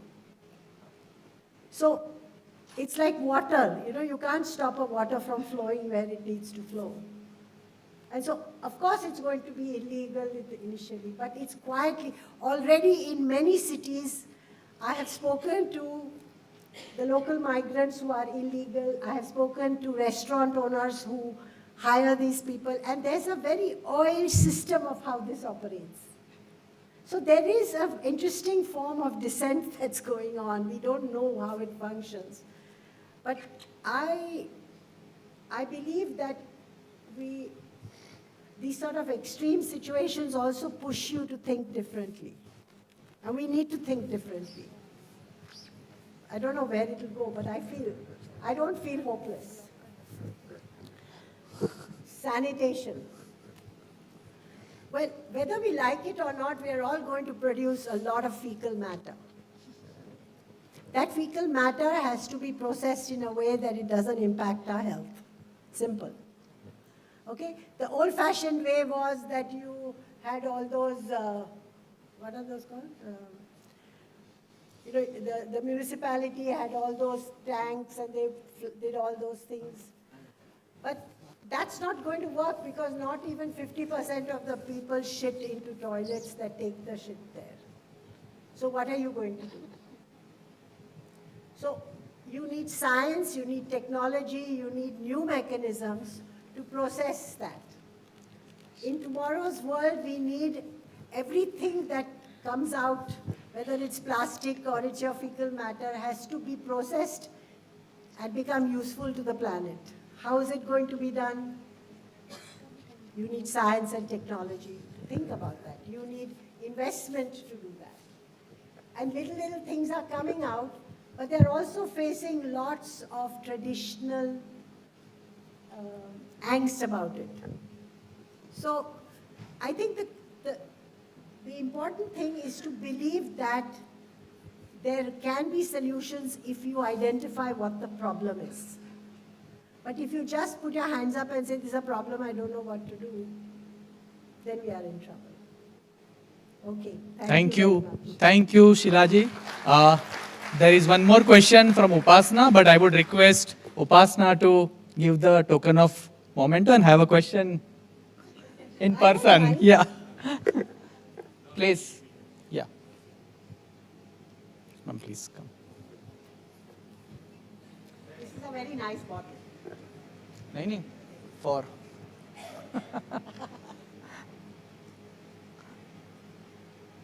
Thank you so much.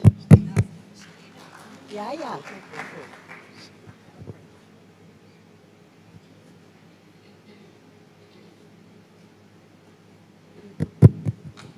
Thank you. Thank you, Dhruv. Thank you, Sheela-ji, for this wonderful keynote session. I'm sure it has given us a lot of questions, a lot of thoughts to think upon, ponder upon, and we'll keep discussing it in these 2 days at the Conclave and later also in our work. Now we have another keynote address by Mr. Kalanithy from IWA. Unfortunately, he could not join us here in person, so he has shared his video with us. I would invite Aditi, program lead from CWAS, to introduce the keynote speaker, and then we'll play the video which Kalanithy has sent us.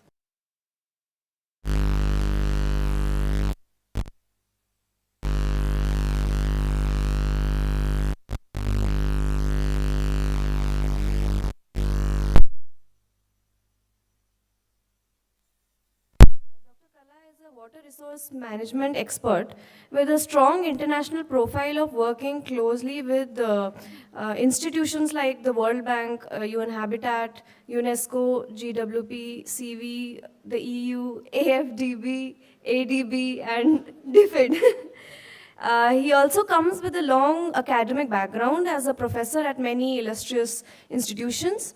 And many of the students sitting here will also recognize him from his very popular lecture last year when he visited CEPT. He also leads the Inclusive Urban Sanitation Task Force, and with the IWA team, I have the honor of representing CEPT interests and CEPT research at that task force. Like Jigisha said, due to prior commitments, he could not be here in person, but he shared his address in the form of a video presentation. And now let us hear his thoughts about WASH and climate.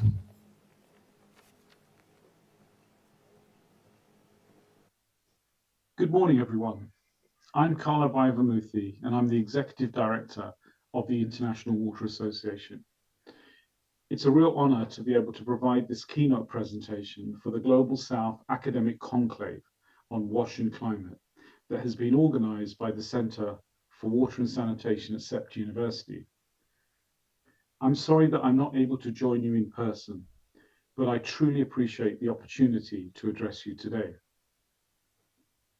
Let me begin by extending my gratitude to CWAS and CEPT University and to the Viega Foundation and the Gates Foundation for this very important event and for their fantastic work that has brought us all together today.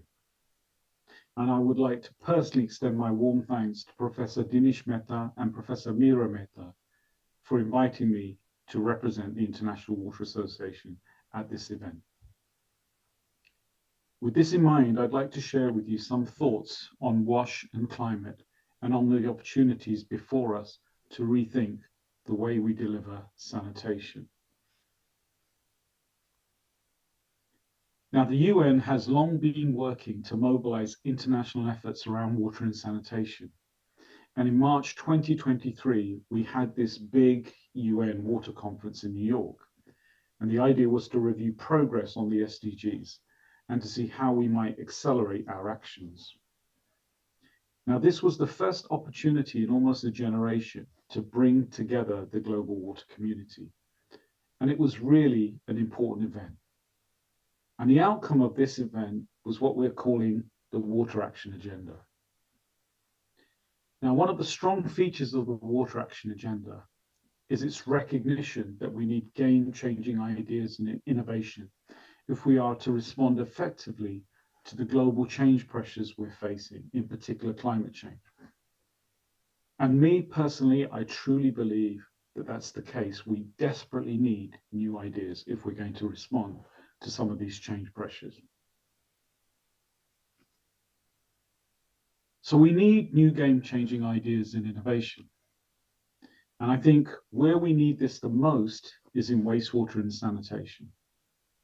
But too often, the innovation that we see before us is just tinkering. Most of what we see falls into two categories. We have sustaining innovations, and these are small improvements like automation for operators or enhanced treatment processes like Gang and Strudge. Then we have efficiency innovations that streamline processes to cut costs, such as energy efficient treatment. Now, these are valuable, but they don't go far enough.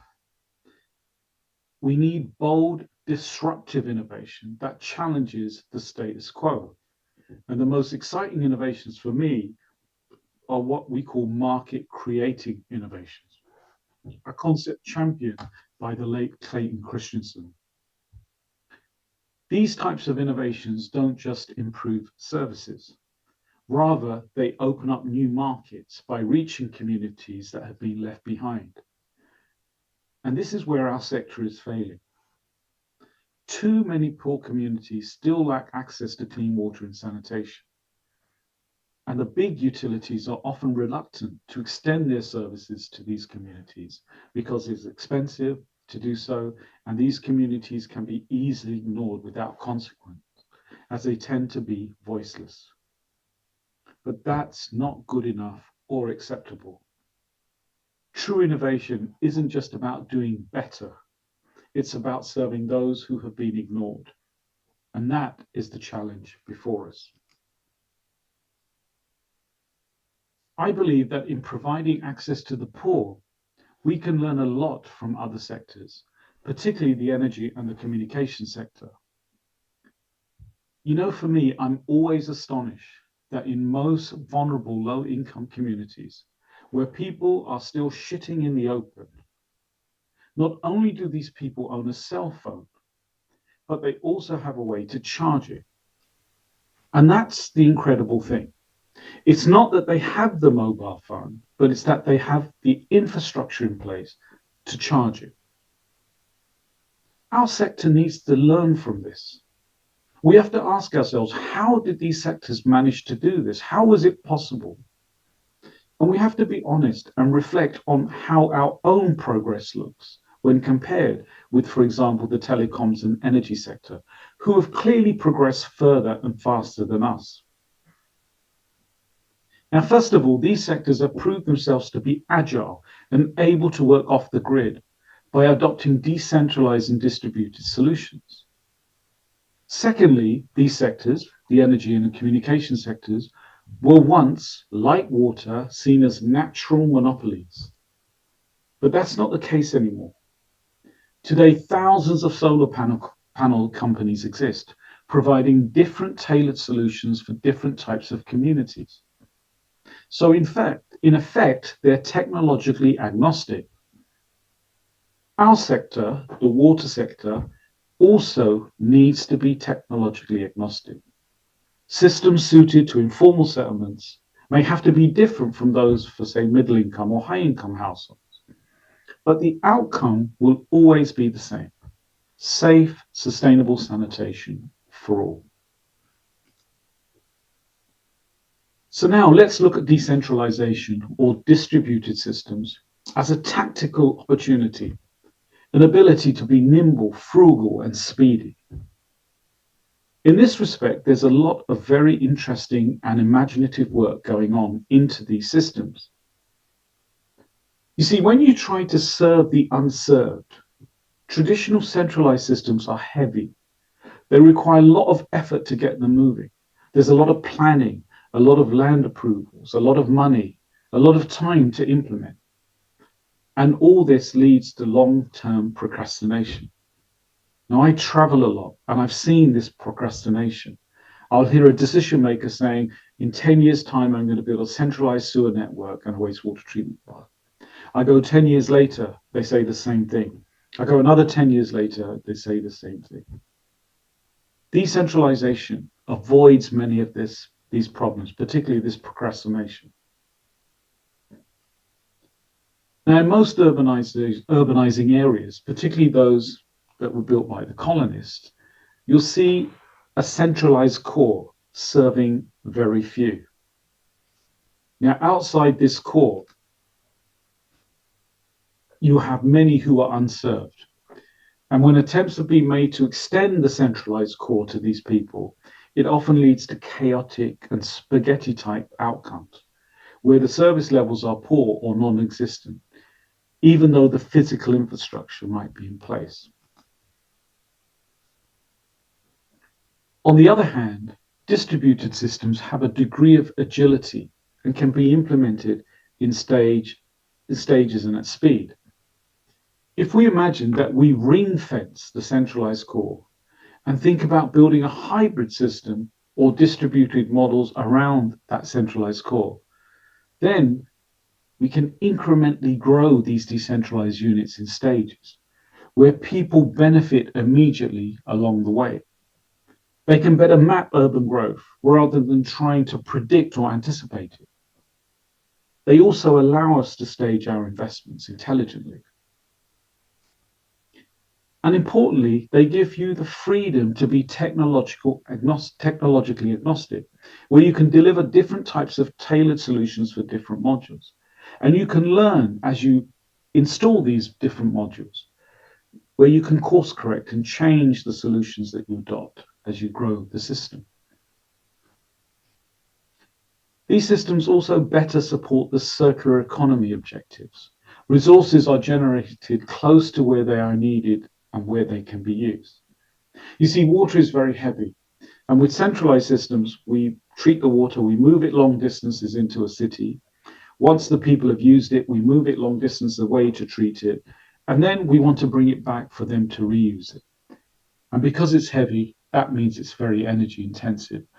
These decentralized solutions avoid that because we're generating that very close to where they're going to be used. Another strong feature of distributed systems is that they have this sort of climate resiliency because they distribute risks and they have within them a redundancy. So for example, if there's an extreme event, the failures can be contained within a single module without it blowing out the whole system, without it propagating throughout the entire network. And this is one of the big advantages of these distributed systems. Now we have some great examples of decentralization, and here you can see a lot of urban developments where people are coming off the grid and they're doing these clever things in terms of reusing water, and they reduce their overall water footprint by about 50%. If you take, for example, ocean harm, it collects black water and food waste in pipes and co-digests them to generate fuel for their local buses. And the grey water is used to generate struvite that's used as a fertilizer, with their treated sludge being used as a soil conditioner. So it's already happening, particularly in the global north, but you can see these types of solutions also emerging in the global south. But where I think we're seeing the most interesting applications of distributed systems is in developing countries. For me, after membranes and reuse, the area of non-sewage sanitation is the most exciting in terms of new thinking and innovation, and it's fast evolving. And most of these innovations have hardwired into them resource recovery and reuse. We see big innovations in things like toilet technologies, where there's no need for a connection to a sewer or to a septic tank. These clever toilets can remove all harmful pathogens from human waste while recovering valuable resources such as energy and nutrients, and of course, clean water. The Gates Initiative to reinvent the toilet has resulted in more than 25 breakthrough technologies, a selection of which are now being commercialized, and IWA are quite involved in trying to help commercialize some of these. In terms of septic tanks, we're seeing the development and implementation of international standards that are regularizing the types of units that are on sale in the market. We're seeing solar septic tanks that use heated water to maintain a high temperature in the tanks to ensure better efficiency. And also sensor-based septic tanks that improve the characterization of the sludge and ensure more regular desludging. In terms of logistics, we're seeing optimization in terms of the routing of tanks, hub and spoke models involving substations and FSTPs for the effective and optimized movement of the waste. So a lot is happening in this space, and I think this is going to be a major disruptor for our sector. Just wait and see. The final thing I wanted to mention is that when we look at new innovations, we need to understand what hinders their uptake. And this has a lot to do with their readiness. The problem, however, is that historically our focus has mainly been on technology readiness, but there are many other definitions of readiness that we need to think about. Now, as I said, we have technology readiness. And this is the ladder of sort of 9 evolutionary stages. And the lower levels are where you have technology conception. And then as you move up to 4, 5, you have the sort of piloting and demonstration projects. And then when you get up to 7, 8, 9, you're talking about the full commercialization of that technology. So that's the TRLs, the technology readiness. But as I said, there are other dimensions that we have to consider, particularly in our sector. So you have societal readiness. Now, this asks if the solutions are addressing a real societal need. Has there been effective stakeholder engagement and testing? And finally, are people willing to adopt and pay for these solutions? Then you have organizational readiness. And this is about the capacity of the utilities to use this innovation, their capabilities and skills. Questions around how will they integrate the solutions into existing processes? And what would be the pain to gain ratio for these utilities to take on these types of new ideas? And then I think the most important of all is the regulatory landscape. New innovations can be only used if the legislative and regulatory framework is ready and allows for the uptake of these changes. So legal readiness is crucial and a priority. But in my view, it can actually be the solution. It can be what stimulates innovation. If we put it into our regulatory frameworks, we can encourage people to transition into using some of these new approaches. Now, readiness is a complex issue and it's not homogeneous. For example, if we take energy recovery, we tend to have a high level of readiness across all dimensions. And so this type of innovation is not contentious, and you see it being widely used. That is getting energy from our waste. But if we take, say, the material pathways, something like, say, water reuse, the technology readiness tends to be quite high, but the other dimensions are very low due to the actual and perceived risks, where culture might also play a very important role. In these cases, it would be foolish to just focus on developing more and more sophisticated technologies. Our effort would be better spent if we looked at these other dimensions to see how we might improve the readiness of those other dimensions so we can maximize or improve the rate at which the adoption of this technology takes place. So these types of frameworks can really help us and help utilities understand the journey ahead of them. Now I'm going to conclude, and I always conclude with this slide. We can't stay in the lane business as usual, right? All of the global change pressures we're experiencing, climate change, rapid urbanization, create supply-demand deficits that don't allow us to continue using the types of infrastructure that we currently have. Most of our infrastructure was built in the 19th century when we thought that water was abundant, when we thought populations would remain relatively small, and we thought the environment was benign. These assumptions were what underpinned the design of our infrastructure that we still are building today. But we can't continue to do that, particularly with global change pressures. Most water utilities, particularly in the global north, are in the middle lane. They're trying to tinker, they're trying to repurpose their existing infrastructure to see how can they try and do some of the clever things that I talked about. But they have very limited capacity when they're trying to use their existing infrastructure. But what we're seeing in the global south is a paradigm shift.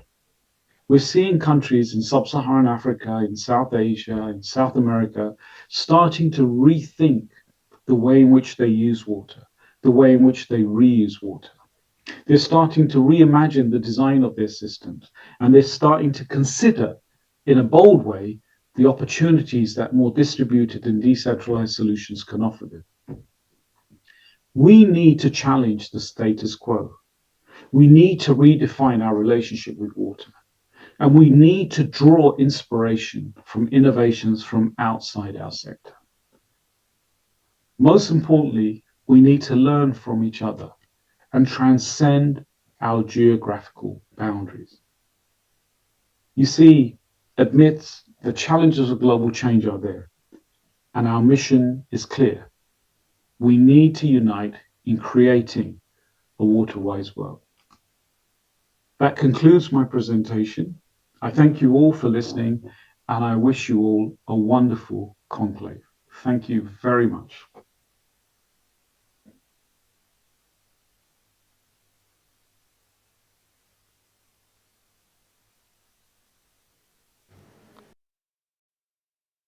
We thank Dr. Vairavamoorthy, and we hope that he can join us in person in our next conclave. Moving on to the next session, we have NFSSM Alliance Knowledge Product Launch towards Climate Resilient Sanitation Futures is being launched. I request Rishma from Dasra to please take forward this session.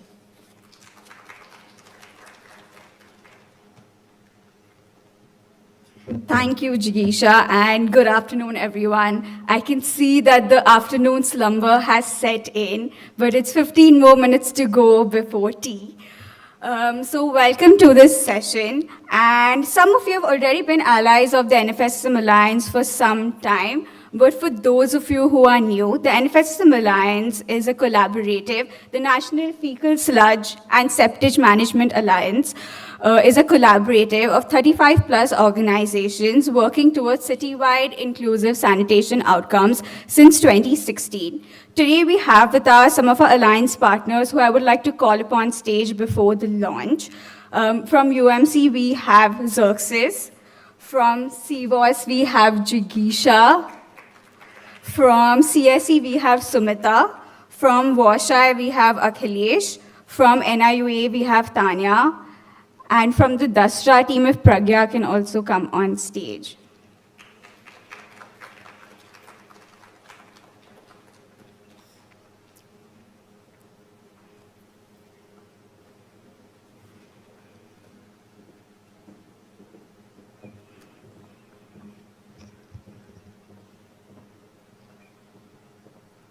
Thank you. Well, Jigisha has already set the context that one of our priorities is on climate sanitation. For the next few years, the Alliance has 3 focus areas. First is to institutionalize existing best practices across different states in India. Second is to create an enabling environment for innovation and technology. And third is building climate resilient sanitation services. With that, we have created this knowledge product, which comes at a crucial time. Throughout the day today, we heard that collective action is the missing piece, that we need different stakeholders to come together and to take action. And with that, the task force has come together to create this knowledge product, which demystifies what does this interlinkage mean and what some of the solution pathways might look like. This document focuses on 3 things. First, it lays out what these critical interlinkages are to make it more accessible for practitioners, for government stakeholders, and for funders as well in the sector. Second, it highlights not just the risks, but also where are the opportunities for us to adapt, for us to build resilience, and for us to integrate climate-smart solutions. And lastly, keeping in mind local solutions, we look at some of the case studies across India that can be replicated and scaled. This brings me to 2 things that we heard in the morning. First, we are the first generation facing this problem, hence there's no baseline.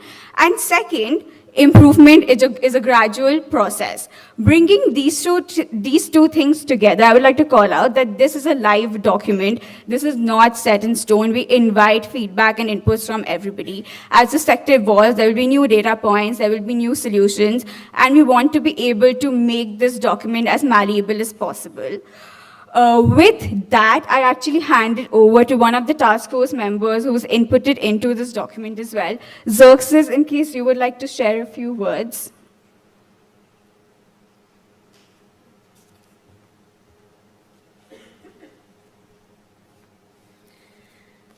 Yeah, thank you. So this is a effort of the NFSS Alliance members that we have done.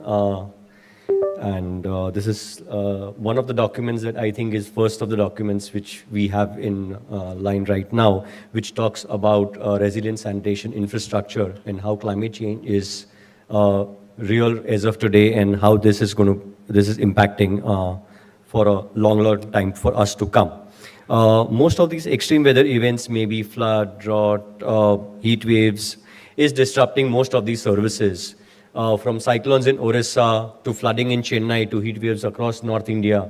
It's very critical for us to look at this, deliberate on all these issues. And I think this is a great forum for all of us to really look at all these aspects and issues doing it, since we have a very good mix of academia, professionals coming in from NGOs, the government officials. So it's a very good forum, I believe, that we all should take forward for all of us to work on. And thanks, Ep, for bringing all of us together.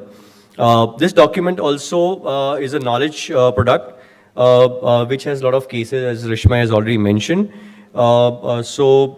Maybe we would also like to get more inputs from each one of you on this. And I think we have the scan code here for everybody to scan and work through. So thank you so much for this, Rishma.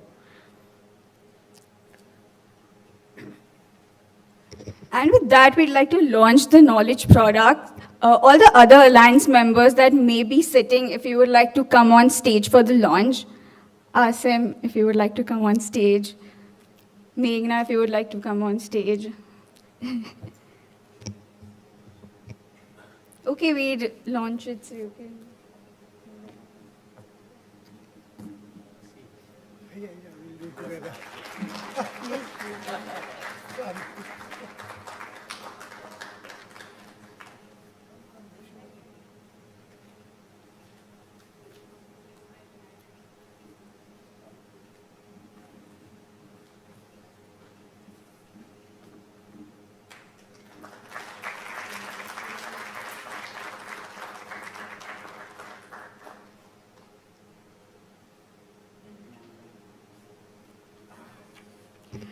Thank you. Everybody, you can scan this QR code to access the document. And tomorrow at 5:30 p.m., we have a panel discussion where we'll be deep diving into this document and discussing more on these interlinkages. Some of you also had questions on how does sanitation impact climate and vice versa. All of that will be answered tomorrow at 5:30 p.m. See you all there. Thank you.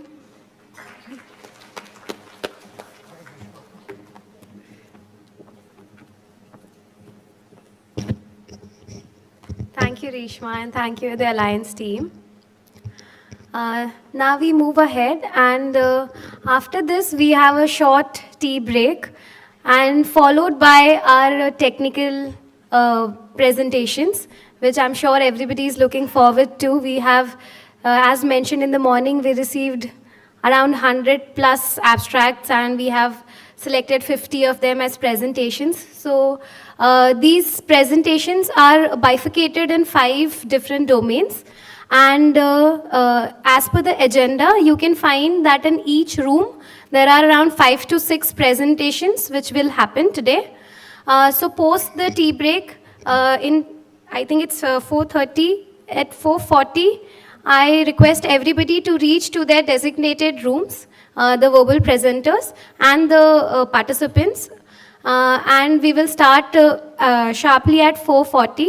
I also request all the chairs of these technical verbal presentations to please go to their rooms.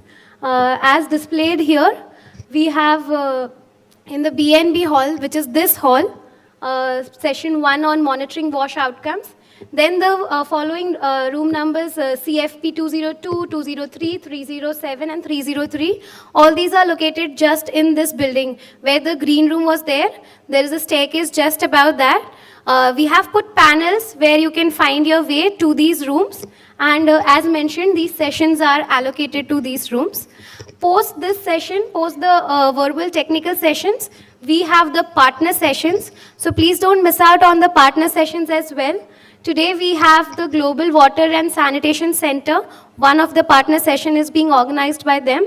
Another is by CWAS and Resilient Water Accelerator. The next is by ADBI. And the last is by the Global Sanitation Graduate School. So I request everybody to quickly grab their snack and tea and coffee and then head towards the technical sessions. Thank you. We request, so technical sessions? Yes, please go ahead.